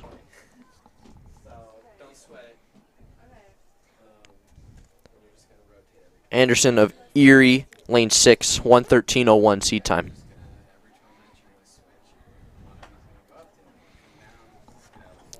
So, don't want to get out too hard, but you still got to get going. You got to build up some momentum, and then you got to come around this corner, and you got to be ready to face the wind. Looks like Estrada, lane 4, leading from Skyview. The Horizon runner, Kaziani, not too far behind on the stagger. And now here they reach the corner with all the wind. This is going to take a lot of toughness to get through this, and this is going to be a major determinant of who wins this race. Yep, looks like it's going to be Kaziani and Estrada coming down the final corner. Kaziani of Horizon, lane 3, looking to take it. About 5-meter lead on the rest of the field. 50 meters to go. Looks like she's going to run away with it, looking very strong coming down the home straight. Let's take a peek at the clock. Looks like it's going to be around 1:10. That is another PR. Seat time coming in 1:12. And final time 1:11:18. A very impressive race there from Kanziani of Horizon. Now we're getting ready for Heat 4 of 8, which features Balderrama of North Glen, Heimerel of Battle Mountain, Nelson of Erie, Cook of Prospect Ridge, Bono of Green Mountain, Robinson of Mountain Range, Hernandez of Thornton, and Navarez of Brighton. Yep, looking to see more Erie runners here. I mean, this is the Erie Tiger Network, the Erie Tiger Twilight Invitational. Got to feature our girls in orange and guys in orange. And it looks like lane 3 is Ellis Nelson of Erie. As almost a collision, a bird down, as Brandon Bird tries to come back in here and set up a camera again that he took down about 5 minutes ago. So runners come set, and they're off. Third section, even though this was supposed to be the fourth section originally, third section now of the girls 400. Looks like Nelson, she's going to try to go for it here. She has picked it up considerably through 100 meters. The real question is she going to have the strength to come around the corner and finish? Soccer coaches, I'm sure. But it's going to help you project from the lane better. Tell buddy to widen his lens to get all the girls. Okay. Widen your lens so you can get all the girls. See, did you hear him? So he just said wide. There you go. So coming around the final corner, Nelson of Erie, she looks to be struggling a bit. 110 meters to go. Got the wind at her back now. Pumping those arms, gritting those teeth. Will she be caught by Mountain Range? Robinson of Mountain Range. She will catch her. Green Mountain as well, Bono. It looks to be Bono and Mountain Range to the finish. And it is going to be Robinson of Mountain Range. And a time of 1:11:46. Not bad at all. Can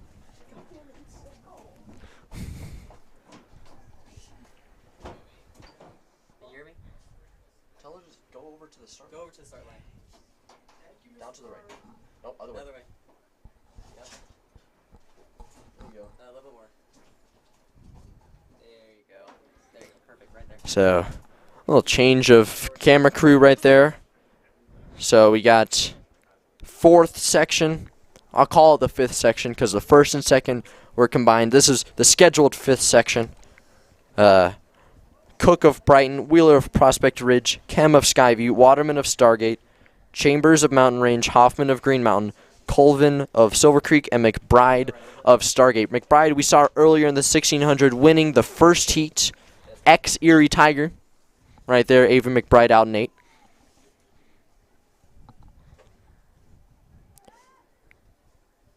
And they're off. 5th section, girls 400.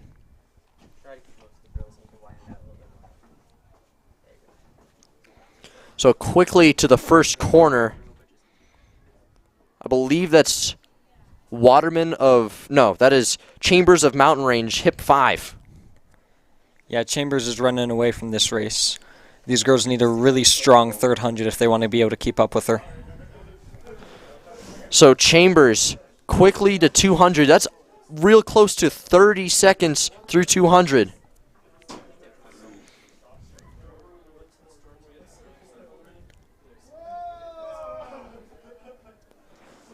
So last corner, Chambers of Mountain Range running away with it. 100 meters to go, 49 through 500. Will she have the kick?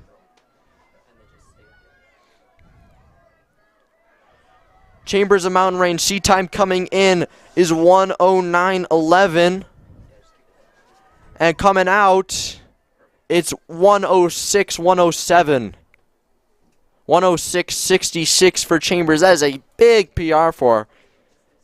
And she takes the heat by almost 3 seconds.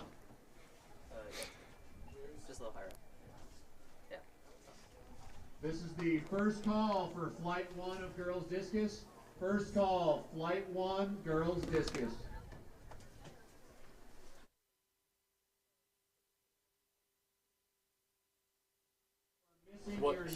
So we got heat 6 of 8 of the girls 400.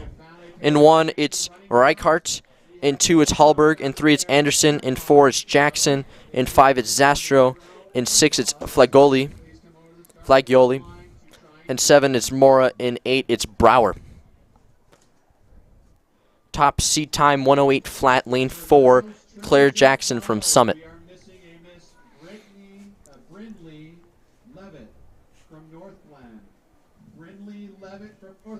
We are missing you at the triple jump finals.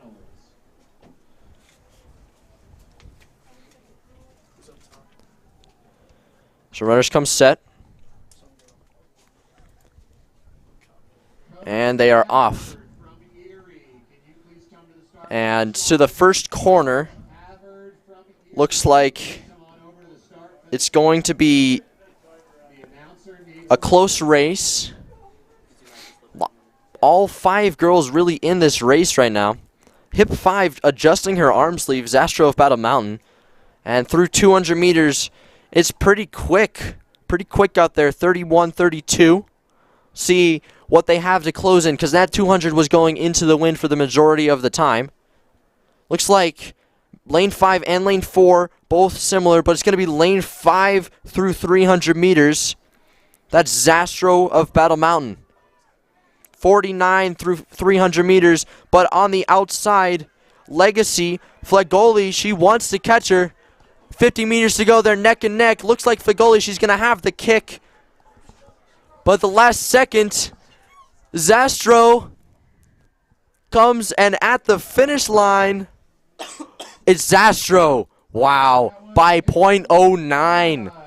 That was a heck of a finishing 100 from Isabella Zastro. And she takes heat 6. So now heat 7. Munoz from Skyview, Drake from Broomfield, Craze from Monarch, Garzomki from Golden, Volkner from Ponderosa, Burnham from Broomfield, Keyser from Erie, and Borchardt from Broomfield.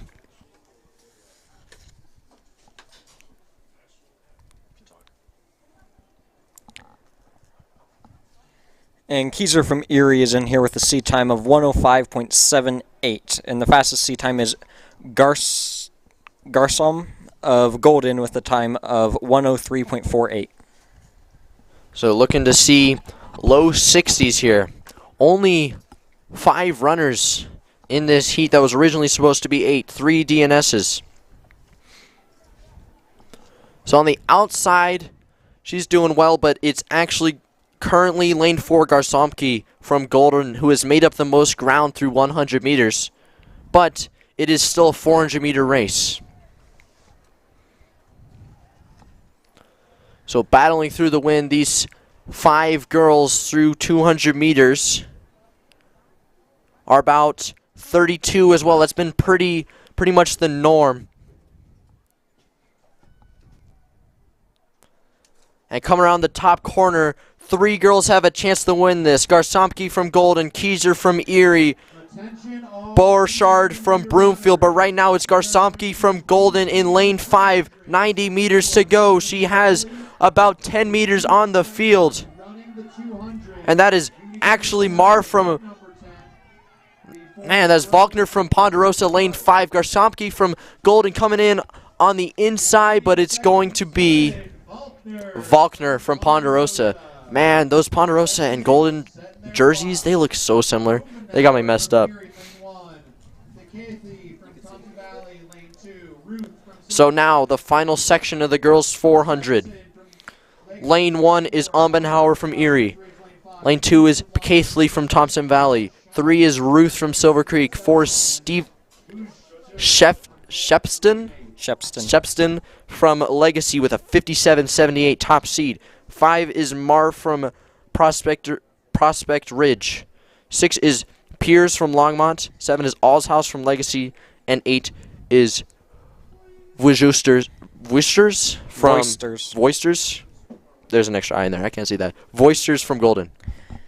Yeah, and this should be a very fast heat with 2 girls with a seed time under a minute in Shepston from Legacy and Mar from Prospect Ridge. Yeah, but looks like both of those girls have dropped. It's lane 1, 6, 7, and 8 that are currently in the Umbenhauer, Pears, Allshouse, and Voisters. Top seed time of those girls is lane 6, Pierce from Longmont. You have been scratched from the event. All 200-meter runners must check in for the 200 before the girls' 800 begins. If you did not hear that, you're a 200 runner, you have to check in with the table before the girls' 800 runs, or you will be a scratch. So I would get that out of the way. So final heat, girls 400. Umbenhauer, Pears, Allshouse, Voisters. And quickly, lane 6, Pears shows why she's a 60 flat 400 runner. And Umbenhauer, she's just all by herself in lane 1. Really tough to tell what the stagger is looking like. But right now it is 6 and 7. Lane 6, Pears, is really looking strong through 200 meters, about 30.5 seconds there.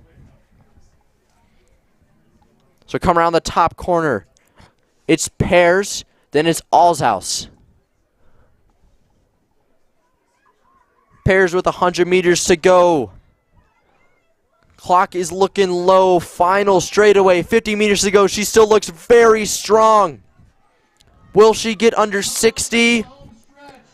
No, she will not. Not by a lot, though. About 102, 103 there.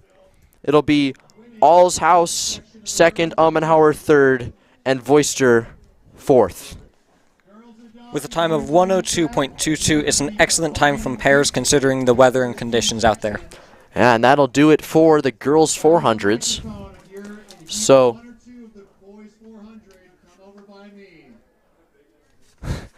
and so this will be myself and Logan's. This will be a last event for a little bit. We got to run a freaking 800-meter run in this wind.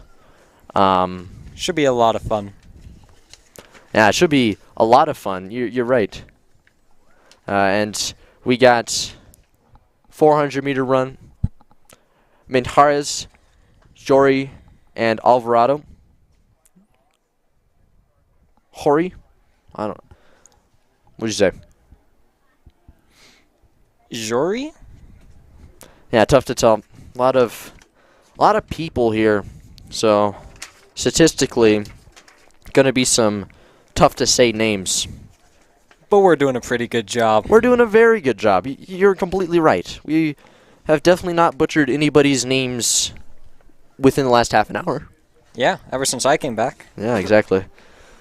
So, Heat 1 is just Those 3 and 3, 4, and 5.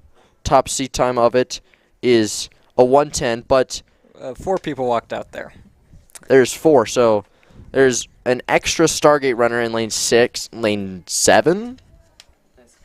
They possibly combined the first 2. Yeah, because I mean, heard them yeah. calling them over. Yeah, I believe this is heats 1 and 2 combined. So 7 is Antonios of Stargate, and 2 is Lopez of Summit. Lane 4 is Hori of Stargate, and 5 is Alvarado of Twin Peaks. So yeah, that makes sense. So this is heats 1 and 2 of the boys 400. Yeah, a lot of scratches today due to this wind. Yeah, I don't blame anybody. I am not looking forward to running again. No siree. Yeah, well, I'm looking forward to beating you. Ooh, it's going to be fun. It's going to be fun whenever I beat you, unfortunately. Yeah, probably. Yeah. I can dream. Yeah, you can dream. So, waiting for something, I suppose. For a starter, maybe? I don't know. How often do you go switching? I don't know. I think it was like.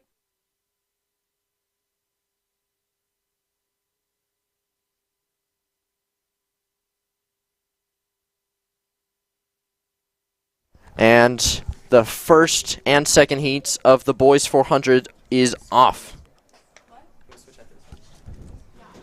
So, looks like lane 2 is Lopez with a 1:08.49 seed time.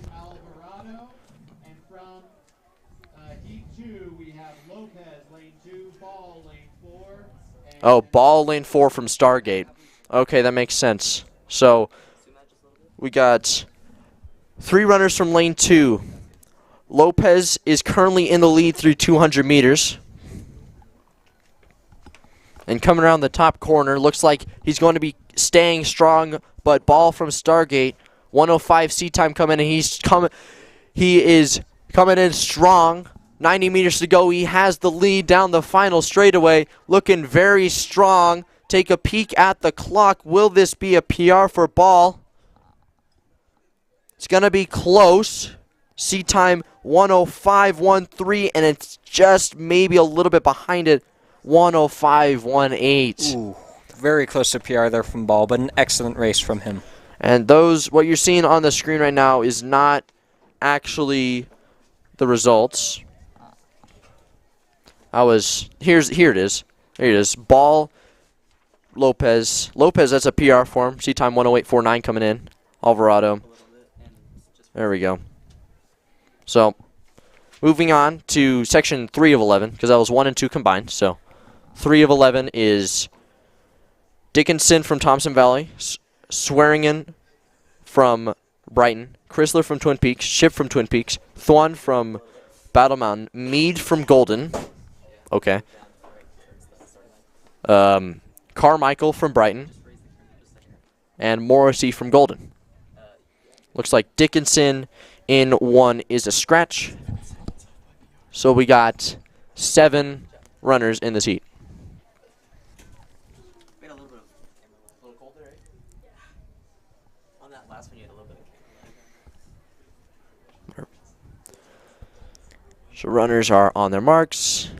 Fastest seat time in this heat is Ship from Twin Peaks with a time of 1:01. And they are off.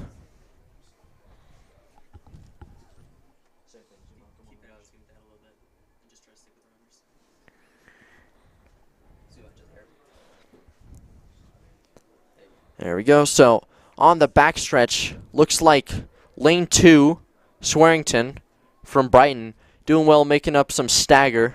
But it's pretty even between the first 5 runners on your screen.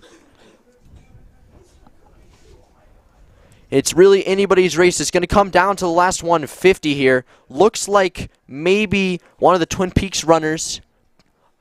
I believe that is Ship from Twin Peaks. 1:01 seat time coming in. He's neck and neck with Thwan from Battle Mountain. Coming down the final straightaway, having some camera issues. There we are. We found them. Looks like Ship. He's going to try and go away with it. And that's a sub 60, first sub 60 of the day. 59.18 for Schwinn from Ship. I combined Quinn and Ship. Ship and Thon both went sub 60 in that heat, both setting new PRs in the process. Yeah, good race in the wind. And, well, we still got 8 more sections of this. 8 more sections of 400s. Section 4 is McCrae from Skyline, Barnes from Horizon, Espino from Skyview, Medina from Fort Lupton, Loza from Skyview, Harris from Mountain Range, Lopez from Thornton, and Bleakman from Fairview. Yeah, and those of you wondering if the wind is really as bad as we're saying, take a look at the flag over here. It's not fun to be out there right now. So shout out to the cameraman up there for us. You're doing a great job. Camera woman, I apologize. So go back to the start line. There we are. 2 DNSs, McCrae in 1, Bleakman in 8. Plenty of DNSs today. That is for sure.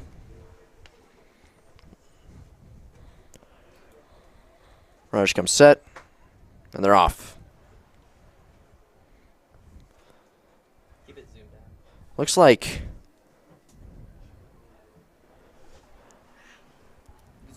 like Skyview maybe? Lane 5, Losa from Skyview. No, that is I don't know what that jersey is out there that I'm looking at. Maybe that's Thornton or Mountain Range. Looks like hard for me to tell who that is in the lead right now. We'll see when they come around this corner. That is Skyview. I was right. That's Losa from Skyview in the lead coming around the final corner. 100 meters to go or so. That is a quick 344 on the clock. Will he have enough to get under 60? Yeah, he's blowing everyone else in this heat out of the water. Yep. Seat time 60 flat coming in. And he's slowing down a little bit. It's going to be right at 60, and I think it's a little bit slower. But still a win. 1 flat .36 for Losa. Espino and Barnes, the next 2 in that heat. And we will go to Section 5. In lane 1 for Section 5, we have Bujanos from Brighton. In lane 2, we have Guerrero from Fort Lupton. In lane 3, we have Morel from Kent Denver. In lane 4, we have Harvey from Mountain Range with the fastest seat time of a 58.81. In lane 5, we have Fost from Legacy. In lane 6, we have Florentino from North Glen. In lane 7, we have Faye from Kent Denver. And in lane 8, we have Mendoza from Skyview. And now we have a scratch in 5 and 7. So no Morel, excuse me. And 3. 5, 7, and 3, excuse me. Faye, Morel, and Fost are not participating in this 400. I do not blame them. And we're getting ready to go.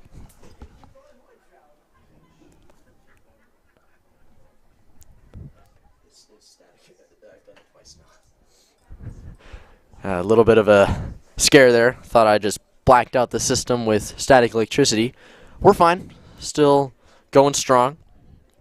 As well as these 400 runners through 100 meters. 3 runners on the inside lanes. Pretty even, but looks like maybe lane 4. Harvey from Mountain Range, first to 200 meters. But coming on the inside, Bujanos from Brighton. Looks like he's going to have the lead with 100 meters to go. Bujanos has found the kick on the last 100. He is moving. Wow. Abraham Bujanos found the kick. With a 3-second PR. 56.67. Wow, that last 200 was fast. And that wind at his back definitely helped that. As we move on to Section 6. Lane 1 is Thomas from Longmont. Lane 2 is Walk from Longmont. Lane 3 is Powell from Thornton. Lane 4 is Craze from Monarch. 5 is Frick from Thompson Valley, excuse me. Lane 6 is Baroni from Silver Creek. 7 is Harrison from Horizon. And 8 is Mutzik from Monarch. Lots of scratches, lanes 4, 5, 6, and 8. That leaves the fastest remaining seed in this heat as Powell from Thornton with a seed time of 58.05. So, out in lane 7, looks like Harrison is going to have to be running by his lonesome for a while. Runners come set, and they're off. As looks like lane 3 not wearing a jersey from Thornton. Wearing some sweats out there. Don't blame him, it's very cold. And he certainly is moving in those Yeah, he is moving. He's picking up that stagger quite a bit and is looking like he's going to be in first heading into the final 100. Yeah, through 200 meters, he's right at 27. That is cruising. Will he have the finish, though? Into the wind, hits the wall. You can see him pull up. The cadence has slowed down considerably.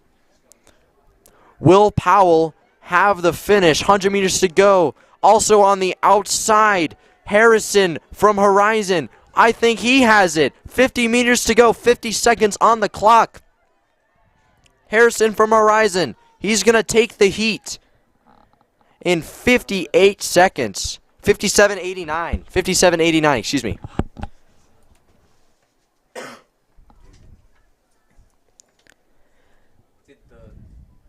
An excellent finish there from Harrison of Horizon to pass Powell of Thornton on that final 100 meters.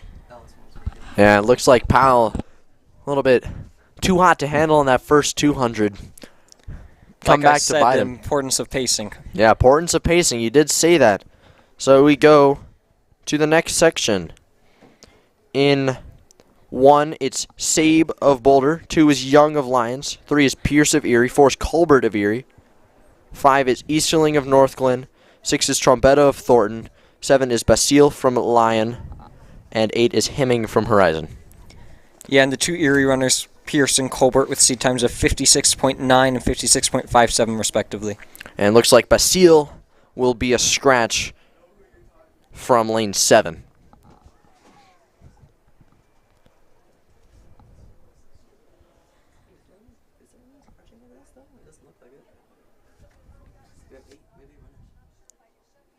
Yes, but Basile's listed as a DNS, but I think he's out there. I see him out there in lane 7. So I don't know what that's about. Runners come set, though, and they're off. So it looks like both Erie runners have made up the stagger. And Pierce, he's going for it. He wants this 400. Maybe a little bit of inexperience there. But Ashley Pierce, David Pierce, but it goes by Ashley Pierce, out in lane 3. I believe he is the leader through 200 meters, maybe lane 2, Young of Lyons. But it's all going to come down to the last 100. Who's going to get it? Who wants it? This is looking like Pierce and Young are going to be level heading to this final 100. Let's see how's the big. And here's Colbert of Erie coming out of nowhere. Yeah, Colbert out of nowhere. He found the kick on that last 100, and he's going to take the heat by about 10 meters. Wow. Tyler Colbert out of nowhere, 56.03 PR for him, and he takes the heat.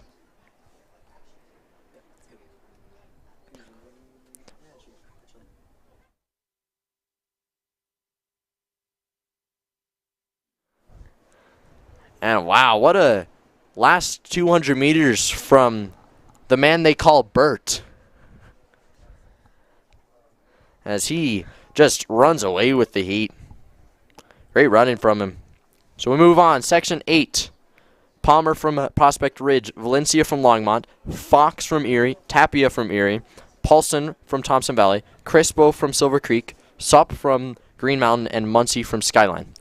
Yeah, and it appears that Muncie and Palmer are both scratches in this race. And Muncie, I recognize that name. That is probably the brother of the great Skyline runner that was, he graduated last year. You know what I'm talking about? No, I don't. You don't know who you're talking about? I have no idea what you're talking about. Right? Producer agreeing with me. I'm agreeing with me. Yeah, shut up. And we have 2 Erie runners in this heat with Fox and Tapia with seed times of 55.79, and Tapia with the fastest seed time of the heat with 55.45.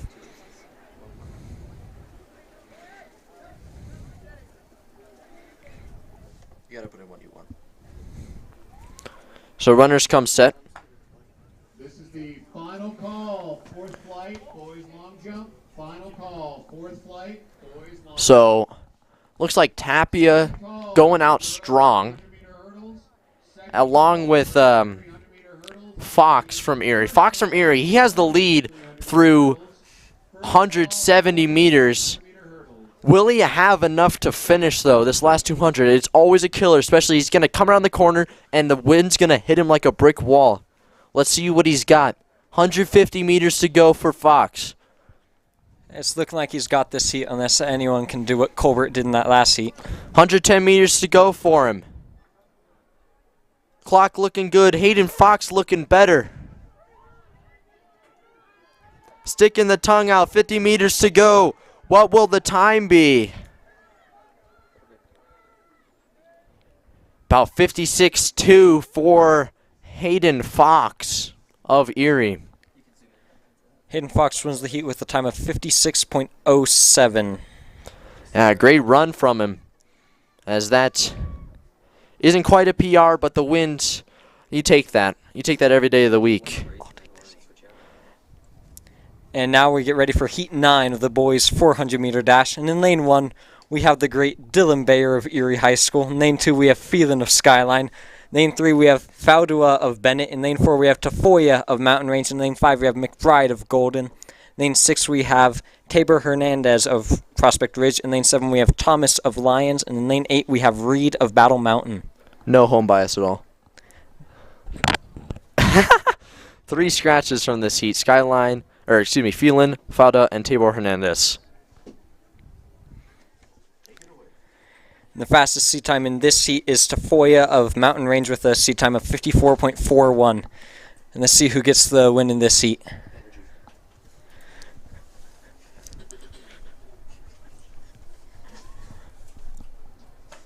And they're off. And Reed of Battle Mountain's coming out hot out of that first 100 meters.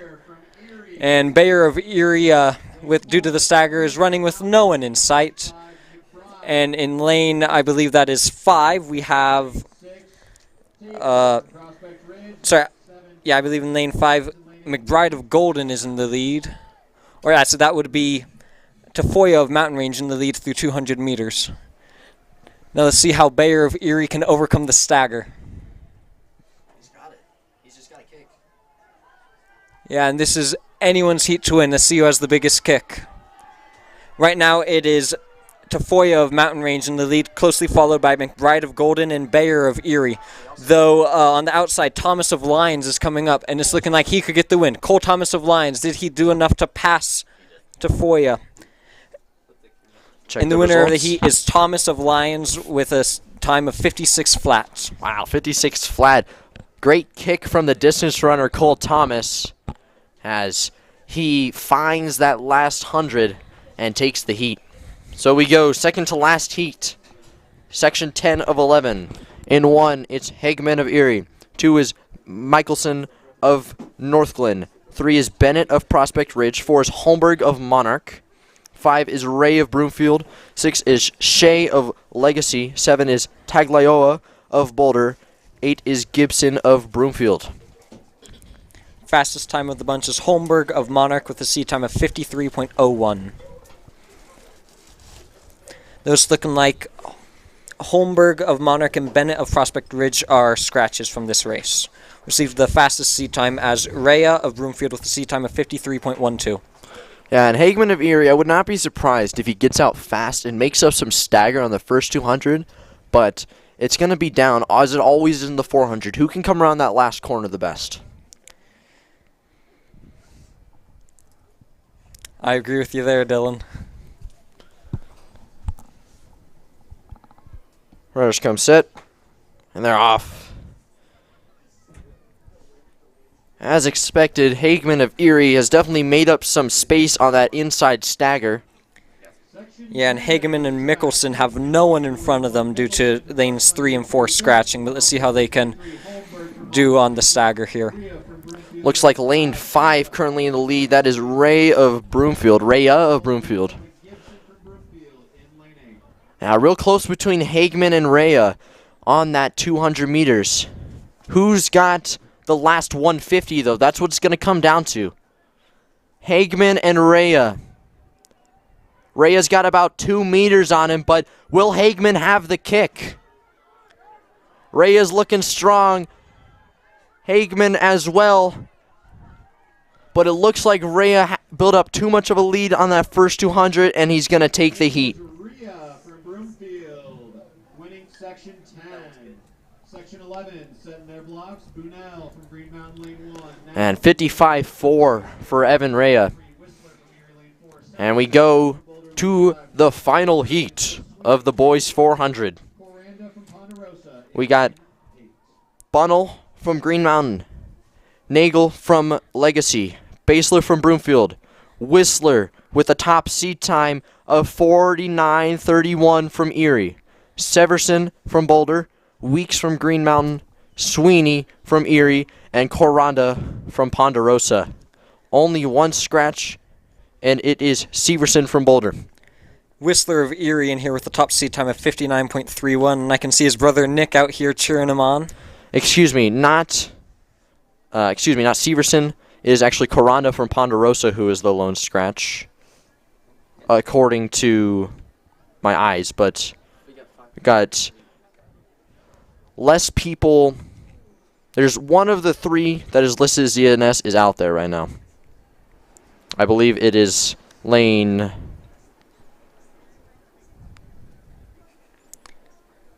It's lane 5, Severson of Boulder. Yep, Severson. Basler of Broomfield and Coranda of Ponderosa have scratched. Yep.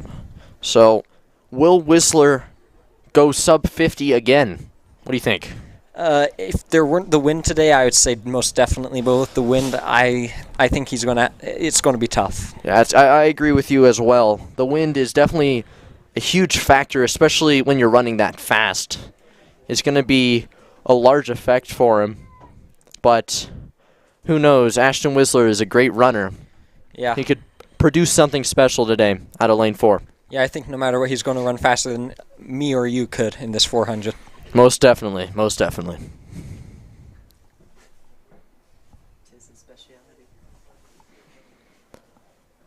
So, this is myself and Logan's. This is our last call for a while. We're going to have... unfortunately, nobody on the mic.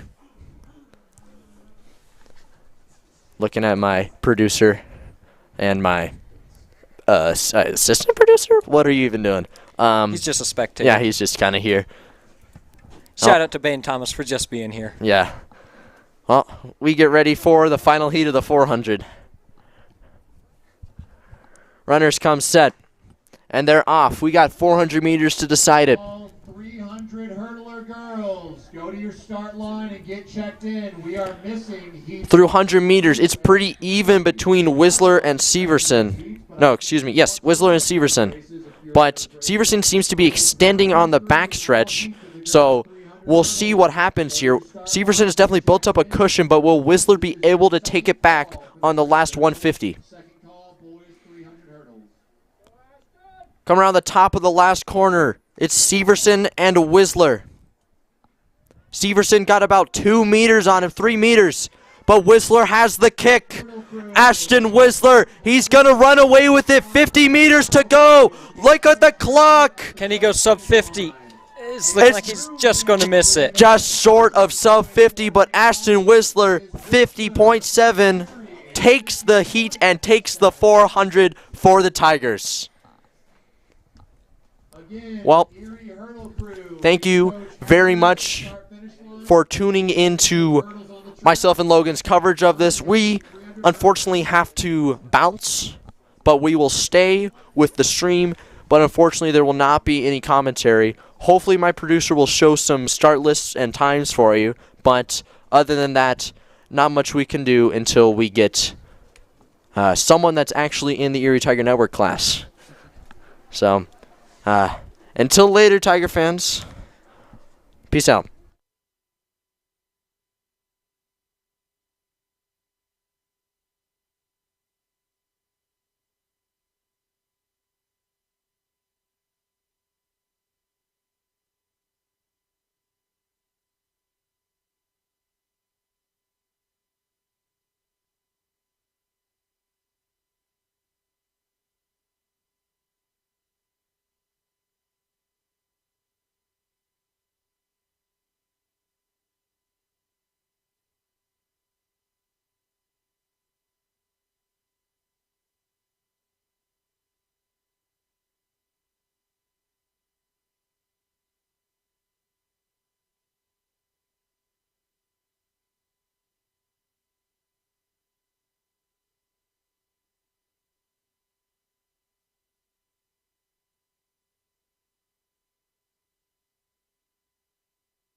No, I can fix it. Okay.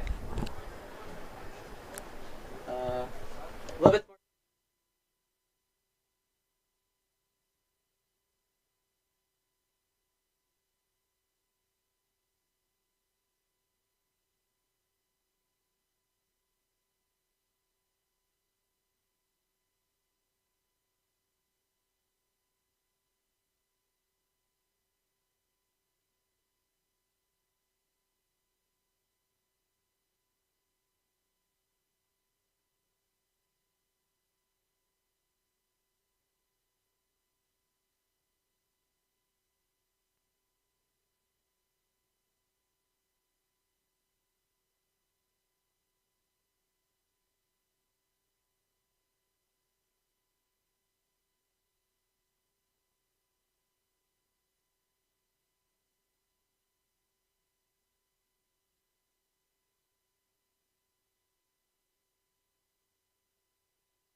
Hello and welcome in Erie Tiger Network to the boys 200 meters.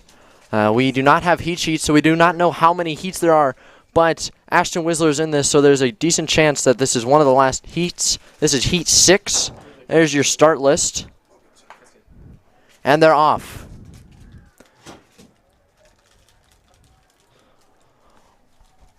Looks to be from around the corner.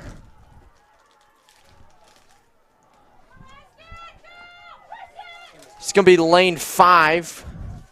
Whistler's coming up on the outside in lane 6. Did Whistler come and get him? No, he did not. Is Kwame Whistler just barely behind him by .04. Third is Elson, Severson, Basler. Levine took 6th as we continue to keep freezing up here. Not exactly sure what's causing this freezing. It's been going on a lot all day. All right, from what I've heard. Wiggle that cord around, just give it some slack so you're not kind of pulling on it when you're turning it. And we're currently troubleshooting. There's no battery. You need to find a battery for it. Any luck?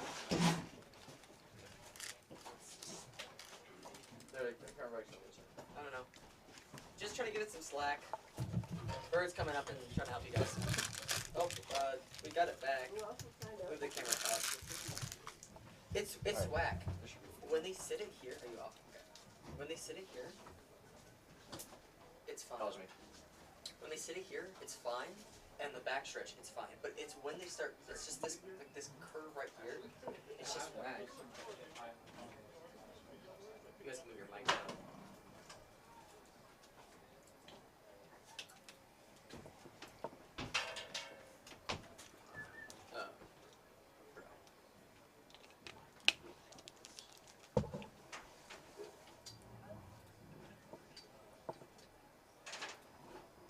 Are you moving the camera that's facing the timer? No. Okay. Is it moving? It could be just, it's just like kind of wiggling. It's fine. No, we got it. Cool.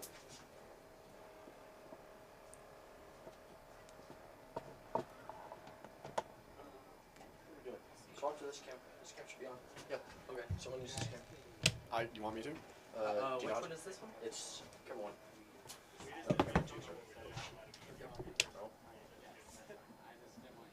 right camera?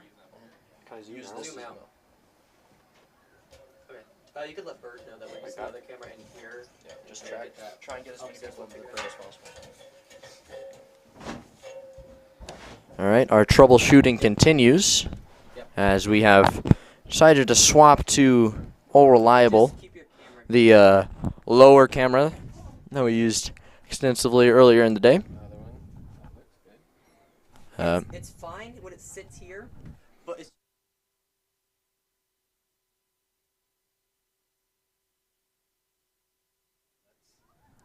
so Dylan, can Dylan rotate it to front, up and down? and they're off. There's your start list.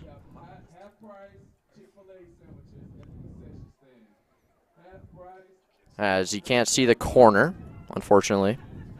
But coming around the final straightaway, looks to be lane 4 Green Mountain and lane 5 Horizon. And it's going to be lane 4 Green Mountain, 2377. As we go back to up above. We're switched back to you guys, but if it freezes again, we'll just switch back to the spot, okay?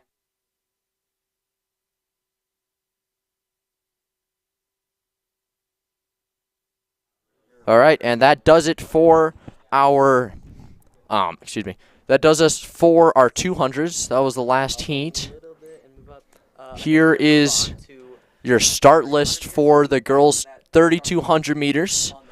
I'll try and quickly grab a heat sheet so I can read it. So we got 22 hips on this 3,200 meters. Hip 1 is Hagen from Summit.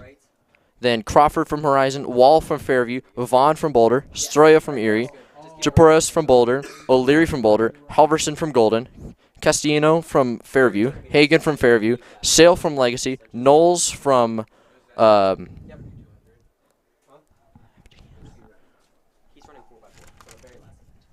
excuse me.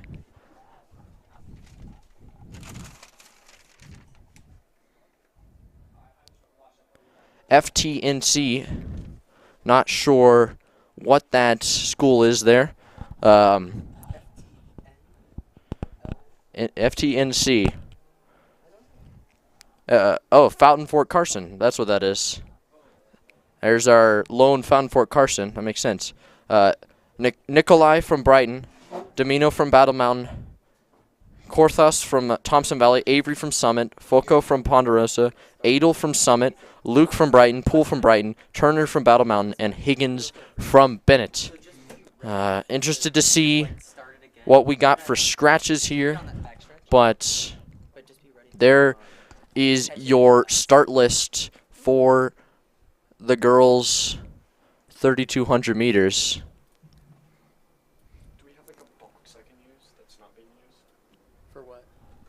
Try to crop that down a little bit. Move it up. There you go. There's your wind as well. Plus 4 meters per second. But here we go. Girls 3,200 meter runs. 8 laps of the 400 meter track. That's math for you right there. And we're ready to go.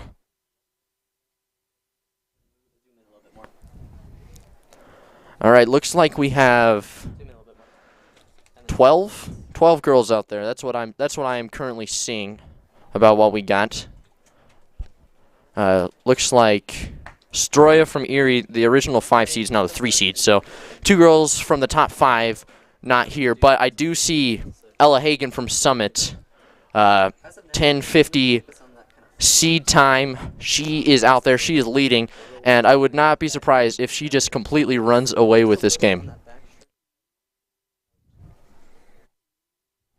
So it is going to be Ella Hagen. She, I believe, for a runner-up in cross-country or for a champion in cross-country, I cannot remember when. She's quick through 200 meters, but yeah, you hear me.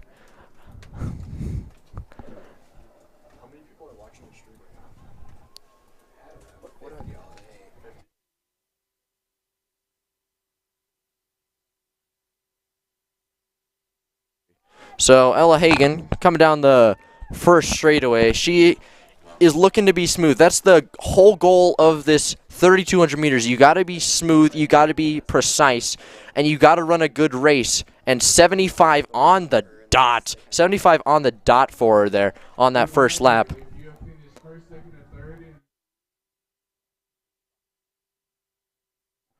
So Ella Hagen with a 75, almost flat 75 through that first lap. And she is just going to be cruising this whole 3,200 meter race. And she, I mean, barring something incredible, she's already won this race. She's already 20 meters ahead of the rest of the field. The next person up, Ella Hagen, she is just absolutely dominating this race. The next person up, Lizzie Crawford.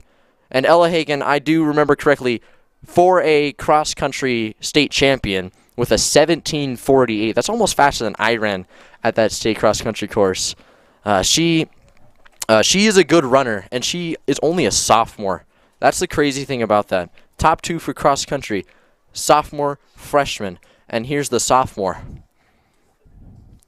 And in second right now is Lizzie Crawford from Horizon. She still has another 20 meters, I would say, over Stroya from Erie. And then after that, it's Halverson from Golden. So not a lot of top seeds still in this meet, or still in this race. But Hagen, 2:39, so a little bit slower on that one. Her first lap, of course, being a 75, almost on the dot, I will say. So that one more around 79. That's about what you should be running if you're wanting to run a 10:50. Because the whole deal about the 32 is you just have to settle into a rhythm. It's very, very similar to a 5K for those of you that have ran a 5K. You got to just find your pace. Don't go too fast on the first lap or the first quarter mile or so, and just stay strong. That's very important as well. As joining me, hopefully, is cross-country runner extraordinaire, third fastest runner in the history of Erie High School, Logan Maddox. Potentially, he's looking to give us a little bit of let's say some insights on how to run the 32, almost a sub 10 32. Yeah, and there are several reasons why I haven't gone sub 10. One is I don't know how to pace myself. Two is I'm not fast enough. That's definitely something for sure. But Ella Hagen, she was 2:39 through 800 meters. So yeah, wow, indeed, that's very, very fast. She is looking to be around 4, a little bit slower than 4:03 through 1200. So after going out in a 75, she's settled into that 125 pace. As coming in now in second is Crawford, and the battle for third is on between Stroya and Halverson. But right now, it is all Hagen.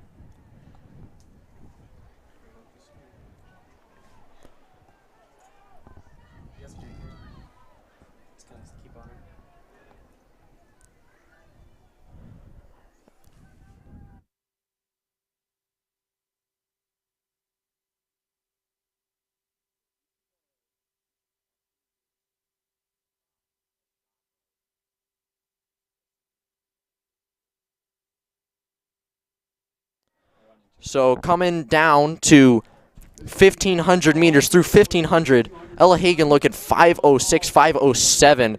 Already almost going to come up and lap people in the first mile of the 32.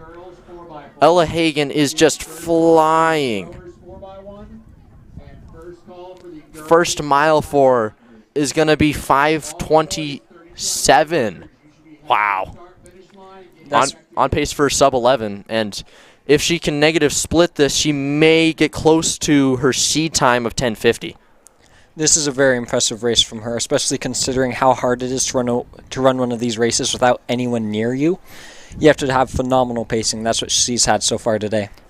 Yeah, Ella Hagen just has to stay strong for 1,500 more meters, and she could have a really good time.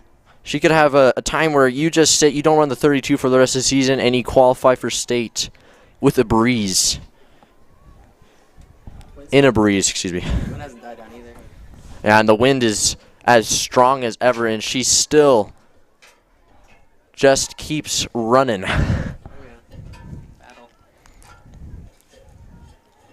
Looking to beat a venue record, if I can find it, of 10:50.51 set in, I want to say this is 2021.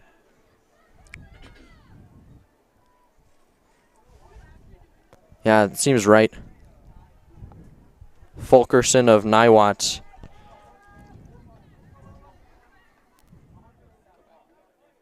Yeah, that was in 2021 ran that at the Erie Invitational. It is also worth saying that Ella Hagen currently has the third fastest time in the history at the EHS track in the girls 3200 with an 11:12.25, which I would bet was run last year. That's tough to see. I'll zoom that out for you there. But that last lap for was 125.8. Let me just move that a little bit. Move that down. There you go. 125.8 for Ella Hagen. She has just settled in to that pace that you have to find if you're going to run a good 32. Yeah, it's also very impressive considering that Ella Hagen is only a sophomore and she's doing this. Yeah, the sophomore. She was doing this her freshman year too. I mean, that third best time, she ran that as a freshman last year, and she just continues to be great.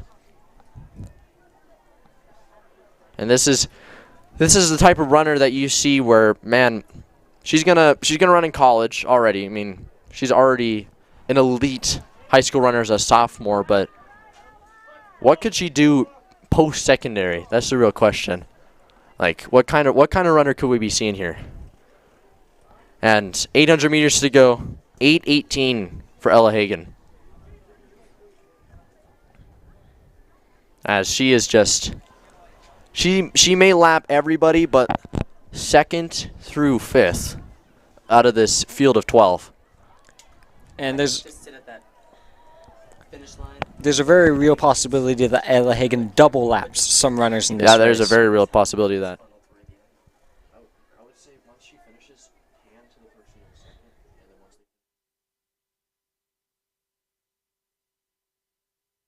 they Just pan to second Yep. place. When she finishes, pan to third. And so Ella Hagen, 600 meters to go, under 9 minutes, or a little bit over 9 minutes through 2,600 meters. That's fast.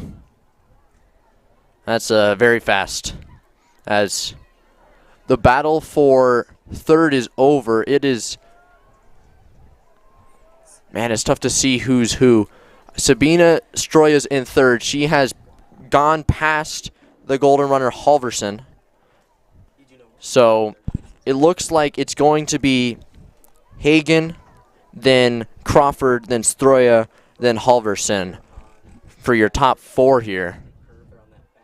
So 1 lap to go for 9:45 on the clock. What are we going to see here? Are we going to see under 11? You think she closed in at 75, Logan? I don't think we're going to quite see under 11, but I think we're definitely going to see under 11:05. Make sure you get the person first. Yeah, but keep on the first place. And getting some looks at some battles. Tell her she's on the back straight. She's on the back straight. So she's on the far Yeah, side. Ella Hagen, 250 meters to go, 10:15 on the clock. Got to run a 250 and 45. It's going to be tough. It's going to be real tough for her. I don't think this sub 11 is coming today for, because this last 200 is going to have to be 35. Just keep on her. Yep. Here we go. Ella Hagen coming around the top corner. She led from the gun. She never was in trouble. 150 meters to go now. 10:40 on the clock. We are not going to see a sub 11 today. Unfortunately. But Ella Hagen is going to run an incredibly good time. This is something that you don't see very often. And she's doing it at the Erie High School track. In horrible conditions. In horrible conditions, all by herself. 11:07 for Ella Hagen. Incredible. And a whole minute faster than my counterpart here can run his 32. Officially, I want to add an asterisk to that. Officially, I ran a 12:07. That was 2 years ago, almost to the day 2 years ago. I have not ran the 32 since. I would like to put it out there that in a 5K and a 2 mile, I have ran faster than 11. But you can have your fun. Officially, what is your 3,200 It time? is 12:07 officially. That's why I'm saying unofficially I've ran faster than that, but officially, whatever. So it is Crawford from Horizon. It's not going to be her seed time, but it's still going to be fast. Clock is off. It's been off for a while. But Lizzie Crawford from Horizon is going to walk to second. And third place as well is going to be Sabina Stroya, right at the 50 meters to go mark. And we'll see what the time is. Crawford 12:06. And so Sabina is going to be probably 12:20, 12:18. Pretty close. And here comes fourth place. That's hip 8 Halverson. And wind definitely taking its toll on these runners. That's for sure.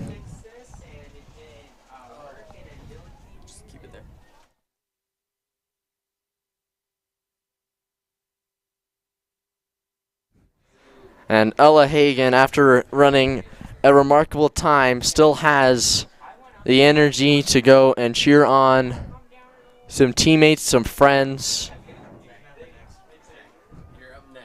As here comes another finisher from Battle Mountain. But while we wait for the rest of these finishers to come through, I think we will we'll go to break here on the Erie Tiger Network.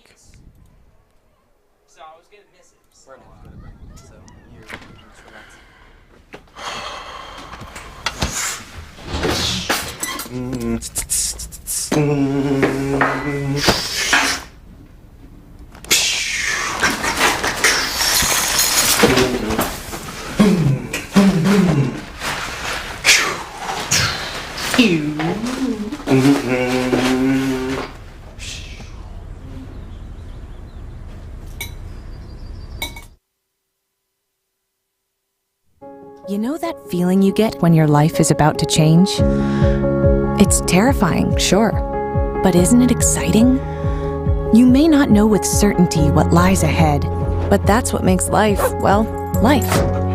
And even when the scene in the rear view is hard to leave behind, take a deep breath, hold on tight, and remember, there's no better way to move than forward.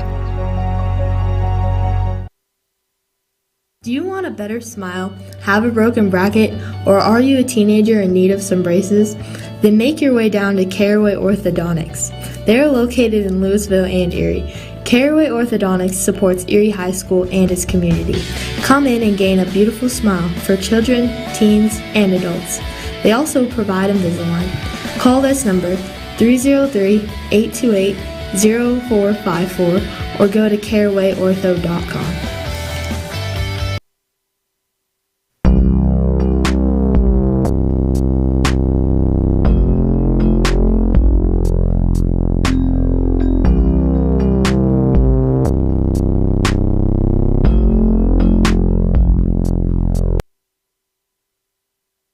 Jeff Foxworthy here. You know, if you've ever found yourself repeating the same thing for 75 years, you might be Smokey Bear. Only you can. And welcome back in, Erie Tiger Network. Looks like we have the boys 32 minus Evan Kraus. So what I thought originally was going to be a very boring race where we just talk about Evan while we talk about him going to Creighton. Now it's going to be interesting because Kraus drops. So it looks like top two seeds are maybe Rademacher and Thomas from Erie, respectively. So what went from maybe a 920 is going to be maybe low 10 at the best. I think we're looking closer to a 10-20 over here. Right, 10-20. But wow, a lot of people, I mean, originally 44 hip numbers. I'm not reading 44 hip numbers on the original start list. There's a few of what you've got, but look at how many of these look at how many are getting dropped. Kraus dropped. Like, people do not want to run in this wind. I don't blame them, but nonetheless, this is going to be a much more interesting race than I initially anticipated because top two seeds are hip 11 Rademacher and hip 13 Thomas. Feel free to grab me something if you want. Come grab them with me. I'm just down. So it's like Green Mountain hip 14 is the 3 seed. So Rademacher Thomas and Thomas are 10:20 seed times. Morrison is 10:30. But before the race, Rademacher, he told me himself, I want to go sub 10 today. And with the wind, the wind is way worse than we thought it was going to be because we thought originally that this 32 was going to be run about an hour later, an hour after this. But because of how quickly we ran through this and how many people dropped the 200, that's for real, that's what happened there. There's a lot more time than anticipated, and there's a lot less people starting this race than anticipated. So don't move the little microphone on the side of your headset near your ear. Lift the whole thing. I count 23 of 44 original hips out there. There you go. Perfect. So almost half of the field dropping this 3200, and honestly, I do not blame them. to run out in that mess for like 10, 15 minutes, 10 to 15 minutes, I would not be having fun, I guess you could say. There's your finished heat sheet. There's still some people missing at the bottom of that, I believe. Maybe one, Aiden Tucker at the bottom of it. But other than that, that's all she wrote. And that is actually your entire heat sheet right there. So Rademacher, Thomas, Morrison, Shriver, McCabe, Alvarez. There are all of your DNSs. Look at that. And, well, we're getting ready to go. There's a heat sheet going away. And, man, I would be unhappy standing on that line right now, waiting to start. Yeah, they're having them wait out there a while. They really want them getting cold before this 32. You gotta get cold before you run a 32, right? Yeah. Now let's see which of these runners can show the 32 who's boss. I can't. Yeah, 32's boss, guys. Well, we are off, so we'll try to figure out what we're looking at here. So.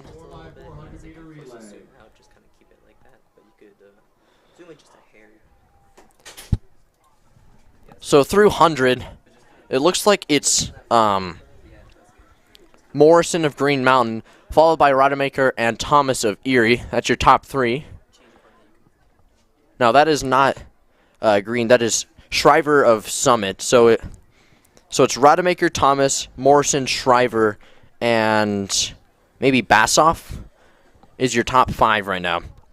We'll have to check hip numbers as they come around. That's my initial guess. And yeah, that is correct. That's your 5. And we do not have the clock. We'll put that on there real quick.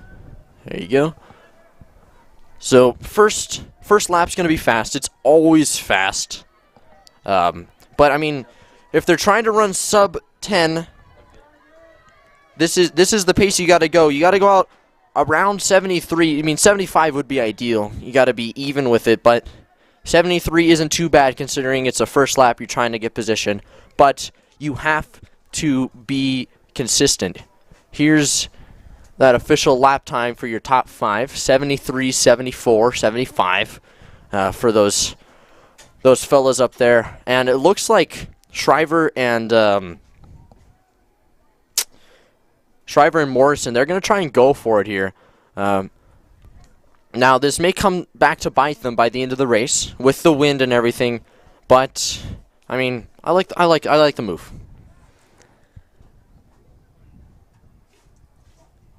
Yeah, a big part of the 32 is to see who can settle into the race the best. So we're going to be seeing on laps around 3 through 5 who's going to be winning this race based on who's able to keep up their speed the best. So coming around to 800 meters.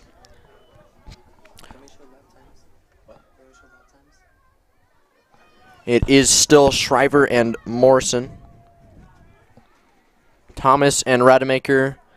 And then Bassoff. That lap a little bit slower. That was more like a 79 on that lap.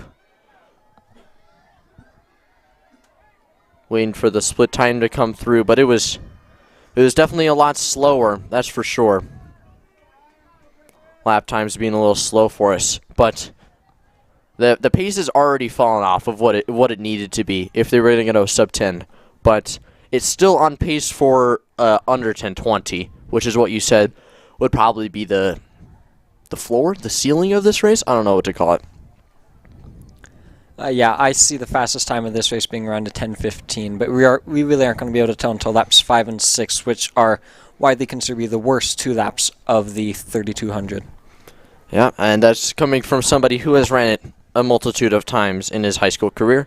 And so, actually, looking like, according to Rapid, that was a 117 from Shriver, but looked to me from my eyes that it was more around 232 through 800 meters, so a little bit slow, but it's all about that pace now. And Shriver and Morrison, they've definitely fallen off the pace. It's now 3:48. They're averaging about 76s. So it's a little bit slower than 10, but it's pretty close to 10. And Shriver, he wants it. He's going to go for it.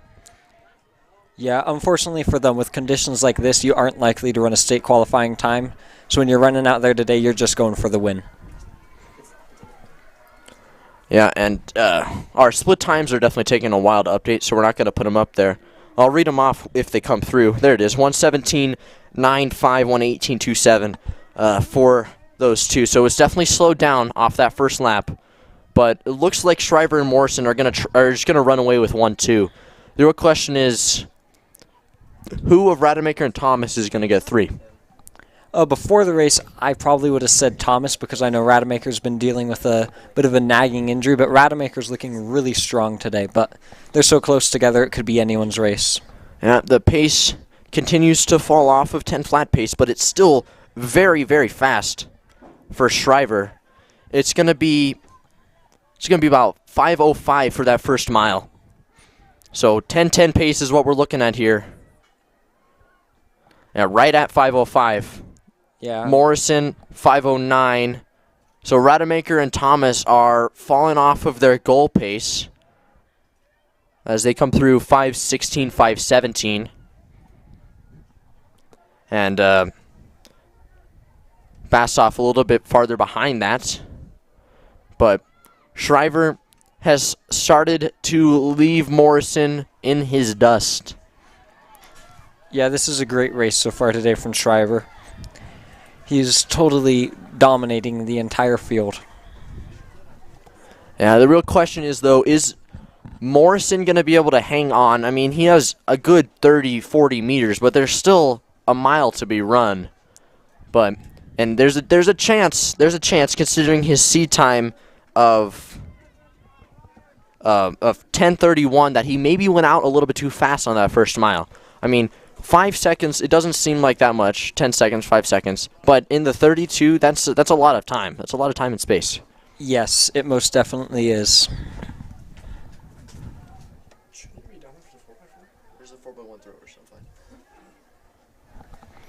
So Shriver comes through, 1,200 meters to go, 6:24. And then Morrison, he has, I'm going to say about 35 meters on Rademacher, and Rademacher has about 10 meters on Thomas. But turn those lights on. Feels professional. So Shriver coming up to lap some members of the field on that backstretch.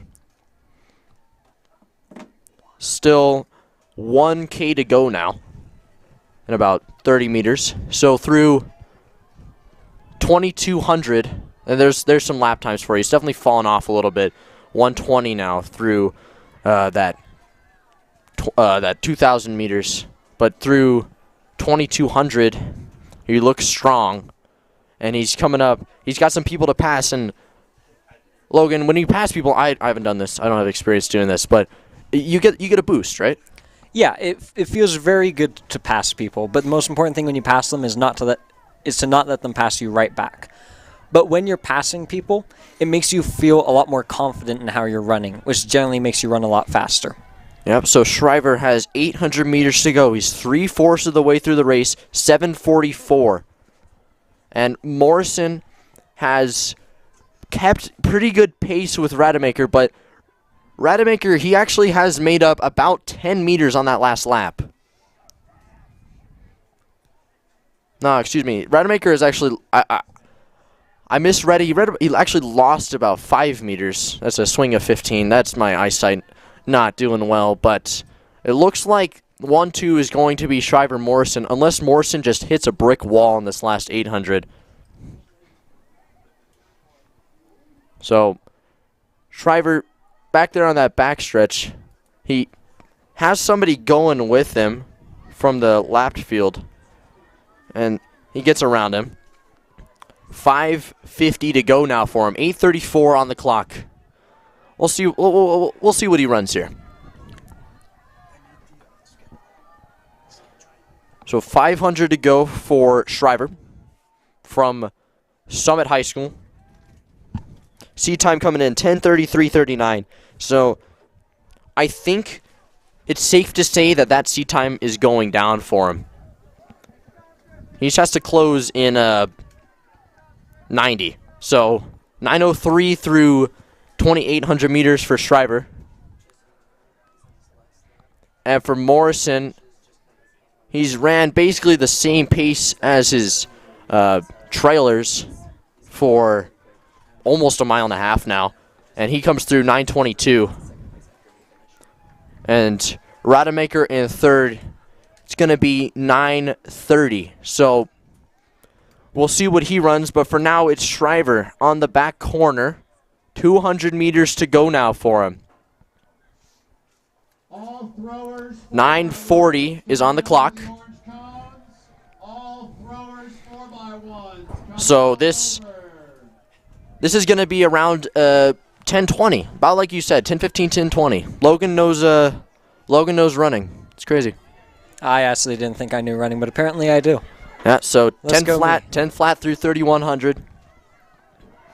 Just got to finish it now. Joshua Shriver, seed time coming in, 10:33. Seed time coming out, 10:16. And that is a huge PR for Josh Shriver, as we are trying to find this final finisher. There's Morrison. 10:30 on the clock. We should have a team from Erie, Skyview. And he finishes about 10:40. Rademacher coming in. He's going to be about 10:47, 10:48. And Thomas not too far behind. He'll get under 11 for the first time, but definitely not what he wanted. 10:55 for Rademacher. There are your official times. 10:16.82 for Shriver. He just torched the field. That last lap, 73. Very fast for him. Rademacher gets third, Morrison second, Thomas fourth, Briggs fifth, Bastoff sixth. But definitely looked like Shriver, he knew what he was going to do beforehand, and he executed it very well. From the moment that race started, there was little doubt that Shriver would be the one winning that race. Yep. Once he kind of just split himself from the field, and that's all it took. As finishing times continue to roll in.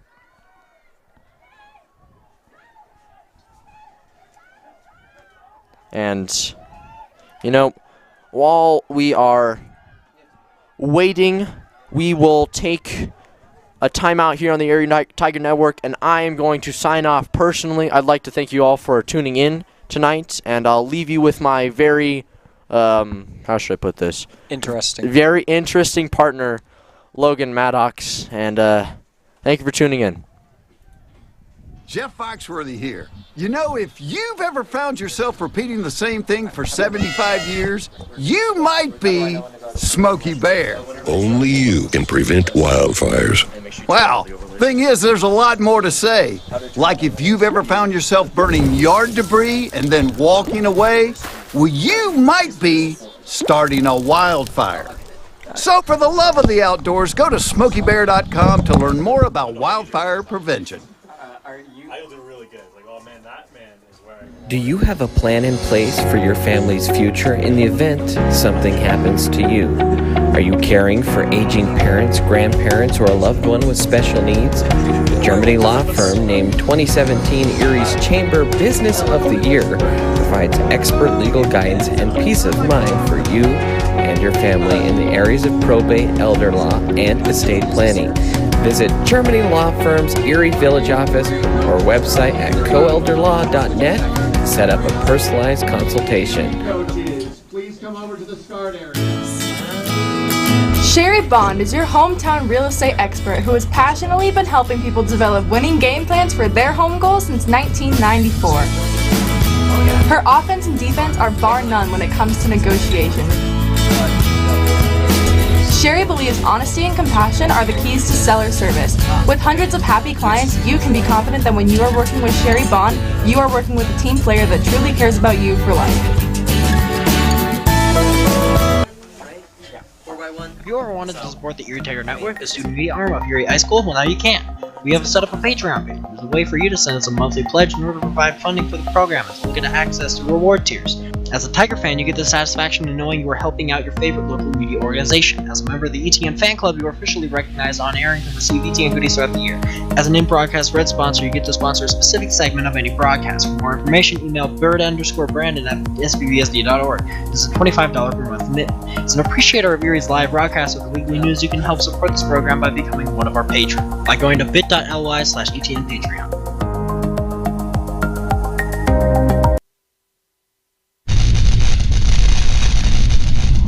You are watching the ETN.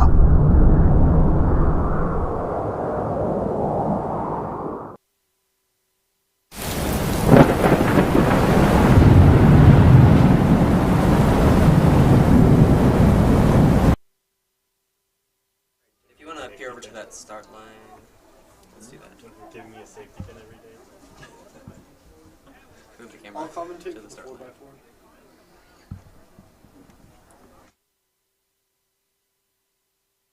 Needed. Hello.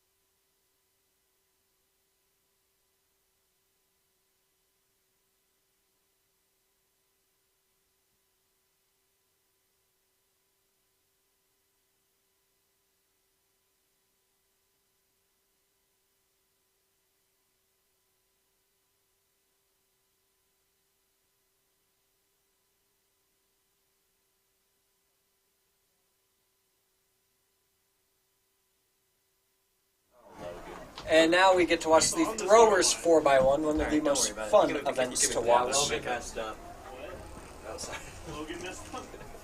And it appears we have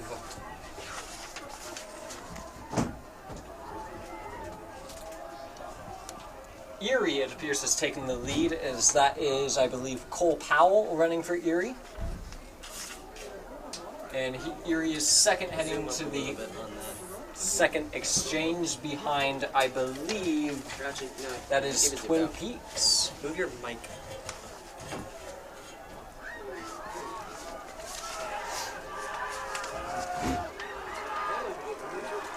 And heading in the final 100 is Twin Peaks versus Erie, and that appears Mason Cowgill of Erie has taken the lead heading into the final 100, and Erie takes the victory over Twin Peaks in the Throwers 4x1. All girls 4x4s, come on.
now we get ready for the first heat of the girls 4x400 meter. Okay, you're close to the little. What? Can't hear you very well.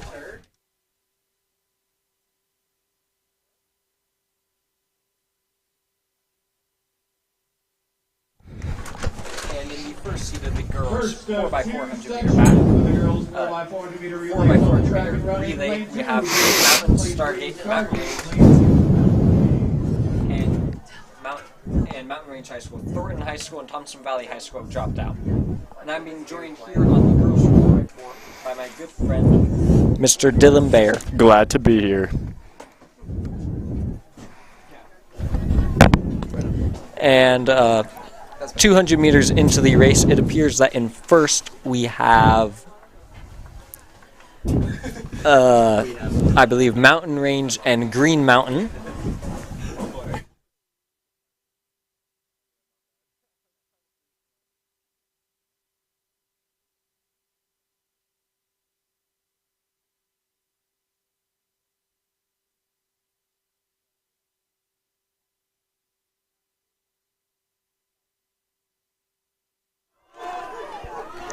And in first, heading to the first exchange, we have Stargate, followed by Battle Mountain and Mountain Range. And Stargate is first in the first exchange, closely followed by Battle Mountain. And now, for those of you who don't know the 4x400 meter relay, the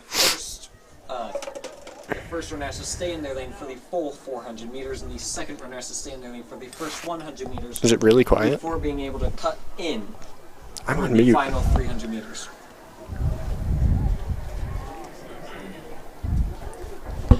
What? A good kick here in the 200 meter stretch.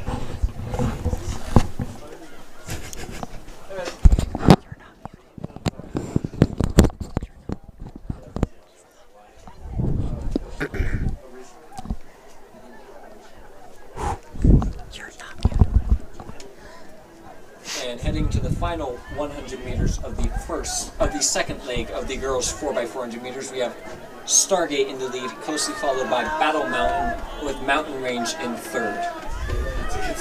And here's Stargate running down the final 100 to hand it off to her teammate in the second of 3 exchanges. They are coming in at around 2 minutes and 20 seconds. And in the second, we have Battle Mountain, who is coming to the second exchange at around 2 minutes 25 seconds. What's happening? Keep talking. And in third, we have Mountain Range coming in at around 2 minutes 33 seconds.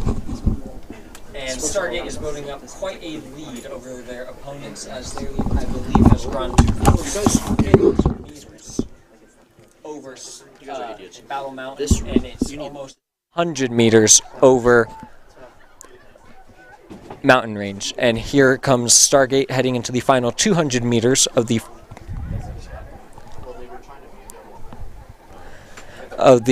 third leg of the girls 4x4.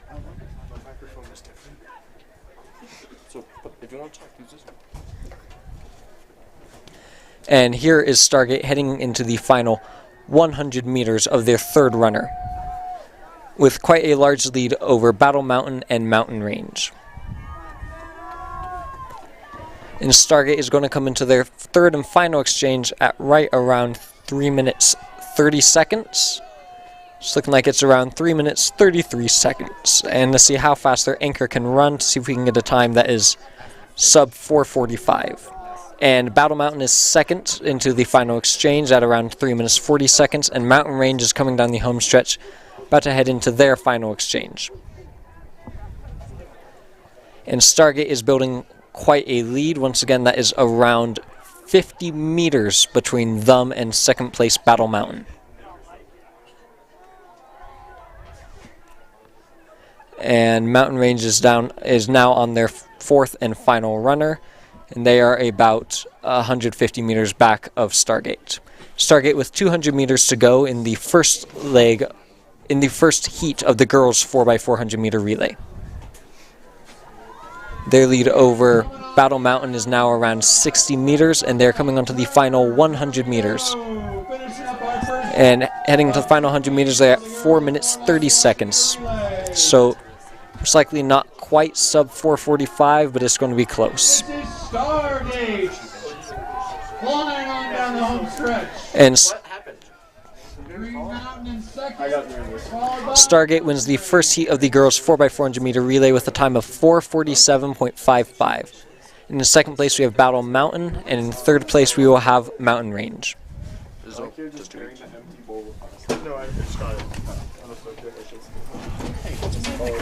It's mine.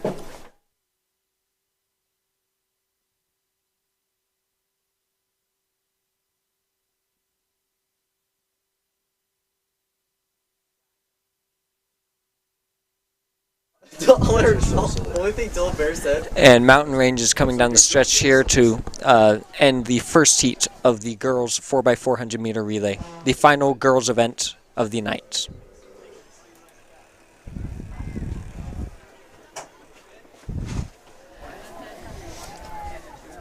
We got another heat. Am I good?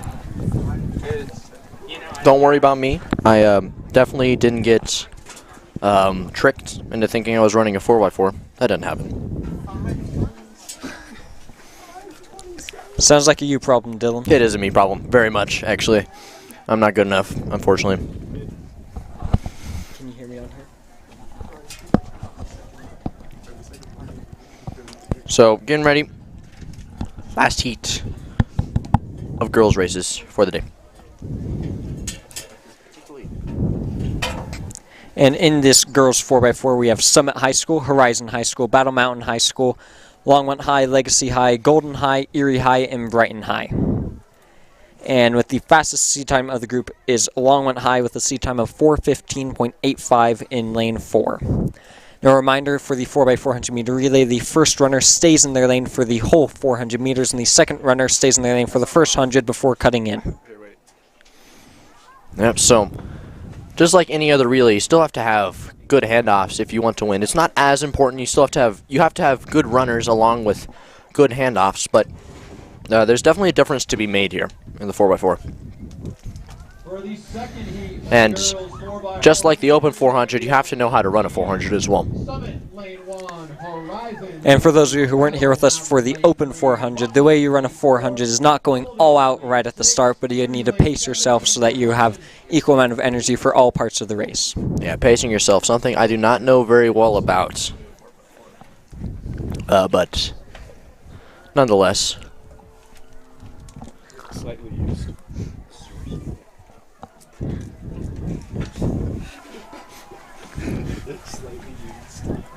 And through the first 100 meters, it appears that that lane 8 Brighton has a sizable gap over Erie, and I believe that is lane 3 Battle Mountain that is taking a large lead there. Yeah, definitely a little bit tough to see jerseys with the dimming light, but it's anybody's race as of right now. And heading to the final 100 meters of the first runner. On the final heat of our girls 4x4, we have lane 3 Battle Mountain in the lead, along with lane 8 Brighton and lane 5 Legacy. And in fourth, we have lane 7 Erie. And now coming into the first of 3 exchanges in the girls 4x400 meter relay. Battle Mountain is building a sizable lead over their opponents, but I believe that's lane 5 Legacy that is running a very fast 100 meters to start their second leg. Let's see if they can hold this up. And Brighton is in third with, I believe that is Horizon in second and Summit in, Horizon in third and Summit in fifth. Fourth and fifth, sorry. Yep. And Erie looking a little bit rough, but they have a chance still to get fourth, and with some good last 2 legs, they could move themselves back into a podium position. It's Legacy and Battle Mountain battling it out for the lead right now as we head into the second of 3 exchanges. And in third, we have Brighton. And in fourth, Horizon. In fifth, Summit. Legacy's first into the second exchange, followed by Battle Mountain. And that was a good handoff from Legacy. They kept good momentum and allowed their runner to build even more space even within that handoff. Yeah, Legacy's building a sizable lead over Battle Mountain at the moment. And out there, I see Ella Hagen running for Summit, just like, what, 40 minutes off of a low 11 3200? Yeah, she's got to be exhausted out there, but she's still running incredibly fast. Yeah, seems like something Evan Kraus would do.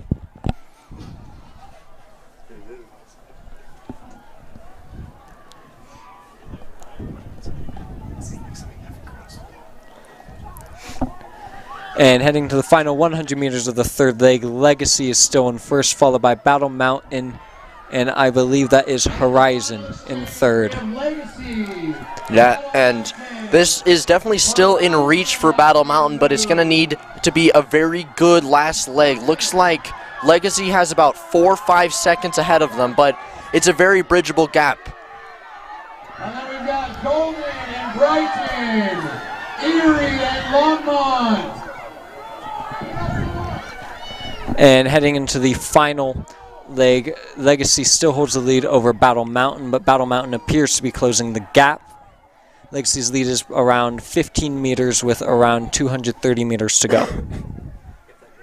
Yeah, and the runner for Legacy, she seems to be slowing down a little bit. She's struggling. She's hitting that brick wall with the wind, and the Battle Mountain girl, she has enough to go around her. Yeah, very impressive anchor leg from Battle Mountain, and it appears that they are going to get first with Legacy taking second. We are getting a good battle for third between Horizon and I believe Summit. Yep, and Erie has made up a lot of space on this last anchor leg. They got the baton in 7th. Now they are currently in 5th. And Battle Mountain gets the victory with Legacy taking second and Summit taking third to finish out the podium places. And Erie's coming in 5th.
And it appears that we are combining the first two heats of the boys 4x400 meter relay today.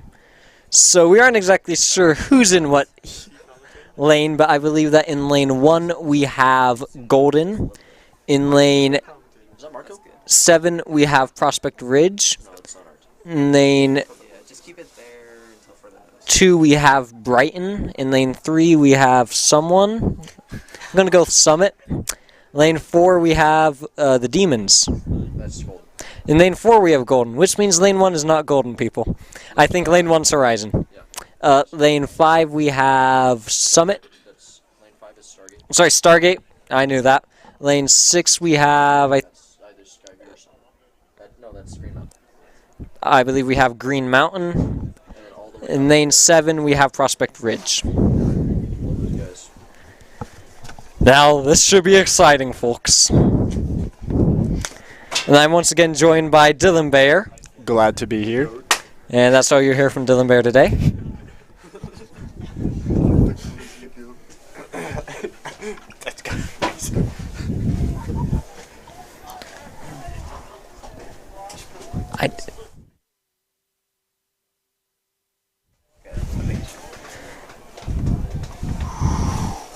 Now we get ready for the start of the first of now 2 heats of the boys 4x400 meter relay, the final event of the day. Lane 2 Brighton, lane 3 Summit, lane 4 Golden, lane 5 Stargate, lane 6 Green Mountain, and lane 7 Prospect Ridge. And while we're waiting for this to start, I'd like to thank all the volunteers who helped make this track meet possible today, and all the coaches who put in hard work, and all the track meet workers. I don't know their specific job titles, but I'd like to thank all of them for making this meet possible. The track officials, thank you, Dylan. I'd like to thank you all for making this possible. It's been a great day today, and let's hope for a good finish.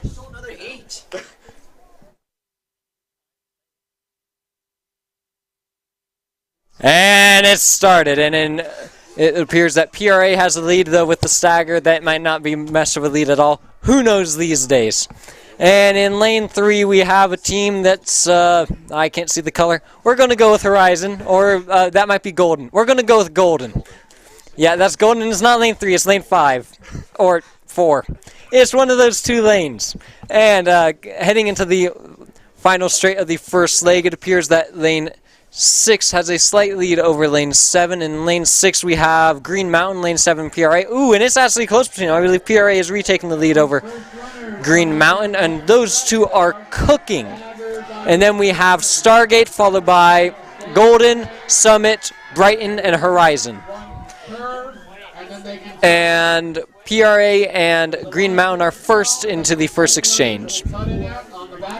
Now they can cut in after the first 100. And runners remain in lane 1 for the rest of the race. And Green Mountain has taken the lead over Prospect Ridge with this second runner here as they head into the final 200 meters of the second leg. And in third, it appears that we have Golden, and in fourth, Summit. A very close race between the 2 first people, and a solid group of 4 coming up behind them. Anyone's race at this point. And it is Horizon in third, sorry, not Golden, and it's... Ooh, Golden's coming up on Horizon. And a very fast second leg from Green Mountain with Prospect Ridge in second, and Brighton now in third. And Green Mountain and PRA are the first into the second of 3 exchanges in this boys 4x400 meter relay.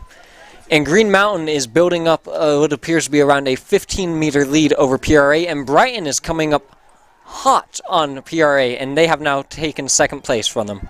And Brighton's zooming. Let's hope that they pace themselves correctly and can keep this up over the whole lap, as they're trying to close in on Green Mountain.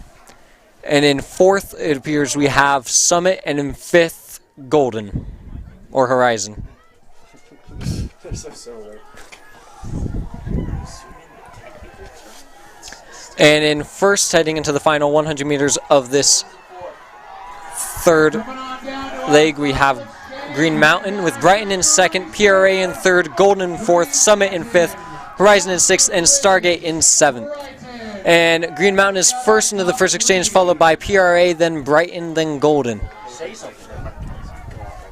And it appears that Green Mountain is going to run away with this thing unless PRA has something to say about it. A very fast first 100 leading into the 200. Hopefully they can hold this pace for the last 200. And Green Mountain has about a 15-meter lead heading into the final 200 meters of this first leg of the boys 4x400 meter relay. And Golden has overtaken Brighton for third, with PRA remaining in second. And heading to the final 100 meters, Green Mountain has a sizable lead over PRA. And Golden's coming up on PRA, trying to get second in this heat, and it appears that they are going to do it. That man already ran the 1600 today. Oh, and PRA could, it appears that was a little stumble there, and Brighton could beat them too. Green Mountain in first, Golden in second, Prospect Ridge in third, and Brighton in fourth by 0.05 seconds. PRA stumbled there, but they were able to maintain third position. Now I'd like to welcome back on Dylan Richardson after he relieved Dylan Bayer of his duties. Yeah, okay. Well, we got final heat, boys, 4x400 meter. As I said last year, it's the final heat of the final event of the Erie Tiger Twilight Invitational. This time, it's about 4 hours earlier. That was very loud. Which is a highlight, I would like to say, of today. Last year's went on a bit too long. Yeah, you can say that again. So last year's went on a bit too long. Yeah. So in 1, we have Mountain Range, 2 is Thompson Valley, 3 Ponderosa, 4 Erie High School, 5 Battle Mountain, 6 Legacy, 7 Longmont, and 8 Twin Peaks. So Tigers come in fastest seed time of 334.66. And their forerunners are Carson Hageman, Alex Sweeney, Dylan Bayer, not Dylan Bayer, someone replaced Evan Dylan Kraus. Bayer, Evan Kraus, and Ashton Whistler. I thought it was going to be me instead of Dylan Bayer, but now it's Evan Kraus instead of Dylan Bayer. I'm very mad, but bygones be bygones. Can't have any personal bias. Yeah, Erie wanted to win the meet, Dylan. Yeah, as the booth goes wild. That was pretty solid. That was pretty good. Okay, I have to give you that one, bro. Shut up. All right, this has become like a podcast now. Unbelievable. All right, so leading off for the Tigers is going to be Sweeney. That's a new strategy. It's been Hageman. Basically, the rest of this, the first 3 meets of the season, it's been 2 meets. It's supposed to be 3. First 2 meets of the season, it was Carson Hageman leading off for the Tigers, but now they've decided to change up the strategy, get Sweeney out there, and I mean he's a good runner, and we'll have to see what his first lead-off leg in a 4x4 looks like. And I will say, running in your lane the whole time in a 4x4 is definitely a different feel than running on the inside lane the whole time. Yeah, I wouldn't know. Never stayed in the lane. Except for that one 4x2. Which we will not talk about. Okay. Just making sure, you know. Well, getting ready to go here. Getting ready to go. Runners are at their blocks. Looks like it's going to be 7 of 8 teams out there. With lane 2 dropping, and lane 2 was Thompson Valley. Yep.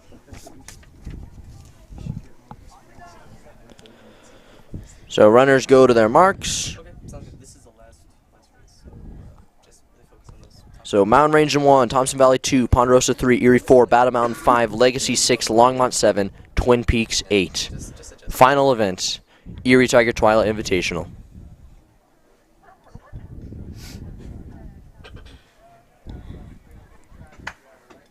And they're out of the blocks.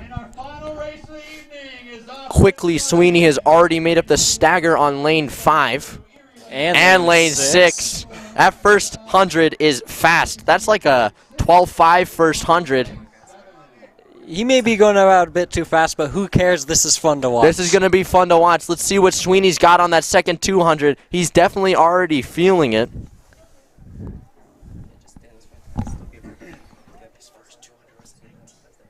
According to people in the booth. The first 200 is about 20. So Sweeney going out. He's still got it, though. He's got to kick it in.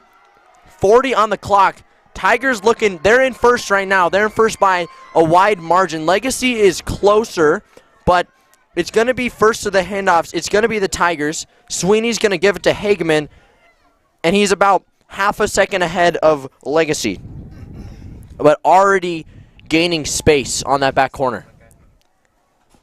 And heading into the end of the stagger, Erie has a sizable lead over Legacy, with third place being... I believe that is Mountain Range out there in third, but they're being caught currently by Ponderosa.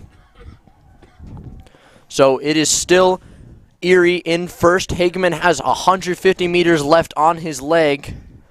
We got to see what splits are looking like. Are they on there? We are about to get to the halfway mark of this race. We have Erie. No, there are not any splits, but it is Hageman in first for Erie. Legacy has definitely made up some ground on that leg, but it's going to go to Kraus. Evan Kraus, the D1 commit, is going to get the baton in first place. And as he said many times, if our team gets the baton in first place to me, it's probably over. Because after Evan Kraus is today's 400-meter winner, Ashton Whistler.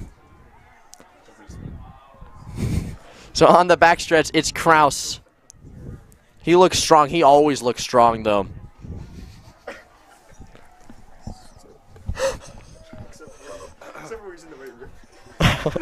Oh, my God. 150 to go. Clock's at 2:20 for the Tigers. This could be a really good run for Erie. Just got to see what does Whistler have left in the tank after today. Yeah. It's Erie in first, followed by Ponderosa, but Erie has a sizable lead. It's going to take a rather unexpected final leg from Ashton Whistler for this not to end in an Erie victory. Yeah, if Whistler goes under 50 seconds here, we could see a sub 3:30 in the 4x4. That is very, very fast. But Whistler, I think this is another one of his victory lap 4x4s. He's got about 50 meters on the whole field, and I don't think anybody's going to catch him here. No, he showed in the Open 400 today that he is the best 400 runner here, and he's showing it again now in the 4x4. 130 meters to go for Whistler. Comes around the corner. Looks up, 100 meters to go, 3:20 on the clock. What will we see here? Whistler's flying down the home stretch. And to end the meet, the Tigers, they stay on top, 3:33. In second place, we have Ponderosa, closely followed by Legacy, and we have a good battle for fourth between Mountain Range and another team in a black jersey. And Erie with a 3:32.55. That is wicked fast in this wind, and they take the 4x4 in convincing fashion. And that ends the final meet of the Erie Tiger. That ends the final race of the Erie Tiger Invitational. I'd like to thank you all for coming on, and I know that Dylan would like to thank you all too, and so would Dylan Bayer. Thank you. On the infield, please grab all your belongings. Please pick up any trash in your team camp on the infield on your way out. It's been great having you. We will see you again next year at the Erie Tiger.